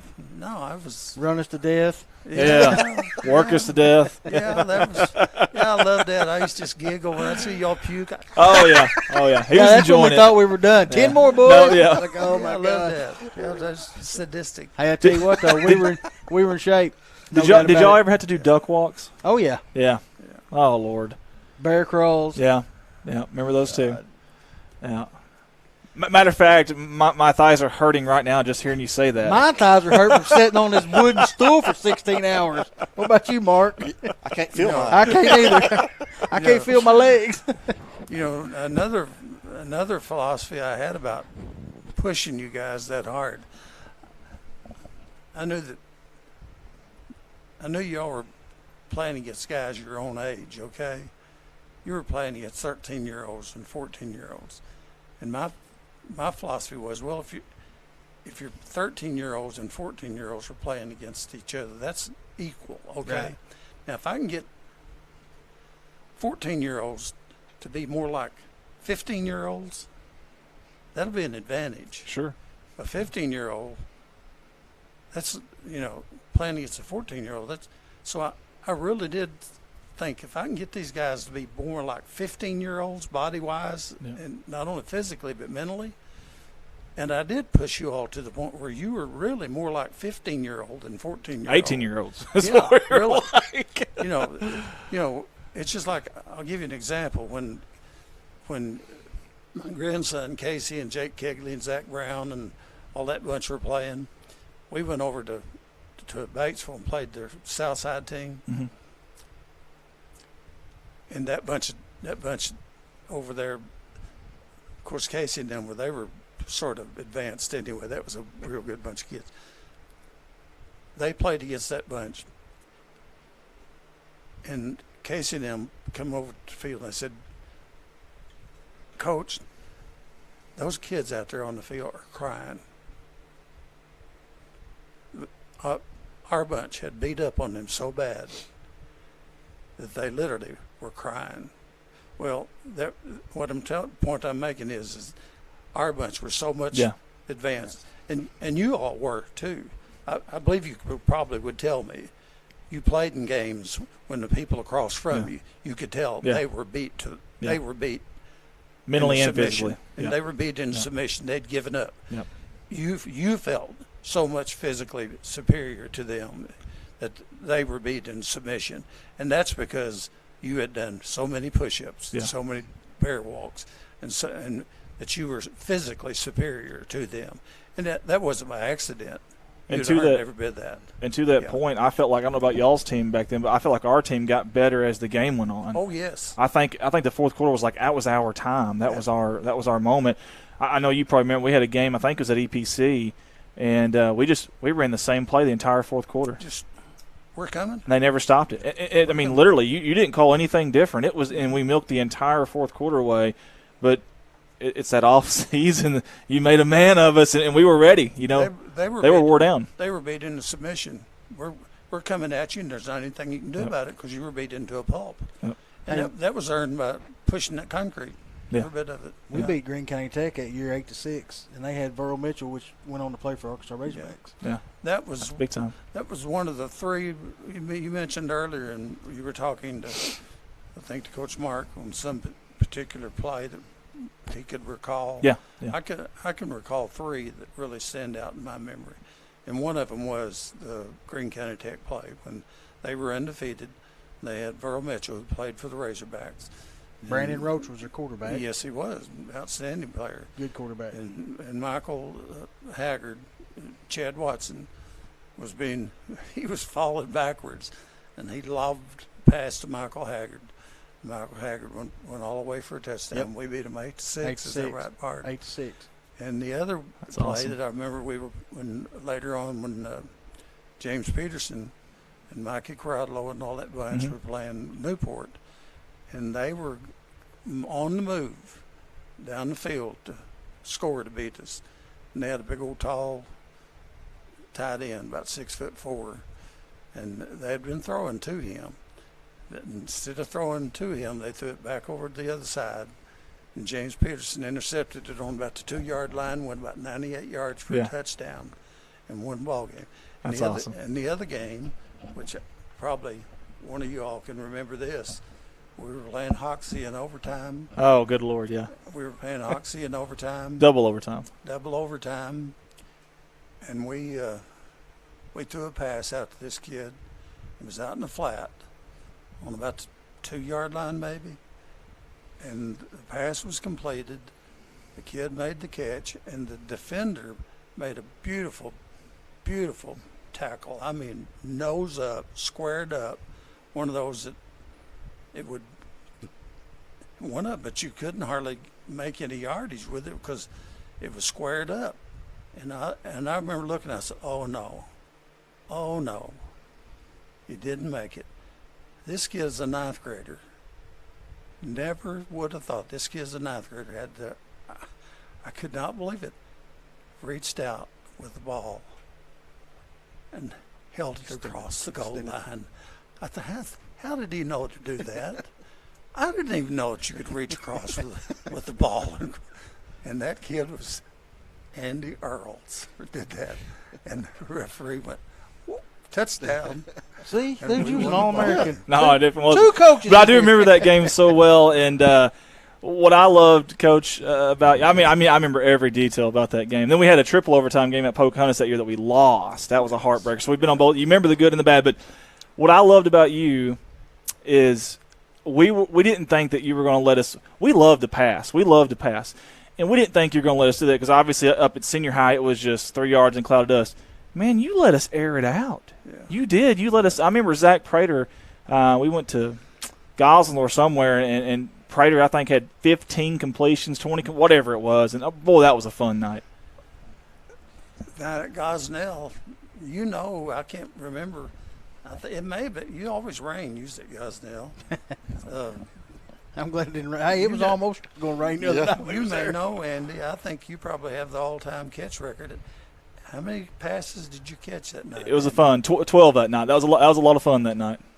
That was a lot of fun. I don't know. I remember we hardly do what? Oh no, I wasn't very good at football. No, I just Zach was. We had a really good quarterback, good line, and you let us air it out. You did. To your credit, you let us air it out. I remember we hardly ever threw, and I knew because chances are in junior high when you throw a pass, that's just a lost down, But Andy could catch, and then Zach could throw. Yeah, good. And the deal was, if you're watching college and the pros, of course, quarterbacks can drop it in. They can drop it anywhere they want to, but they don't have to. What they do pretty well anyway, they throw it long and high, and the receiver gets it. Mm-hmm. That's his job. He just goes. Got a 48-inch vertical. And that's pretty well what we had with Andy. I'd tell the quarterback, just throw it high and long, and Andy will go get it. And a lot of senior high kids don't even know that. If the quarterback doesn't throw it in their proximity, they just don't have the. You see that a lot too. Yeah. They just don't have the wherewithal that they got to go get it. Yeah. And not only got to go get it, they got to go get it and maybe take it away from somebody too. Right. Yeah. It's just that fighting spirit to go get the football. Well, Andy had that in junior high school. And Zach could just throw it up in the air, and if it was over here, Andy go get it over there. If it's over here, he'd go get it over there, and he'd take it away from somebody. But he had that natural, and I'll brag on him. He did. He had that natural. I brag on him all the time. Well, I would brag on him more, but he didn't bring any donuts. So. That's right. I had one job, and I failed. So that's it. I'm forgetting that. Hey, Coach. He almost left because you didn't I bring know he donuts. really did. We had to drag him back in. We're going to step aside from football for just a minute. You bet. How did you meet your wife? Yeah. That's a story. Do you know, Mike? I don't know either. I'm interested in this one. This is a long story. That's okay. We got time. She and I dated in high school. She's a picket girl. We got till 7 o'clock. She's a what? She's a picket girl. Oh, I didn't know God, that. Coach Walls. Let me tell you that she's a picket girl. Yeah, wasn't that a no-no back then? Yeah. Absolutely. Hey, he converted her. Oh, yeah. We met. Initially, we met. I didn't date in high school. We were poor, okay? We really were. We didn't have a car that would run, so I couldn't date. Yeah. And but anyway, we met at a little local drive-in out here, and we double dated some in high school, okay, for 3 or 4 months. Then after I graduated from high school, I went away to college at Russellville, and she went away to Memphis and went to college. So we didn't say that was it. And 10 years later, we hadn't seen each other in 10 years. 10 years later, through a circumstance, we found out about each other. And we got back together 10 years later. Wow. And got married. We'd been high school sweethearts. Yeah. Went different directions. 10 years later, got married, and we had our 49th anniversary about a week ago. Well, that's awesome. Congratulations, man. Yeah, That's that's all. all It's that awesome that you remembered that too. How many years and all that too. On live TV. He's not that old yet. We don't have to edit that one. So Yeah. that's awesome. So a Piggott girl, and you got her to move here to Corning. Yeah. We got a lot of salesmen as coaches We back in the do, day. we do. You heard Coach Mike when he was talking about his wife. He said his family swam together with them, and he was 14 and she was 12, and he knew she wasn't old enough to date, and he told her, he said, I'm going to marry you someday. And he said when she got old enough to date, he broke up with his girlfriend he dumped her and started dating Charlotte. Really? Yep, that's what he said. Really? Yes, sir. Coach, here's some more stuff. Dalton Hollingsworth says, Sandy is such a great person. Love her so much. Corey Godwin. Corey was a heck of a player, by the way. Corey Godwin said, I always said Coach Wall specialized in convincing a 105-pound eighth grader that he was the toughest, baddest person on the field. Whether he was or not, they would go all out. I think that sums it up pretty good right there. I think it does, too. I think that's true. Yeah. I think it hits it right on the head. I really, really do. Yeah. We've asked everybody here today, so we're going to ask you too. Who was your celebrity crush growing up? Did you have a celebrity crush back then growing up? You mean like someone you liked, you thought was attractive? Like a movie star or something like that. You mean Miss Walls isn't watching. I hadn't seen her, so you're good. did I have a celebrity crush? Oh gosh, I don't know. I didn't get to go to movies. Andy's was Richard Simmons. No. I didn't get to go to movies until I was 15 years old, so I don't know. My folks were Pentecost. They didn't believe in going to movies. Wow. I was 15 years old before I went to movies. Didn't get to date. So all I ever got to do was just play football at the courtyard. Sounded like his wife was a celebrity crush. That's what it was. Did they know you were smoking back then? I did sneak around and smoke. Prince Alfred even rolled in.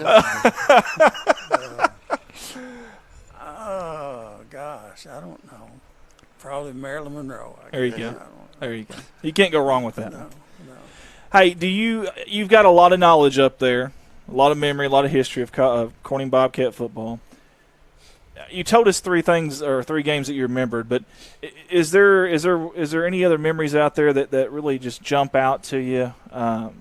Whether you were coaching, playing, or whether you were not playing at all, is there any memories that really jump out Corning Bobcat football?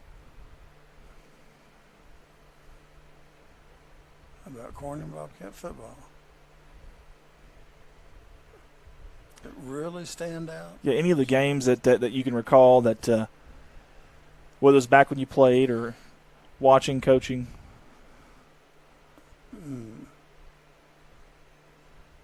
Oh, gosh, almighty. You've been through so many of them, I know. Ooh, let me think. There's got to be some of them. We already got his top three. We did get the three that he remembered, Both me and you were involved in those. Those three, yeah, you were. That's an honor. That's an honor to me. Those three big plays. I guess one of the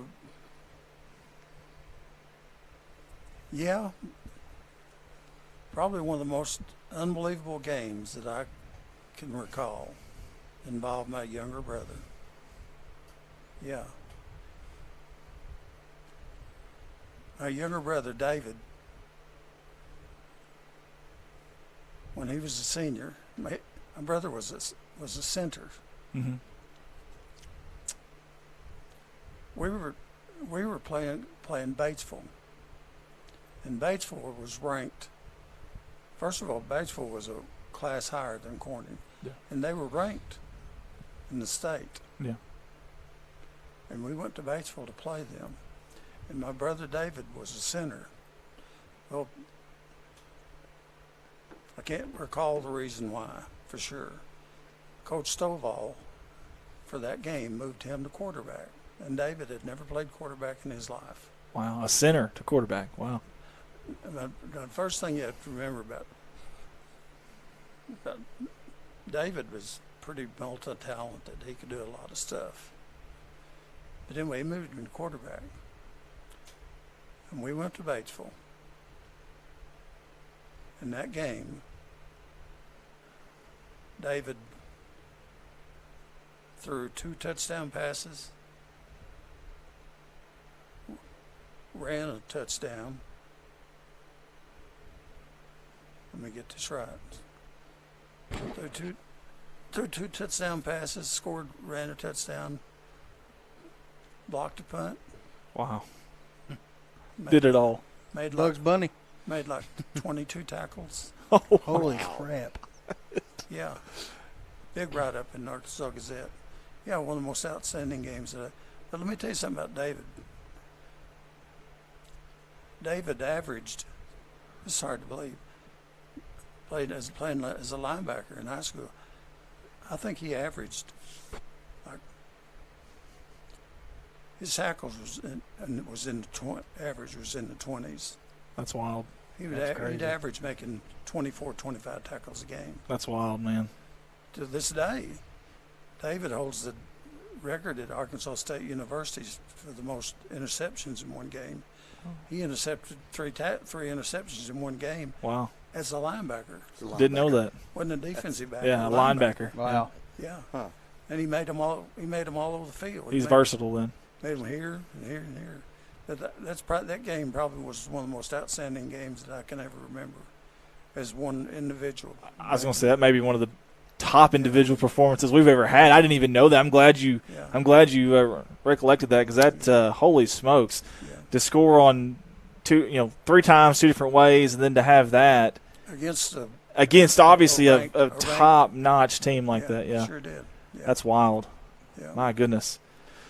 Well, Coach, it's 10 o'clock, so we're about an hour past our normal deadline that we're going to stop this. So it may be time for us to call it a day on this. But I just want to say thank you for taking the time to come out here. Like obviously retired, you could be doing anything you wanted to, but you took the time to get up. And you were here early. I knew you would be. You coaches, I know you guys. That's okay. I knew you would be.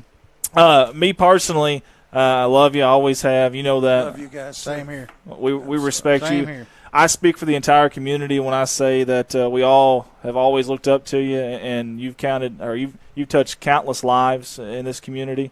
And I'm glad you didn't take those administration jobs. I'm glad that more money didn't talk enough to you, because I think I'm a better man because of it. So thank you, guys. We appreciate you. Coach Walls. Absolutely. That's Coach Dick Walls. Guys, we got one more commercial break. We'll come back and we'll end this show, our first ever Good Morning Corning. Guys, you're watching on KBKG More Music 93.5.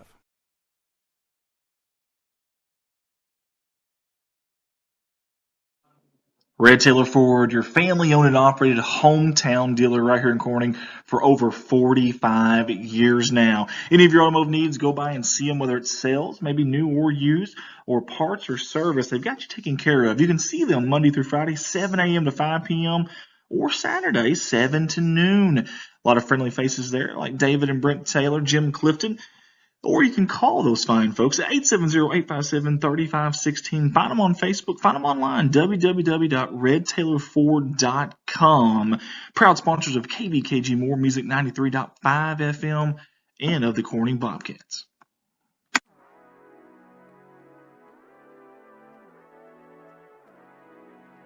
KBKG More Music 93.5 FM. Corning's hometown station. That's what you're listening to right now, and we appreciate you for tuning in. Hey guys, if you want to tune in every Friday night during football season, we'll have all the Corning Bobcat football games live on your radio waves right here. Also select basketball games, baseball, and softball games. That's right here, More Music 93.5. Also, we want to say thank you to Jim Atkins, owner-operator at KBKG, for all he does and for allowing us to do this radio show this morning, and Amanda Sutphin for all of her help, and Rob Barnett for all he does as well. Again, KBKG, More Music 93.5, Corning's hometown station. Go Cats, go. You're listening to Good Morning Corning, our new radio station here in our hometown of Corning, Arkansas. Hosted by myself, Andy Earls, and co-hosted by Bart White and Mark Hufford, right here on KBKG More Music 93.5. Look. All right. Yeah, we'll come back. We'll just wrap it up. We'll talk about the game tonight. If y'all want to say anything, I don't know. One thing, my ass is done. Oh, mine is too. Mine hurts. I've got a pad on mine that hurts. Do what? I got 2 butt cracks. One's out of work going on. It's a cross, baby. It's a cross. Friendly faces there, like David and Brent Taylor, Jim Clifton. Or you can call those fine folks at 870-857-3516. Find them on Facebook. Find them online, www.redtaylorford.com. Proud sponsors of KBKG More Music 93.5 FM and of the Corning Bobcats.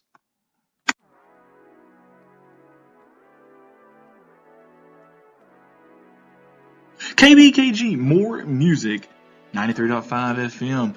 Corning's hometown station. That's what you're listening to right now, and we appreciate you for tuning in.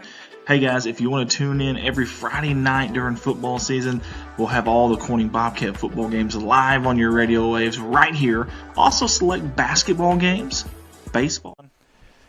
And we're back here live at your hometown radio station, KBKG, More Music 93.5, the headquarters here in Corning, Arkansas, right here near Front Street. I heard the train going by earlier. I did too. Yeah, I heard the train going by. We're just right across the way for Coach Walls. Someone. He make it home okay? Yeah, I was going to say, one of you guys were asking if he's going to make it home. He's not laying in the road, so we're all right. Hey, that's neat that he lives just down the road and then over here. Well, it was cool about the story that he told us about him playing around here and always playing ball, and he ended up just buying a house in that neighborhood. That's kind of cool. That is really neat. Something else that's neat, it is game day. I'm ready, man. Yeah. I'm ready for tonight. Timothy Hufford ready for tonight? He's ready. Hey, I'm proud of that kid. For those that don't know, Timothy's our starting center, 2-year starter, and he's turned into like a vocal leader. I never thought he would be, but he's kind of, because he's always kind of quiet. That kind of worries me. Yeah, and he finally grew. Do what? He finally grew. I know. Hey, now listen, I don't want to get in a fight. If I owe him money, oh, good Lord, I don't want to see him in a dark alley. I'll just say that. But I'm excited, and that's one of the things I'm excited about, Mark, is our O-line. You heard Coach Farrell. We got senior. How many teams have that? Not very many. Portageville. Probably Portageville, because they've got 20 of their 22 starters coming back. But that's going to be a strength I'm sure we're going to lean on this year, obviously. That for us, yeah. And the fact that we talked about them being excited is when you talk to that O-line, they know what the guy beside them's thinking, what they're doing. They're feeding off one another. Of course, you got me and Bart, we're kind of partial to 2 of them. Yeah. But, that's right. You got 2 big boys right there. Absolutely. Strong kids, too. Yeah. Strong, stout kids. And football mentality, they understand their job. We talk about football in the past, and one of our weaknesses in Corning, we used to be the O-line. Sure. You couldn't ever block to get your running backs an open gap. Yep. Tell you what, Lucas ran the ball strong. Landon Lucas is going to be a beast this year. And he had a good like I said, good offensive line. I like hearing that. But man, I'll tell you one thing I noticed the other night about them. They have matured so much since last year. Yes. I mean, they're like a totally different group of kids. Yeah, they understand the game now. And that helps with Coach Shelton. Right. Spending the time to teach them, just like Mark Smith was talking a while ago, you don't embarrass them. You don't get on them. Yeah. You pull them aside. You teach them. And that's what Coach Shelton does also. And the kids are feeding off of that. You're seeing these boys just oozing with confidence now. That's awesome. And that's what I want. I'm ready for tonight. Man.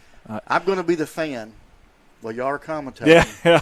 I'm going to be the fan that's yelling so loud, you're going to hear me. We're going to hear you. Yeah. Yeah, we'll stay That's down fine with us, man. Stay on the front row so you don't. No, I'm if kidding. it's anything like the Pinkett game, ain't nobody gonna hear nothing but me and Andy screaming. That's anyways. true. Yeah. I had people messaging that night. I went back and watched that game. Said last we can't week.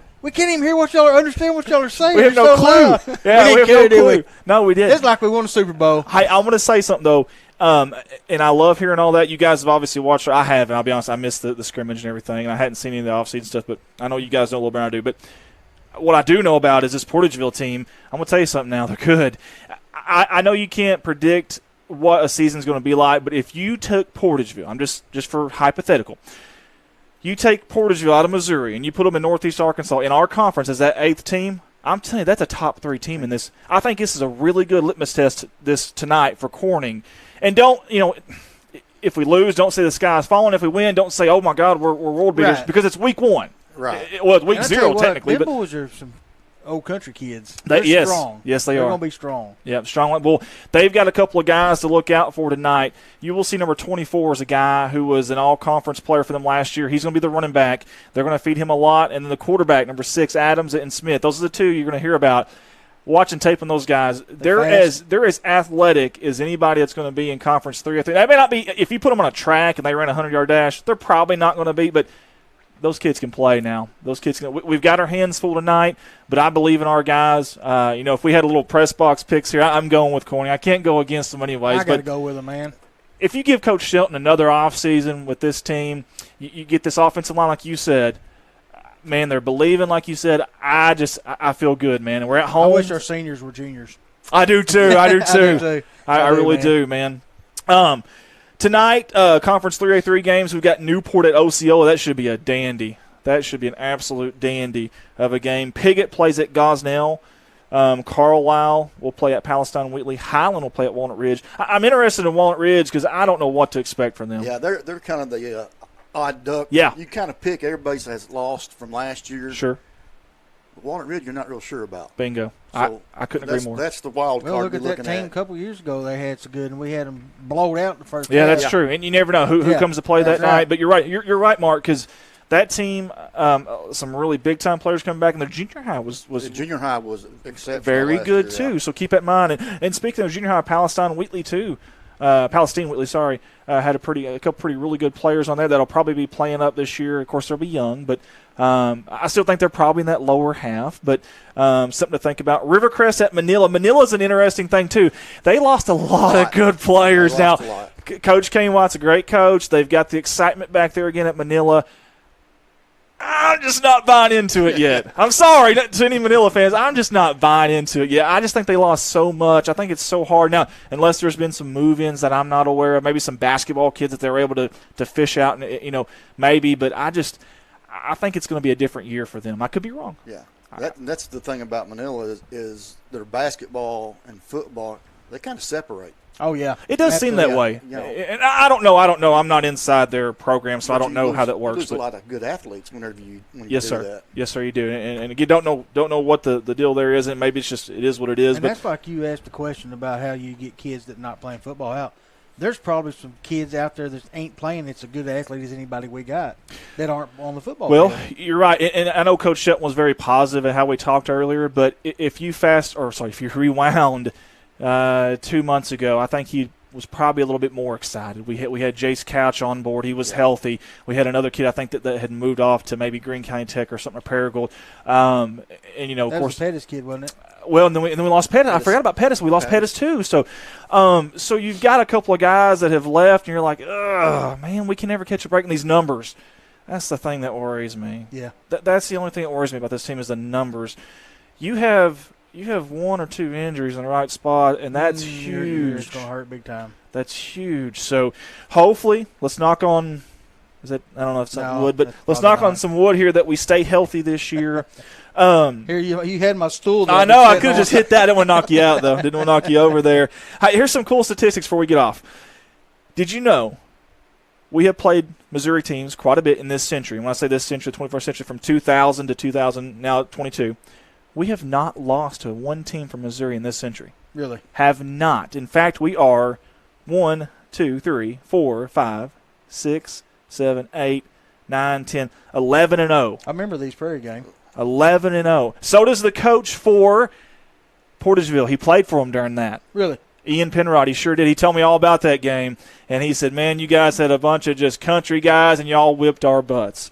He said, it was not fun. He said, we knew what you were doing. We couldn't stop you. Is that when Matt Ryan and all them was – is that the year we played them twice. 2001 we played them, and then 2007. 2007 is when Penrod for Portageville, and then we beat them 35-0 that game. I remember that. We have So, not. You're telling me tonight's team's got a lot of big shoes to fill. That's right. That's right. The last time we opened with a team from Missouri was 2004, and Coach Mark was the coach. And I actually played on that team. And Corey Godwin and myself, we had some fun. We had some fun that night. We won 36-0. That game was over by halftime. Would you have 14 touchdowns? No shot. I rode the bench that night. No way. There was a ton of mosquitoes. I'll never forget how big the mosquitoes were in Chaffee. I didn't ride the bench, but it was a lot of fun though. We mentioned about the 4 non-conference games in a bye week. Oh, this is awesome. That's the first time that's ever happened at Corning. Also, the first time we've ever played during week 0. They started this week 0 thing a while back because they want to have these kickoff classics. Well, these other coaches said, well, why can't we play on week? Why are they and we can't? Well, then everyone starts playing. Well, this is the first year we've ever played this early that I can see. And I went back pretty far. August 26th may be our earliest start time ever for Bobcat football. There's still some stuff 40s and back I haven't dug through, but maybe our earliest start time ever for Bobcat football. So we had a couple of things that we were going to talk about as far as giveaways and stuff, but we didn't have time today. We had some good conversations with some good coaches. We really did. We didn't have time, and we'll leave those for next week, matter of fact, and we'll just give away a little bit more next week. But something else I want to mention. You mentioned about believing and stuff. This is the first time Corning has came into a new season coming off of not just a 2-game winning streak, but winning that Rice Bowl. Oh, yeah. That's huge for that offseason. That catapults you, does it not? I'm like you. I hope they can carry that on from last year tonight. Yeah. Momentum, the confidence that you alluded to. This is the first time in 10 years. I'm telling you, we're going to see a whole different team tonight. I can promise you that. Just the excitement, and I repeat that over and over because, you go play Osceola. Mm-hmm. Most of the kids in years past, when you head over to Osceola, they're already beat before they get there. These boys, honestly, believing in themselves enough to think, we got a good chance. And if we don't win, we're going to let them know we was there. Right. Bingo. They're going to know about it, yeah. They're going to feel it. And we're not going to beat ourselves because I know that's one of Coach Shelton's thing. Hey, if we line up and the better team wins on the scoreboard, so beat it, but they're going to have to earn it. We're not going to give it to them type of thing. There's no worse of a loss than beating yourself, man. Bingo. And speaking on Coach Shelton real quick, I know we're about to get off here, I promise, but he's 181-58. That's a 76% winning percentage in 33. That's crazy. 76%. That long coaching. Hall of Fame. That's crazy. That is crazy. It's unbelievable. Listen, this Porterville team, real quick, 6-4 last year. They're coming off their best year since 2015. So that's 7 years ago, and they had a 6-4 team there. They're Class 1, District 1, but they're going to dress out 40 players tonight. 40. We've got 23. They're going to have 40. Now, keep in mind, in Missouri, you play your freshmen too. So they've got 9 freshmen. So that adds in there a little bit. We may see Coach Shelton mentioned the fans from Piggott coming over. We may see a big section for them. They were voted. Their fan base was voted the best fan base in Southeast Missouri last year by CMOBall.com for the 3rd straight year. So we may see a pretty rowdy crowd. That's why we need our crowd. We need everybody out there tonight. Yes.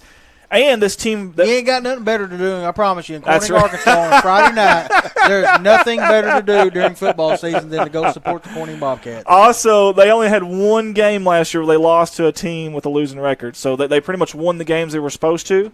And I think this is going to be a tough game. I really do. I do too, Andy. 28 points. Go ahead. But starting out with a team, if they're really good, that's only going to help us get better. I agree. 28 points per game last year for these guys, and they returned 10 stars on offense. If that tells you anything, that's how many times, honestly, have you seen a team play somebody that was not near as good as them and just blow them out, and then go into the next week thinking, "Hey, we blew them out," and then get your butts kicked. It happens, man. All the time. And I tell you, every year in high school football in Arkansas, there's about 5 to 10 games where you look at that paper that next Saturday or that Fearless Friday, whatever, and you're like, "What? That can't be. That's a typo." It happens. And I don't think this is far-fetched. In fact, Hooten's, which they don't know teams in Missouri very well, obviously, but they've actually got us a favorite, believe it or not, by 6 points. So I think it's going to be a really fun game. I think it's a good litmus test for the entire season. And we and Andy will be fired up in the booth tonight, I can guarantee that. And you'll probably hear Mark from down in the stands as well. We got a headset. We can sit down there on him every once in a while. We may do that. We may do Give that. Me the microphone. Hey, Andy knows. Remember that night I said, "Somebody give me a megaphone," and you had it to me. And I turned it on he did. And hollered at the referee. He did. I thought he was joking. I just knew he was joking. But you remember that last year? Oh man. Oh man. That was fun. I went back and watched it last week, and Bart was wound up because there was a guy, he had no idea who he was, in our bleachers yelling and screaming for the Bobcats. And Bart's going, I don't know who this guy is, but, man, he is wound up. Yeah, I remember that. Still don't know who it was. That was an awesome scene, though. And Yeah, I hope we see something like that tonight. Guys, for Mark Hufford, Bart White, myself, Andy Earls, this has been Good Morning Corning. We hope you've enjoyed it. Share that feed for us. Tag some people. We got some really good interviews there. This will never be deleted either, so keep that in mind. Yeah, we'll let y'all know during the week. Next week, what time we'll be here next Friday. Bingo. Yeah, I don't think we're doing 6 a.m. again. That was rough on me. So I don't think we're doing that again. Maybe 7 or 8. Just let me know, man. I'll let you guys know. I'm usually up by 6 o'clock anyway. So sounds good. Guys, God bless you. We love you. And Yep. go Cats. Yes.